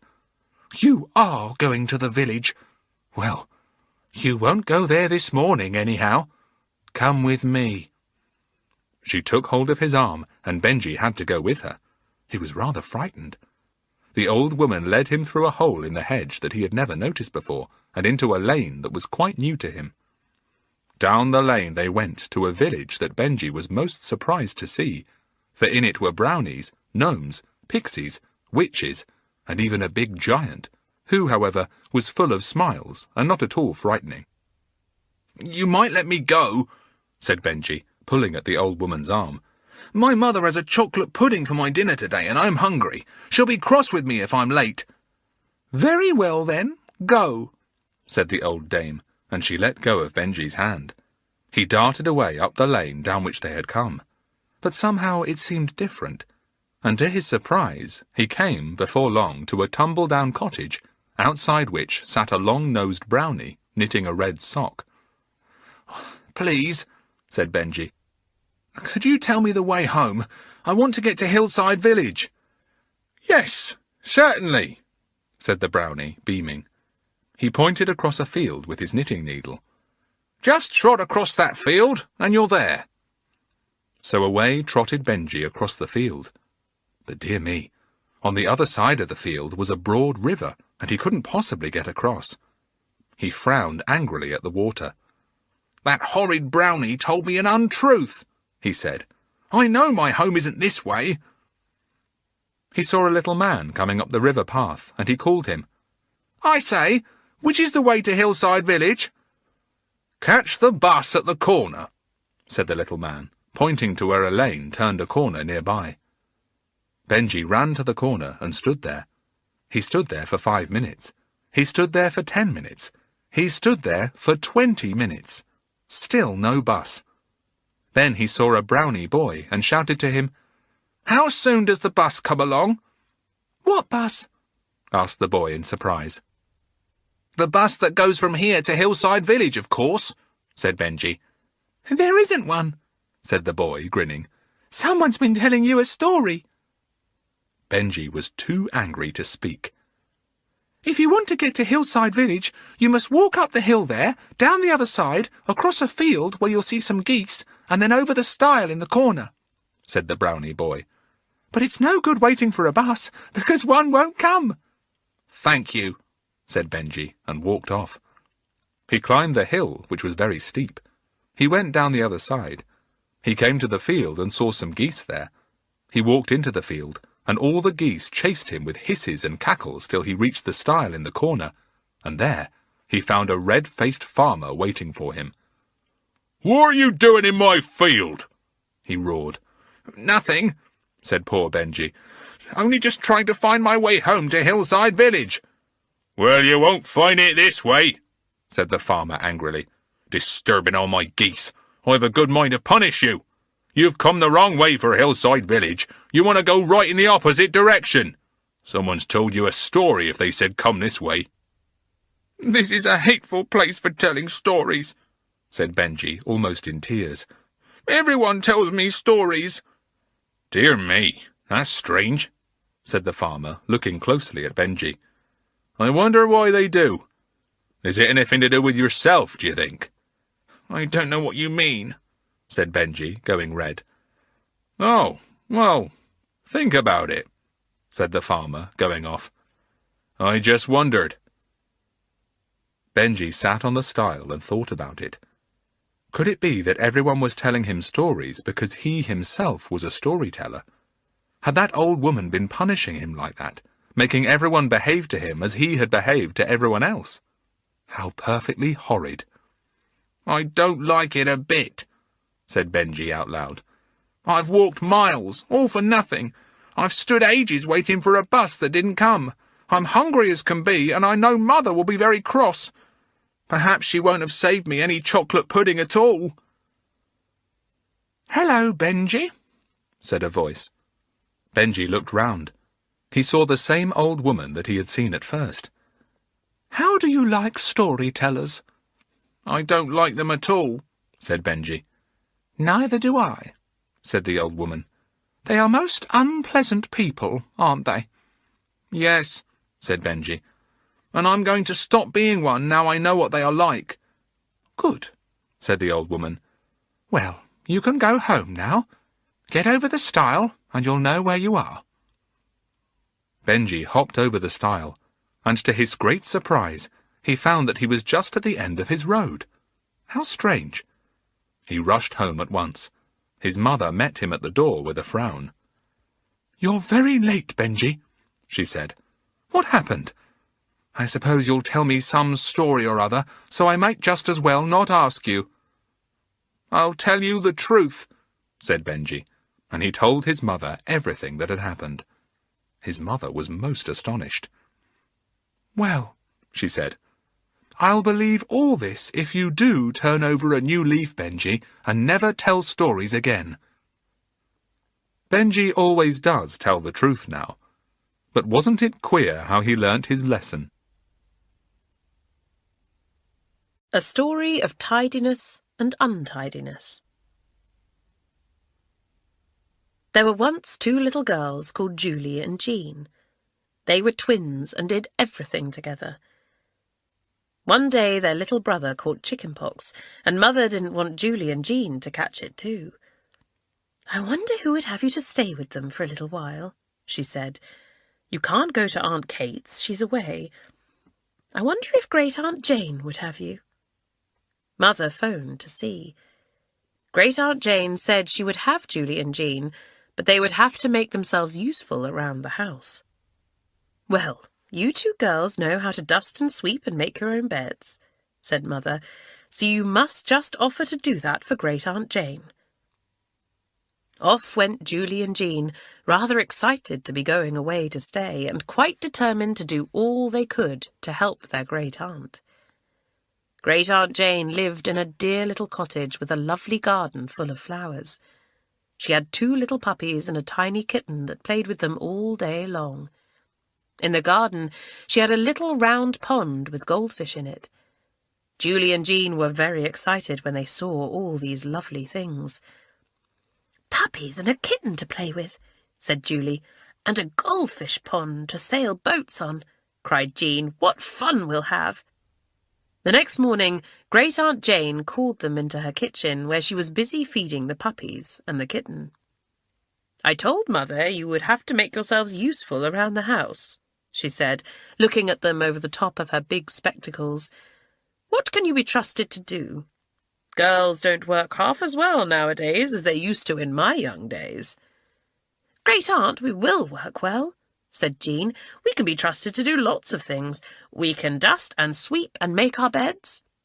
Very well. Make your beds each morning, and Julie, you can dust the dining room and sweep it, and Jean can dust and sweep the sitting room. Keep your own room tidy too. I'll come and watch you this morning. You'll have to work hard, you see. Great Aunt Jane chuckled at the twins. They laughed. Oh, that isn't much, said Julie. We shall soon get that done. Then we'll be able to play in the garden with the puppies, won't we?" "Yes, you may," said Great Aunt Jane, "but you must do your jobs thoroughly, do you understand?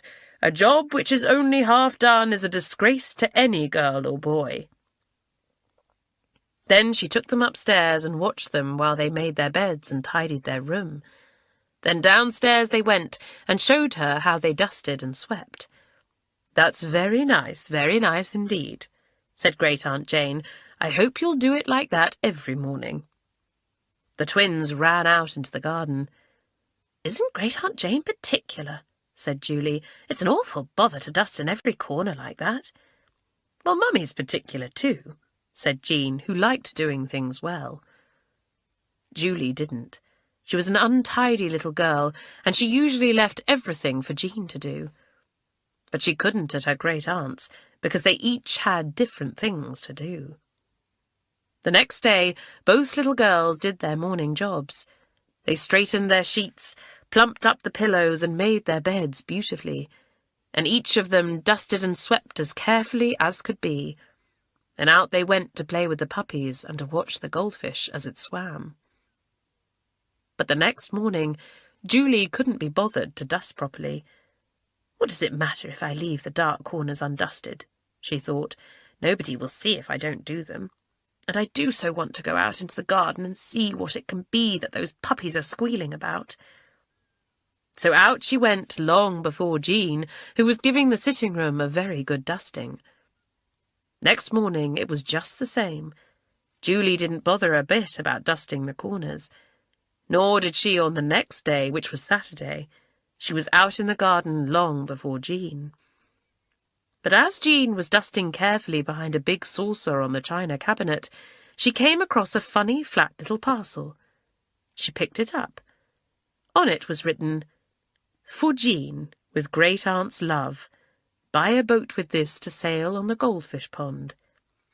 Jean opened it. Inside was some money. "Oh, how lovely!" cried Jean, rushing to thank Great Aunt Jane. "What a good thing it was that I remembered to dust behind that saucer." She ran to show Julie. Julie was delighted to think they would have a boat to sail on the pond, but a little bit hurt because Great Aunt Jane hadn't given her some money too. They bought a lovely boat and had a glorious time sailing it on the pond. Julie did so wish she had one as well. The days went by, and the little girls did their work every morning. Great Aunt Jane never seemed to go and look how they were doing it, so Julie started to become more and more careless. She made her bed badly, and she didn't plump the pillows once. The next Saturday that came, she bundled her bed together anyhow, and ran quickly downstairs to sail the boat before Jean came. But Jean was a long time coming. She had made a lovely discovery. As she made her bed, she saw something long and flat lying beneath the pillows. She picked it up and undid the paper. It was a book of fairy tales with lots of pictures. "How perfectly lovely!" cried Jean, and ran to thank Great Aunt Jane again. "I'm glad you like it," said Great Aunt, smiling at her. "I know you must have made your bed properly, my dear, if you found that." When Jean showed the book to Julie, Julie began to cry. "Nasty old Great Aunt Jane to give you things and not me," she sobbed. "Mummy always gives us the same. Why doesn't Great Aunt Jane?" Just at that moment, Great Aunt came out. "Dear, dear, dear," she said. "What's all this to do?" "Julie's crying because you didn't give anything to her," said Jean. "Why didn't you, Great Aunt?" "Oh, but I did," said Great Aunt Jane. "Come and see." She took the two little girls into the dining room that Julie was supposed to dust each morning. "Did you dust behind the clock on the mantelpiece?" she asked Julie. Julie went very red. She knew there were lots of corners in the room she had missed. "No," she said, "I didn't." "There now," said Great Aunt Jane, "and I put some money for you there last Saturday because I wanted to pay you for dusting so nicely. Well, well, I must have it back as you didn't dust properly. See if it's there." Julie peeped behind the clock. Yes, there was a little flat parcel with Julie written on it, and wasn't it dusty? Great Aunt Jane solemnly undid the parcel and put the money back into her purse. Then she took them upstairs to their bedroom. "Did you plump your pillows this morning?" she asked Julie. Julie hung her head and said no, she hadn't. "Dear, dear, dear," said Great Aunt Jane. "Then I suppose your fairy tale book is still under the pillows. Why don't you take a look and see?" It was, and very sadly Julie watched her great aunt put it away in a cupboard. She was terribly ashamed and made up her mind never ever to do her work carelessly again. "You are going home today," said Great Aunt Jane, "and you may each take a puppy for your own, because I have enjoyed having you. Jean, go on doing your jobs well, and you will be a great help to your mother. Julie, don't forget the lesson you have learnt while you have been here with me." And the funny old lady smiled at them so kindly that Julie smiled back through her tears and thought what a silly girl she had been. Then the twins went upstairs, packed up all their things in their bags, tucked their puppies under their arms, and went downstairs again to say goodbye to Great Aunt Jane. When Julie said goodbye to her great aunt, she kissed her and whispered something into her ear. "I'm sorry I worked so very badly," she said, "but I promise I never will again." Great Aunt waved goodbye to them as they went off. The twins were sorry to leave the dear little cottage, but they were most excited to be going home to their parents again. "Whatever do you think Mummy will say when she sees our puppies?" said Jean. Mother was delighted to have her two little girls home again, and Great Aunt Jane had already asked her if the twins might have the puppies. She wondered why Jean had a ship and a book as well, while Julie had none, but she asked no questions. But she was surprised to find, after only a few days, that instead of one very tidy little girl and one very untidy little girl, she had two of the tidiest little daughters you can imagine. She couldn't make it out. Julie's bed was always as well made as Jean's, and instead of hurry-scurrying over it and getting everything done first, she found that Julie was often longer than Jean. "Well, really," said Mother to Father one night, "I honestly don't believe any mother has got two such thorough little girls as we have. I really don't think you'd be able to find a single speck of dust anywhere in the house, no matter how hard you looked." Julie and Jean were very pleased to hear that, and Julie was delighted when Mother said she really must phone Great Aunt Jane and tell her how helpful the twins were. 2 days afterwards, there came a great rat-tat-tat at the door. Mother opened it and took a big, exciting-looking parcel from the postman. "Why, it's addressed to Julie," she said. Julie was most excited. She undid the string and opened the parcel. Inside was a lovely fairy tale book. There was a letter, too, and when Julie opened it, some money fell out. "Dear Julie," wrote Great Aunt Jane, "I think these belong to you now, don't they? If you buy a ship like Jean's, do please come and stay with me again and sail it on my pond. Don't forget to come soon, will you?" Wasn't that nice of Great Aunt Jane? The Enchanted Book. This is an odd story. It is about John, a boy who lived in London 50 years ago. John is grown up now, of course, and he doesn't know if it was all a dream or if it really happened. You must decide for yourself when you hear the story. John was 8 years old. He was just an ordinary boy, going to school every day, working, playing, eating, and going to bed at night, just as you do. He was naughty sometimes, just as you are. He was kind sometimes, just as you are. When he was naughty, his mother and teachers scolded him. When he was kind, they loved him. Sometimes they said, "You must be honest, you must be patient, you must be unselfish." But they didn't tell him exactly why he must.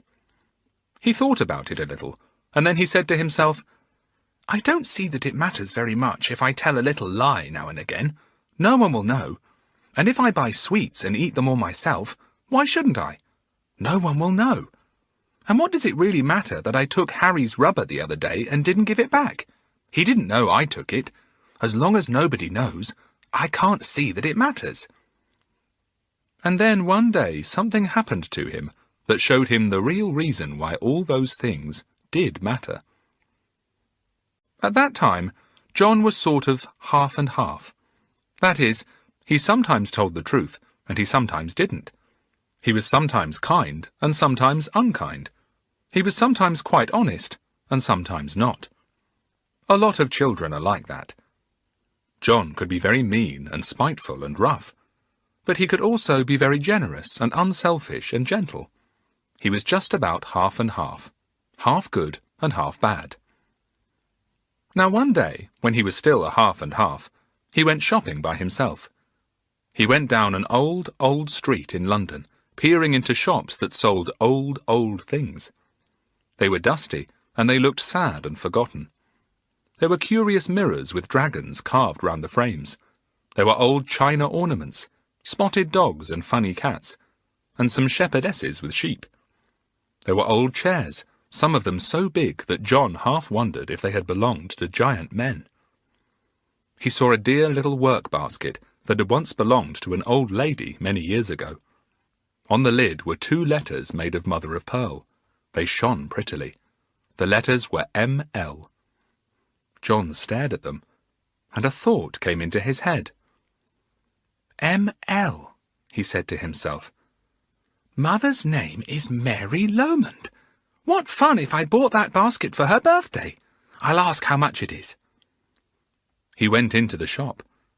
The funniest old man came out of the dark part of the shop, rather like an old spider coming out of its web, John thought. How much is this basket, please? Asked John. 10 shillings, said the old man. John stood and thought. He had almost 10 shillings at home, but he had meant to buy himself a penknife with some of it. He badly wanted a penknife. All the boys in his class had a penknife except John.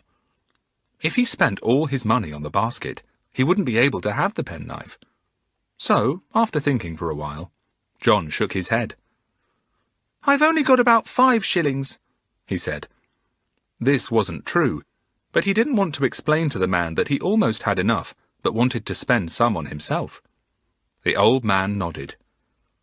Look around and see if there's anything else, he said. He hobbled off and left John in the untidy, musty, dusty old shop.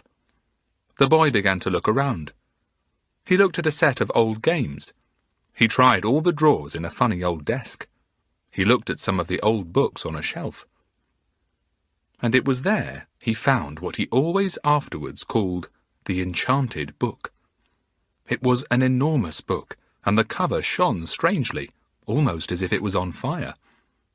When he was looking at the cover, the old shopman appeared again. You'd better not look at that book, he said.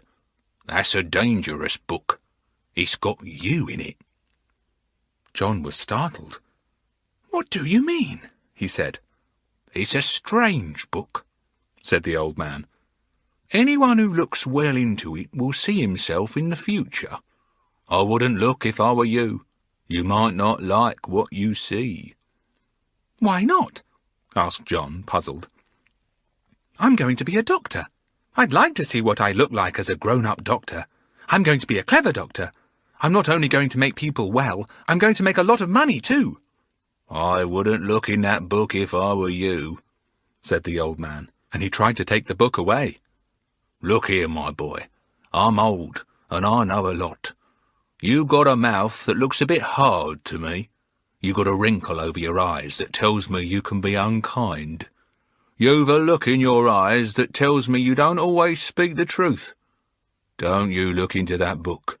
You'll see something that'll make you afraid and unhappy. Well, that made John feel he simply must see the pages of that book. He couldn't really believe that they would show him himself, but he felt that he must find out. I want to see, he said, Please do let me see. I won't damage the book in any way. He looked up at the old man and smiled. Now John's smile was very nice. His eyes lit up and creased at the corners. His mouth curved merrily, and his whole face changed. The old man looked at him closely. "I believe you're half and half," he said. "If you are, this book will show you 2 stories with pictures. One story will begin at the beginning of the book. The other one you'll find by turning the book the other way and opening it at the end. If you're half and half, that is, half good and half bad, there's no harm in letting you see the book. All right? Have your own way. We'll open the book at this end first." The old man opened the book, and John stared in great surprise, for there was a picture of himself in jersey and short trousers, just as he was then. "You," said the old man, and turned a page. "Here you are doing something you're ashamed of. Ah, yes, cheating at sums. Dear, dear, what a pity. And here you are boasting about something you hadn't really done.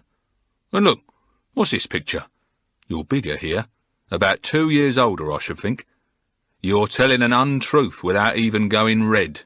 You're winning a prize, but only because you told that untruth." I don't like this book, said John, and he tried to close it. The old man stopped him. "No, once you've opened it, you've got to go on. Look at this picture. You're quite big here. You're being unkind to a smaller boy, but there's no one to see, so you don't mind. Nasty little bully. And oh, look here. Who's this? Your mother?" Yes, said John. Why is she crying in the picture? "Because she's so disappointed in you," said the old man. "Look, it's her birthday. She's got a birthday card in her hand. She wanted you to spend her birthday with her, and you had promised to, but at the last moment somebody asked you to go to a picnic, and you went there instead. You didn't really mind if your mother was sad or not. She's thinking about you, feeling disappointed that you are growing up into a selfish, boastful, unkind youth." I don't like that picture, said John in a trembling voice. "Turn the page, quick!" The page turned. "Why, here you're grown up," said the old man. "Fine-looking fella, too. You're studying to be a doctor. You said you meant to be one, didn't you? Well, you are going to be. This man here in this picture with you is saying that to be a doctor is a wonderful thing. You can bring healing and happiness to people who need it.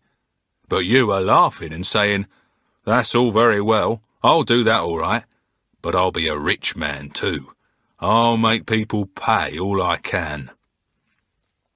John said nothing. He didn't like himself at all in the pictures. The old man turned to him.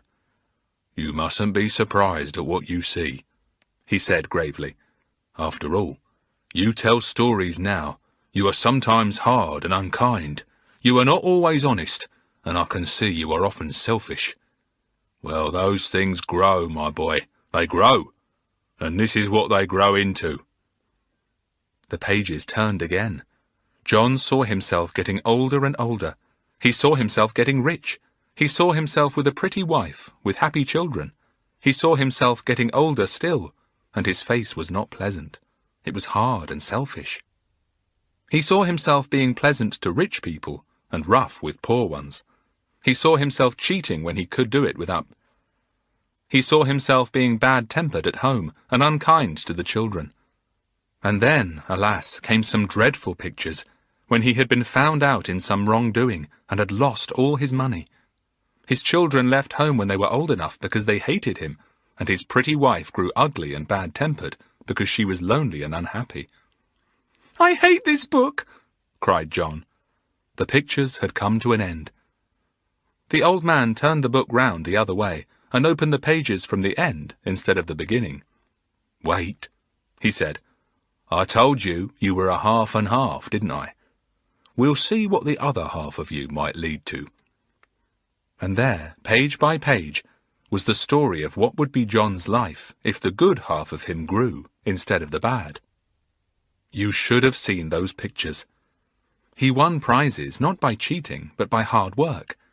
He gained friends not by boasting, but by kindness. His mother smiled out from the story, happy in an unselfish and loving son. There he was, studying to be a doctor, but this time not boasting that he meant to be rich. This time he was saying something else. The world is divided into two kinds of people, the ones who help and the ones who have to be helped. I'm going to be one who helps.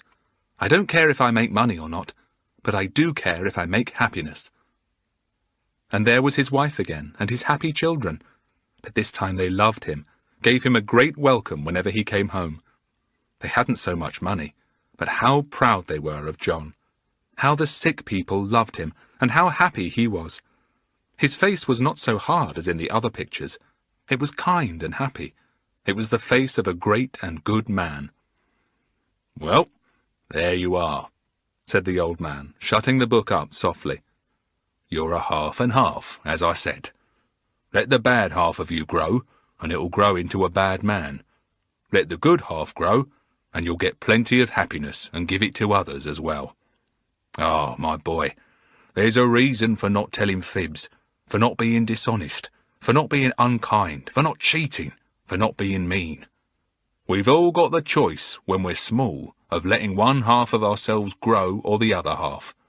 Nobody else but ourselves can choose." "Yes," said John in a small voice. "You may think to yourself, 'Nobody knows I'm telling a fib,' said the old man. "But you know it. That's what matters. It makes the wrong half grow, you see. Well, my boy, you'd better get back home now. And never mind about that work basket. I can easily sell it to someone else if you haven't enough money." "I have enough money," said John. "At least, I shall have tomorrow when Father gives me my Saturday money. That was really a fib I told. I wanted a penknife, you see. But now I'm going to spend the whole of my money on that basket for my mother's birthday." "Take it with you now," said the old man, "and you can bring me the money tomorrow." "Will you trust me then?" asked John. "I told you a fib just now, you know." "I'll trust you," said the old man. "Go along, little half and half. Here's the basket." John went, full of wonder and very puzzled. A good many things were suddenly very clear to him. He saw now why it mattered so much whether he chose to do wrong things or right things. He had to make himself, good or bad. The man he was going to be would be exactly as he made him. It was the little things, the right and wrong things he did, that were going to lead to all sorts of big things. That isn't quite the end of John's story. He's a great doctor now, the kindest and most honest man you could meet. He says that the strange enchanted book told him things every child ought to know. "Most children are half and half," he says. Well, I expect you are too, aren't you? Choose the right half, whatever you do, and let it grow. I can't show you the enchanted book, because I don't know where it is now. But if I ever find it, we'll look at it together. I wonder what it will show us. The Boy Who Played Tricks. Harry yawned. He was sitting in class, and he was very bored. "Everyone's working hard, but I can't think of a thing to write down," he thought. "Maybe if I play a little trick on someone, I'll liven things up." He wondered what to do. Then he grinned. "I'll hand a note to Jenny, and I'll drop ink all over the other side so that her hand will be covered in black ink," he thought. "That'll make us laugh." So he scribbled a note, and then, opening his desk, he hid behind it for a few moments, making blots on the underside of the note with his fountain pen. How wet it was! He left a dry corner to hold it with, and then whispered to Jenny, "Here, pass this on." Jenny held out her hand and took the note. She felt her fingers getting wet and looked to see why. Oh, how disgusting! The paper was dripping with ink underneath. The note fell on her dress and made a big mess. Jenny snatched at it and got covered with ink again. She was almost in tears. Then the bell rang for the end of the lesson. John stood up to hold the door for the teacher to go out. Harry began to laugh loudly. "Look!" Jenny's covered in ink. I handed her a note with ink blots underneath and—" "That's a disgusting trick," said John. "Look at poor Jenny's dress. Whatever will her mother say?" "I shall get told off," said Jenny, with tears in her eyes. "It was clean on today. You're hateful, Harry." "Yes, always playing silly tricks like this," said Joan. "You hid all my books the other day, and I got into such a row." "Well, tricks are funny. They liven us up," said Harry, still grinning. "Look at your hands, Jenny." "I've a good mind to wipe the ink on your face," said Jenny, holding up her hand. Harry dodged at once. "Making such a fuss about a little trick," he said crossly. "It was only meant for fun." "Tricks that get other people into trouble aren't funny," said Peter. "Your tricks are either silly or unkind. Look at how you jump out at people from behind doors. You nearly scared little Fanny out of her wits." "Pooh! Funny? That's not funny." "And you took Jane's chair away just as she was going to sit down," said Doris. "She hurt her back and couldn't go in for the sports. That's not funny either. It's cruel." Harry flung himself out of the room. "Can't stand a few tricks," he jeered. "You're a dull lot. I shan't waste my time on you any more." "You'd better not," said John. "We've had about enough of you. Keep your tricks for home." Harry thought he had better. It wasn't nice to have everyone against him like that.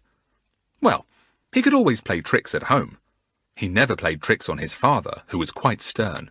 But he played plenty on his gentle mother, and on Mrs. Brown, who came to help with the housework.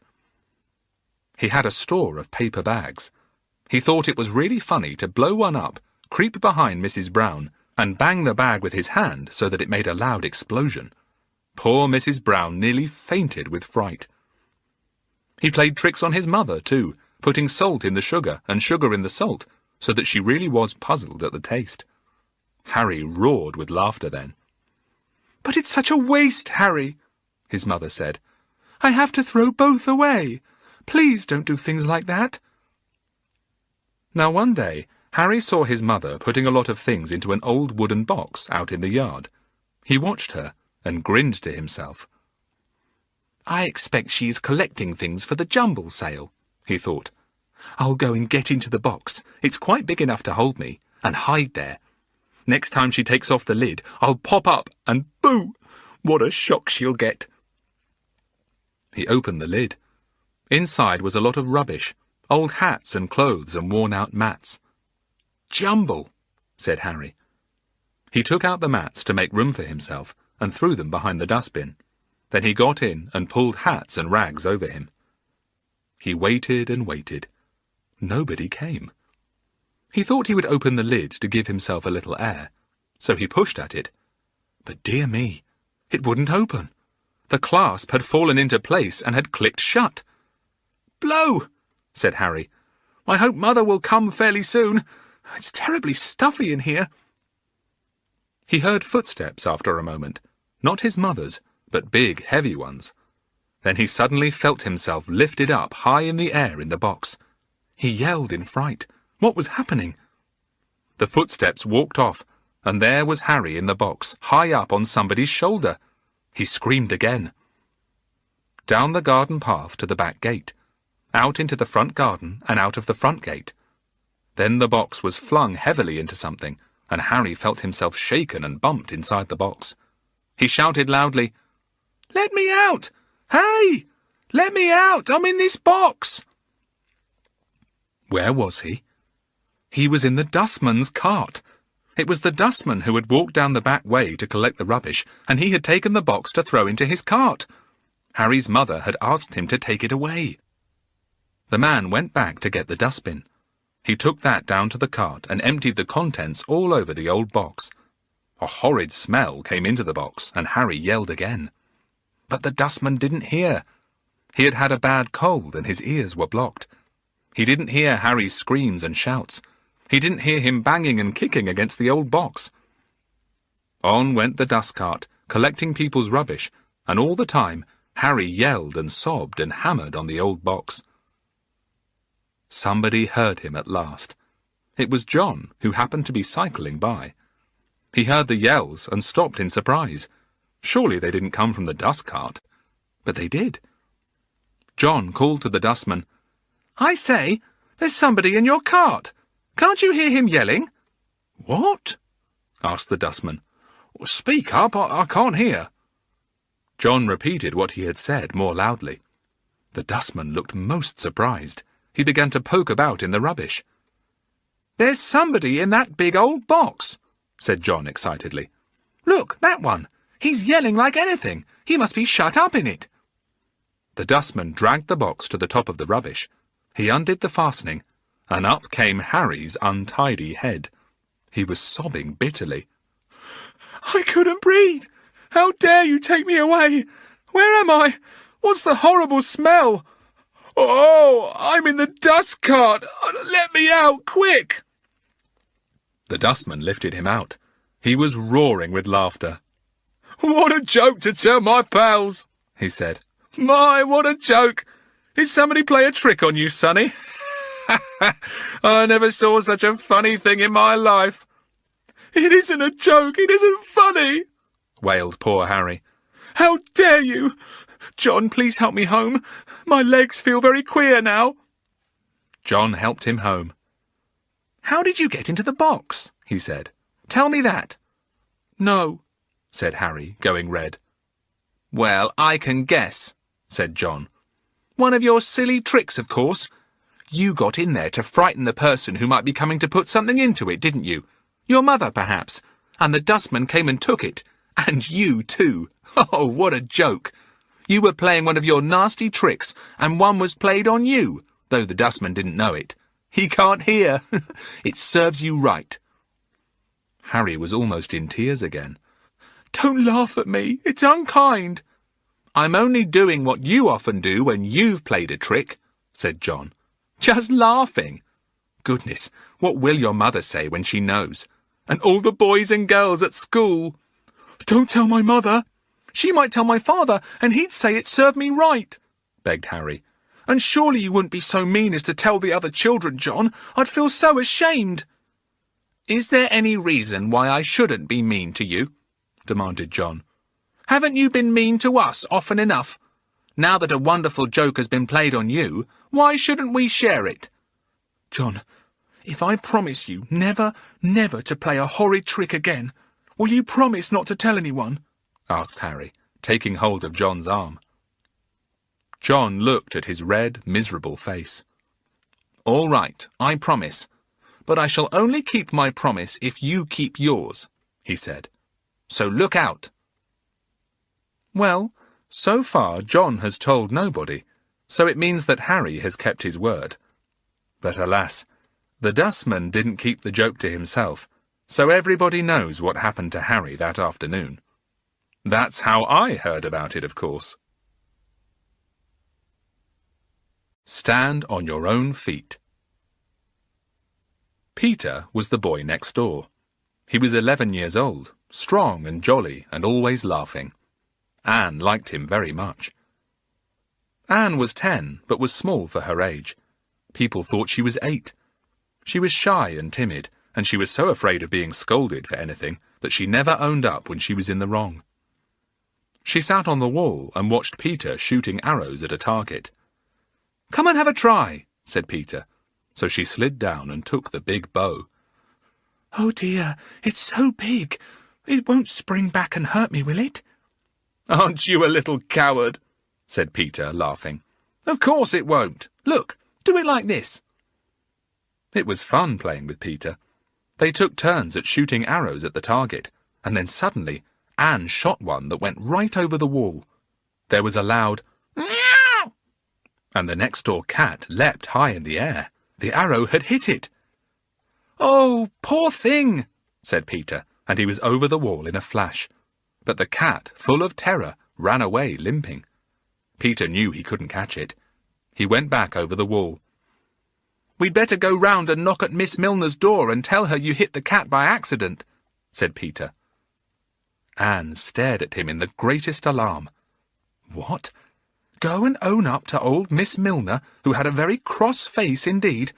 Why, She wouldn't know a thing about the cat if nobody told her, so why tell her? "We don't need to say anything," said Anne.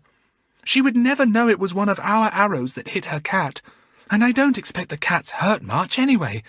Miss Milner is terribly fierce, you know." Peter looked fierce too, quite suddenly. He stared scornfully at Anne. "Do you know what you are? You're a cowardly custard, afraid of owning up. The cat might be badly hurt, we don't know, and we ought to tell about it. We didn't do it on purpose. Miss Milner will know it was an accident." "Oh, but Peter, she'll be so cross," said Anne, her eyes filling with tears. "And what does that matter?" said Peter, still in his horrid, scornful voice. "Have people never been cross with you? Why shouldn't they be sometimes? I feel very cross with you myself. I know it's horrid when people are cross, but even if we don't like it, we needn't be afraid of it." "You come with me then, Peter," wept Anne. "You tell Miss Milner. And oh, couldn't you say it was your arrow that hit the cat? I always feel so scared when things like this happen. You're big and brave, and you're a boy. I'm a girl, and Mummy says I'm timid and sensitive." "Timid and sensitive?" said Peter sneeringly. "That's what people often say when their children are cowardly and deceitful. Pooh! You're only a year younger than I am, and what does it matter if you're a girl? I've got a cousin of 9 called Jean, and she's as brave as anything. She's coming to stay soon, and I'll be glad to have her. She can stand on her own feet. You always want to stand on somebody else's." I don't, sobbed Anne, thinking that Peter was very unkind. "You do," said Peter. "When you got into trouble at school, you asked your mother to put it right for you instead of taking your punishment properly. And when you broke Lucy's ruler in half, you were afraid to tell her. You got George to explain about it to Lucy. And now you want me to go and tell Miss Milner that I shot the arrow at the cat. Why can't you stand on your own feet?" Anne didn't answer. She wiped her eyes and sniffed. "You'll grow up into a milk-and-water, namby-pamby, weak and silly person," went on Peter. "My mother says people like that have never learnt to stand on their own feet and face up to things." Anne began to cry again. "You don't like me. You won't want to play with me any more." Peter looked at Anne and felt sorry for her, but not too sorry. No, that would never do. He took her arm and shook it gently. "Anne, I'm going to tell you something nice now. I do like you. You're fun to play with, and if you be brave and stand on your own feet always, I'd like you as much as I like anyone. But if you don't stand on your own feet, I shan't be friends with you at all. You won't be worth it." Anne sniffed again, then wiped her eyes and put away her hanky. She looked at Peter, so straight and tall and fearless. She would never, never be like him. But she could at least try. She didn't want him to think Jean was wonderful and play only with her when she came to stay with him. It would be horrid to be left out because she was feeble and silly and a coward. "I think you've said worse things than any grown-up would say," she told him. "But I think perhaps you're right. I don't believe I ever do stand on my own feet. You watch me now." And to Peter's enormous surprise, she went out of his garden and up the front path to Miss Milner's house, where she knocked on the door. When she heard footsteps along the hallway inside, she almost ran away. This was the very first time Anne had ever owned up to anything by herself, and although she had felt very brave when she had spoken to Peter, she didn't feel at all brave now. The door opened, and there stood the cross-faced Miss Milner. "What do you want?" she said. Anne could hardly get the words out, she was so afraid. "Please, quite by accident, I hit your cat with an arrow. I thought I'd better tell you in case she was hurt. I'm so sorry." Anne stammered all this out with a very red face, and then turned to run away. But Miss Milner caught hold of her arm. "Wait," she said. "Let's have a look at the cat. She's in the kitchen. How nice of you to tell me. Most children wouldn't have said a word." Anne's heart was still beating fast as she went with Miss Milner into her kitchen. The cat was there in front of the fire. Miss Milner examined her. "She has a little lump on this leg, but that's all," she said. "I don't think she's hurt much. Thank you for telling me. I think a lot of you for that, and when I see your mother I shall tell her what a brave little girl she's got to come and own up like this." "Peter made me," said Anne, going red again. "I was afraid to." "Well, here are biscuits for you both," said Miss Milner, reaching up for a tin. "I made them myself. That boy Peter is a good lad, absolutely trustworthy. He'll make a fine man, there's no doubt about that." She gave Anne the biscuits and smiled at her. Anne was astonished. Why, Miss Milner hadn't a cross face after all. She thanked her and raced back to Peter, her face glowing. They munched the biscuits together while Anne told all that had happened. "There you are, you see. As soon as you stand on your own feet, things aren't nearly so frightening as you think," said Peter. "But mind you, even if they are frightening, it's still no reason for not facing up to them. I must say I never thought you had it in you, Anne, to own up like that." Anne thought about many things that night in bed. She remembered a lot, too. She remembered how she had once broken one of the panes in the garden shed and hadn't owned up, and Daddy thought it was the odd-job boy who had done it. She remembered how she had got into trouble at school over forgotten homework, and had begged her mother to go and tell her teacher she hadn't been well, and that was why the work wasn't done. And oh, dear Mother had done what Anne wanted. Perhaps Mother didn't know it was wrong not to let her stand on her own feet. Anne remembered other things. Mother was always making excuses for her. She wouldn't let Daddy scold her when she had broken his fountain pen. She wouldn't let Granny be cross with her when Anne had left the tap running in the basin and flooded the floor. She hadn't even made Anne go and tell Granny herself. Mother had gone to tell her and explain. "I've been standing on other people's feet for ages," thought Anne, feeling ashamed. "It's going to be hard to stand on my own now. I hope they'll bear my weight." That made her smile. She thought of Peter. However afraid he might be, he always seemed strong and brave and sensible. She wanted him to think well of her. She fell asleep making up her mind that she would be far, far better than his wonderful cousin Jean. Well, it wasn't easy to keep her word to Peter. All kinds of things happened that seemed to make things as difficult as possible. She lost one of her exercise books on the way to school, and because she knew she would have to stay in at playtime and get a few sharp words from her teacher, she simply could not tell her. She kept thinking what to say, and then not saying it. In despair, she went to Peter between lessons and told him. "I'm a coward after all," she said. "I simply can't own up." "Now, you go straight away this minute and say, 'Miss Brown, I'm sorry, I must have dropped my exercise book on the way to school,'" said Peter. "Go on, this very minute. The more you think of it, the worse it will be. It's best to do these things at once." Peter was right, of course. It was always best to face up to things at once and get them over. Miss Brown wasn't even cross. She put her hand into her desk and brought out Anne's exercise book. "Here it is," she said. "Somebody picked it up and brought it to me. Put your name in it. You know that's the rule."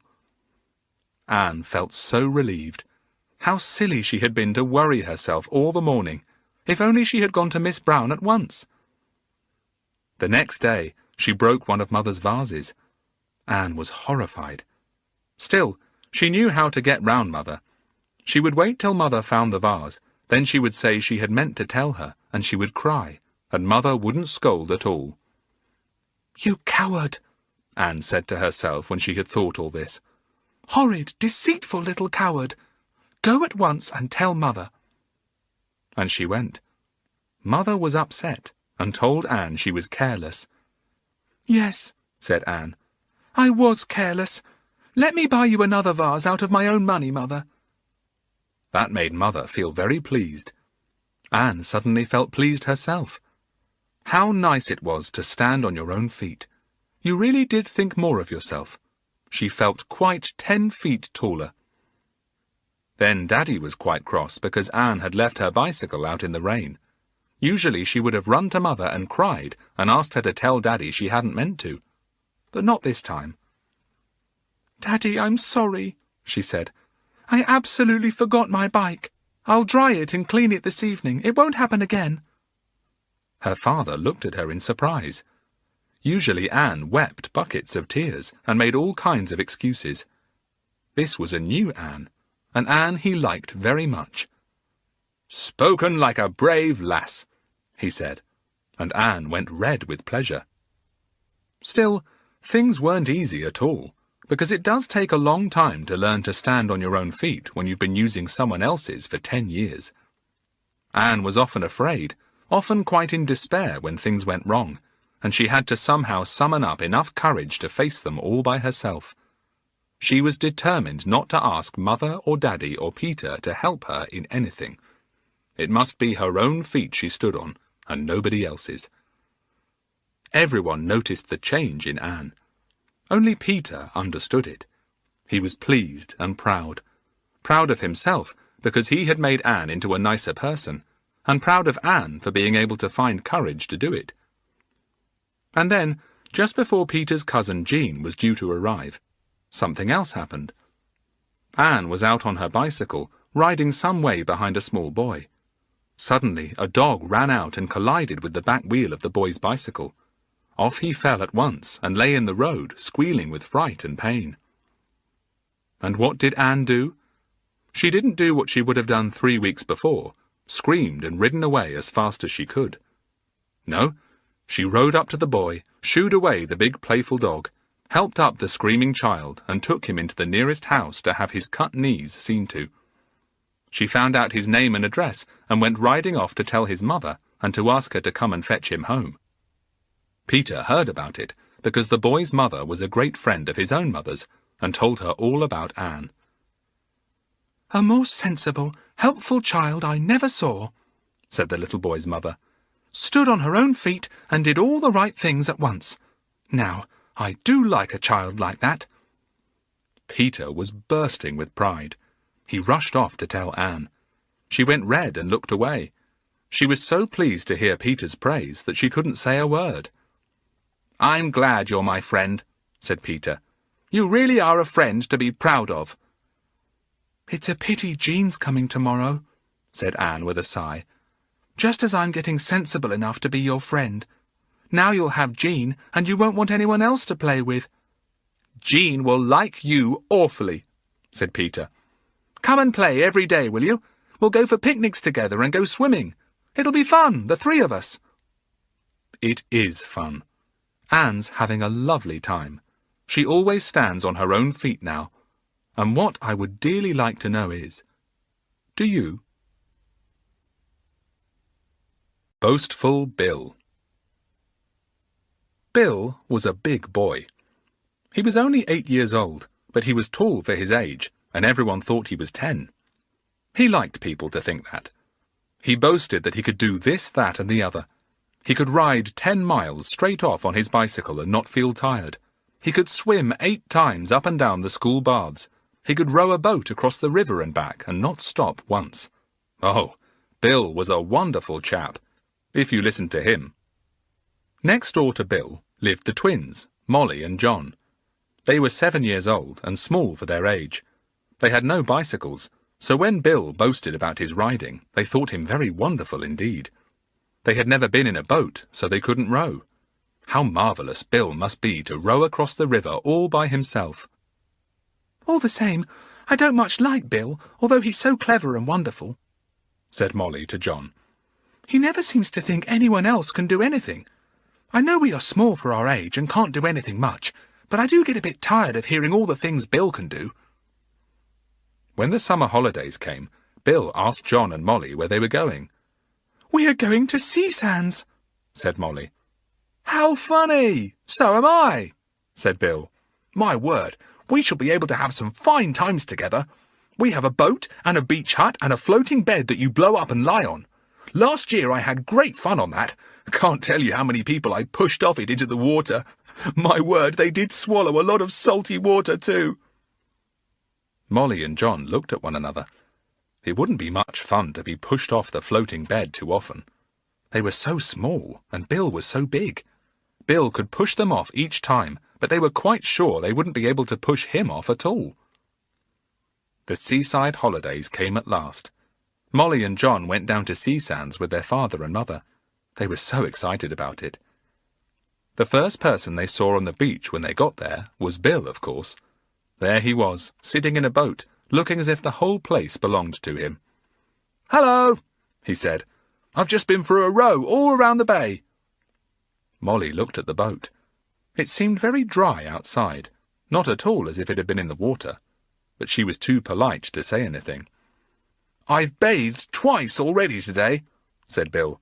"The water was jolly cold, too. I didn't feel warm till I'd swum right out to that rock over there." Molly and John looked at the rock. It seemed very far away indeed. They thought Bill must be a fine swimmer to swim so far. "We can swim too," said John, "but not so far as that." "Pooh! Little shrimps like you can't do much," said Bill. "I say, what about building a whopping big castle, the biggest ever made? We've plenty of time before the tide comes in. We'll have towers on it and a tunnel right through and bits of glass from the beach for the windows." So they began to build the big castle. Molly and John worked hard, but Bill didn't seem to do much except tell them how to make the towers and pat the sand here and there to make it smooth and find bits of glass and seaweed to decorate the castle. It wasn't very big after all. Bill said it was because Molly and John weren't big or strong enough to dig as he could. Molly thought he hadn't dug much, but she didn't like to say so. "What about a bathe?" said John, who was longing to go into the calm blue water. "I'd like that." "Yes, that would be fun," said Molly. "Have you got that floating bed you talked about, Bill?" "Yes, it's in our beach hut," said Bill, but he didn't seem to want to fetch it. So Molly went to the hut and got it out. It certainly was a fine bed. It was blown up and full of air, all ready to take out on the sea. What fun! Molly hoped she wouldn't be pushed off too often. Soon they were all in bathing suits. Molly and John had theirs under their clothes, so they didn't take long to get ready. They waited for Bill, who was in the hut. He came out at last. "Let's run straight in and dive under a big wave," said John. He and Molly raced into the sea and threw themselves under a big green curling wave. Oh, how lovely! The water felt cold at first, but the children were soon warm with swimming. Bill didn't dive in as they had done. He stood up to his knees, and he shivered. Molly couldn't help laughing. "Come on, Bill," she called. "It's lovely. You said you'd already been in twice, and it must have been colder earlier in the day. It's warm now." Bill went a little further, and a bit further. Really, if Molly and John hadn't known he was a fine swimmer, they would have thought he was just a baby. At last he was in. He made a great show of splashing about, but he didn't go out very far. "Come on out here," called John, who was quite enjoying himself in deep water. "You can't feel the bottom out here." "I'm going to lie on the bed," said Bill. He fetched the red floating bed and lay on it. Then he called Molly and said she could have a turn, but no sooner was she on than he tipped her off. Splash! Then John climbed on, and Bill tipped him off too. Splash! But nobody could tip Bill off. He was too big and heavy. "It's cold if we don't swim about," said Molly. "Come on, John, let Bill float about if he wants to. We'll go for a swim." So off they went. Bill lay down on the bed, shut his eyes, and let himself float up and down on the waves.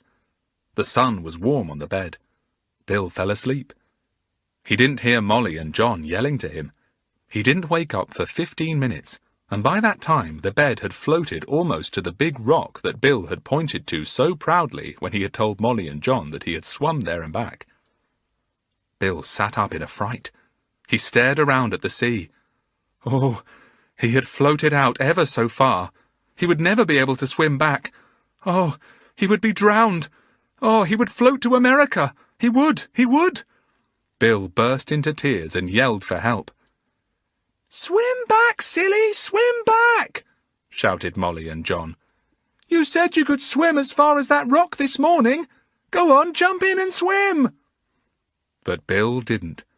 He sat and wept loudly on the bed.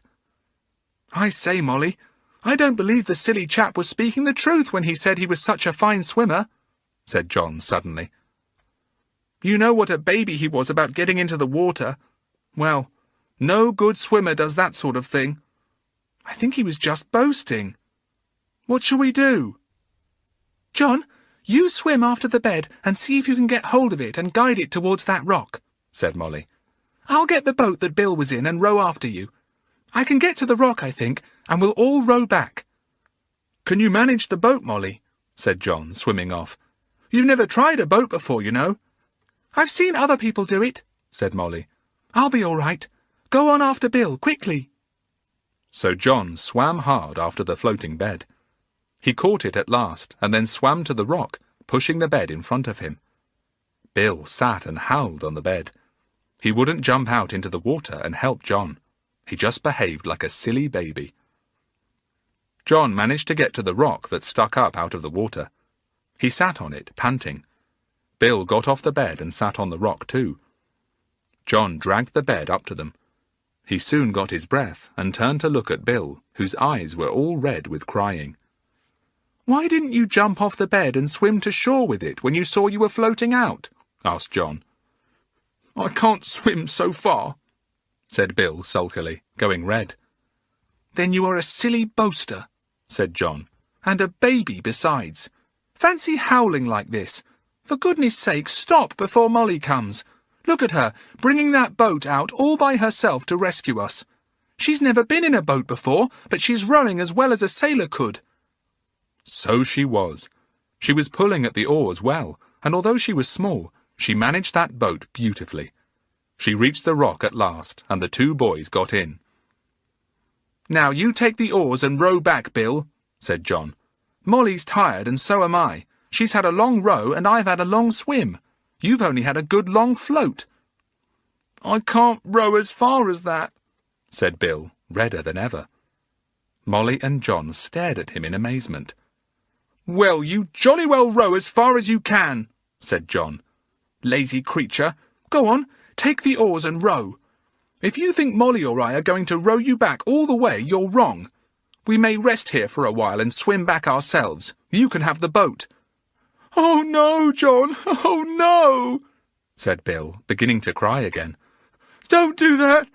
I'll row as best I can." So he took the oars and began. But he couldn't row a bit. The boat hardly moved at all. In the end, John took the oars and rowed them back to shore, and there, waiting for them, was Bill's father. "Well, young man," he said sternly to Bill, "you've made a fine baby of yourself this morning, haven't you? Had to have this youngster swimming after you to get you in the bed, and this little girl to fetch you in a boat, and then you couldn't even row back. And you've had the boat for 3 years now." Bill stood on the sand, looking very small indeed, although he was such a big chap. Molly and John stared at him in surprise and disgust, remembering the wonderful tales he had told them of the things he could do. "Come along in and get your lunch now," said Bill's father. "As for the bed and the boat, these children shall have them for themselves while they are down here. It is quite clear that you are not big enough to use them." Bill went home. So did Molly and John. "I say, it's fun to have a boat and that bed to use," said Molly gleefully. "But I'm sorry for Bill. He was awfully silly." "Let's be decent to him," said John. "We won't say a single word to him about today, but in future, Molly, he's got to do as we tell him, and if he begins to boast, we'll just laugh, and laugh and laugh." So now Bill doesn't boast any more, and is very much nicer. He can swim much better, and since Molly and John have made him take his turn at the oars, he rows quite well too. It is silly to boast, isn't it? Especially when you can't do what you're boasting about.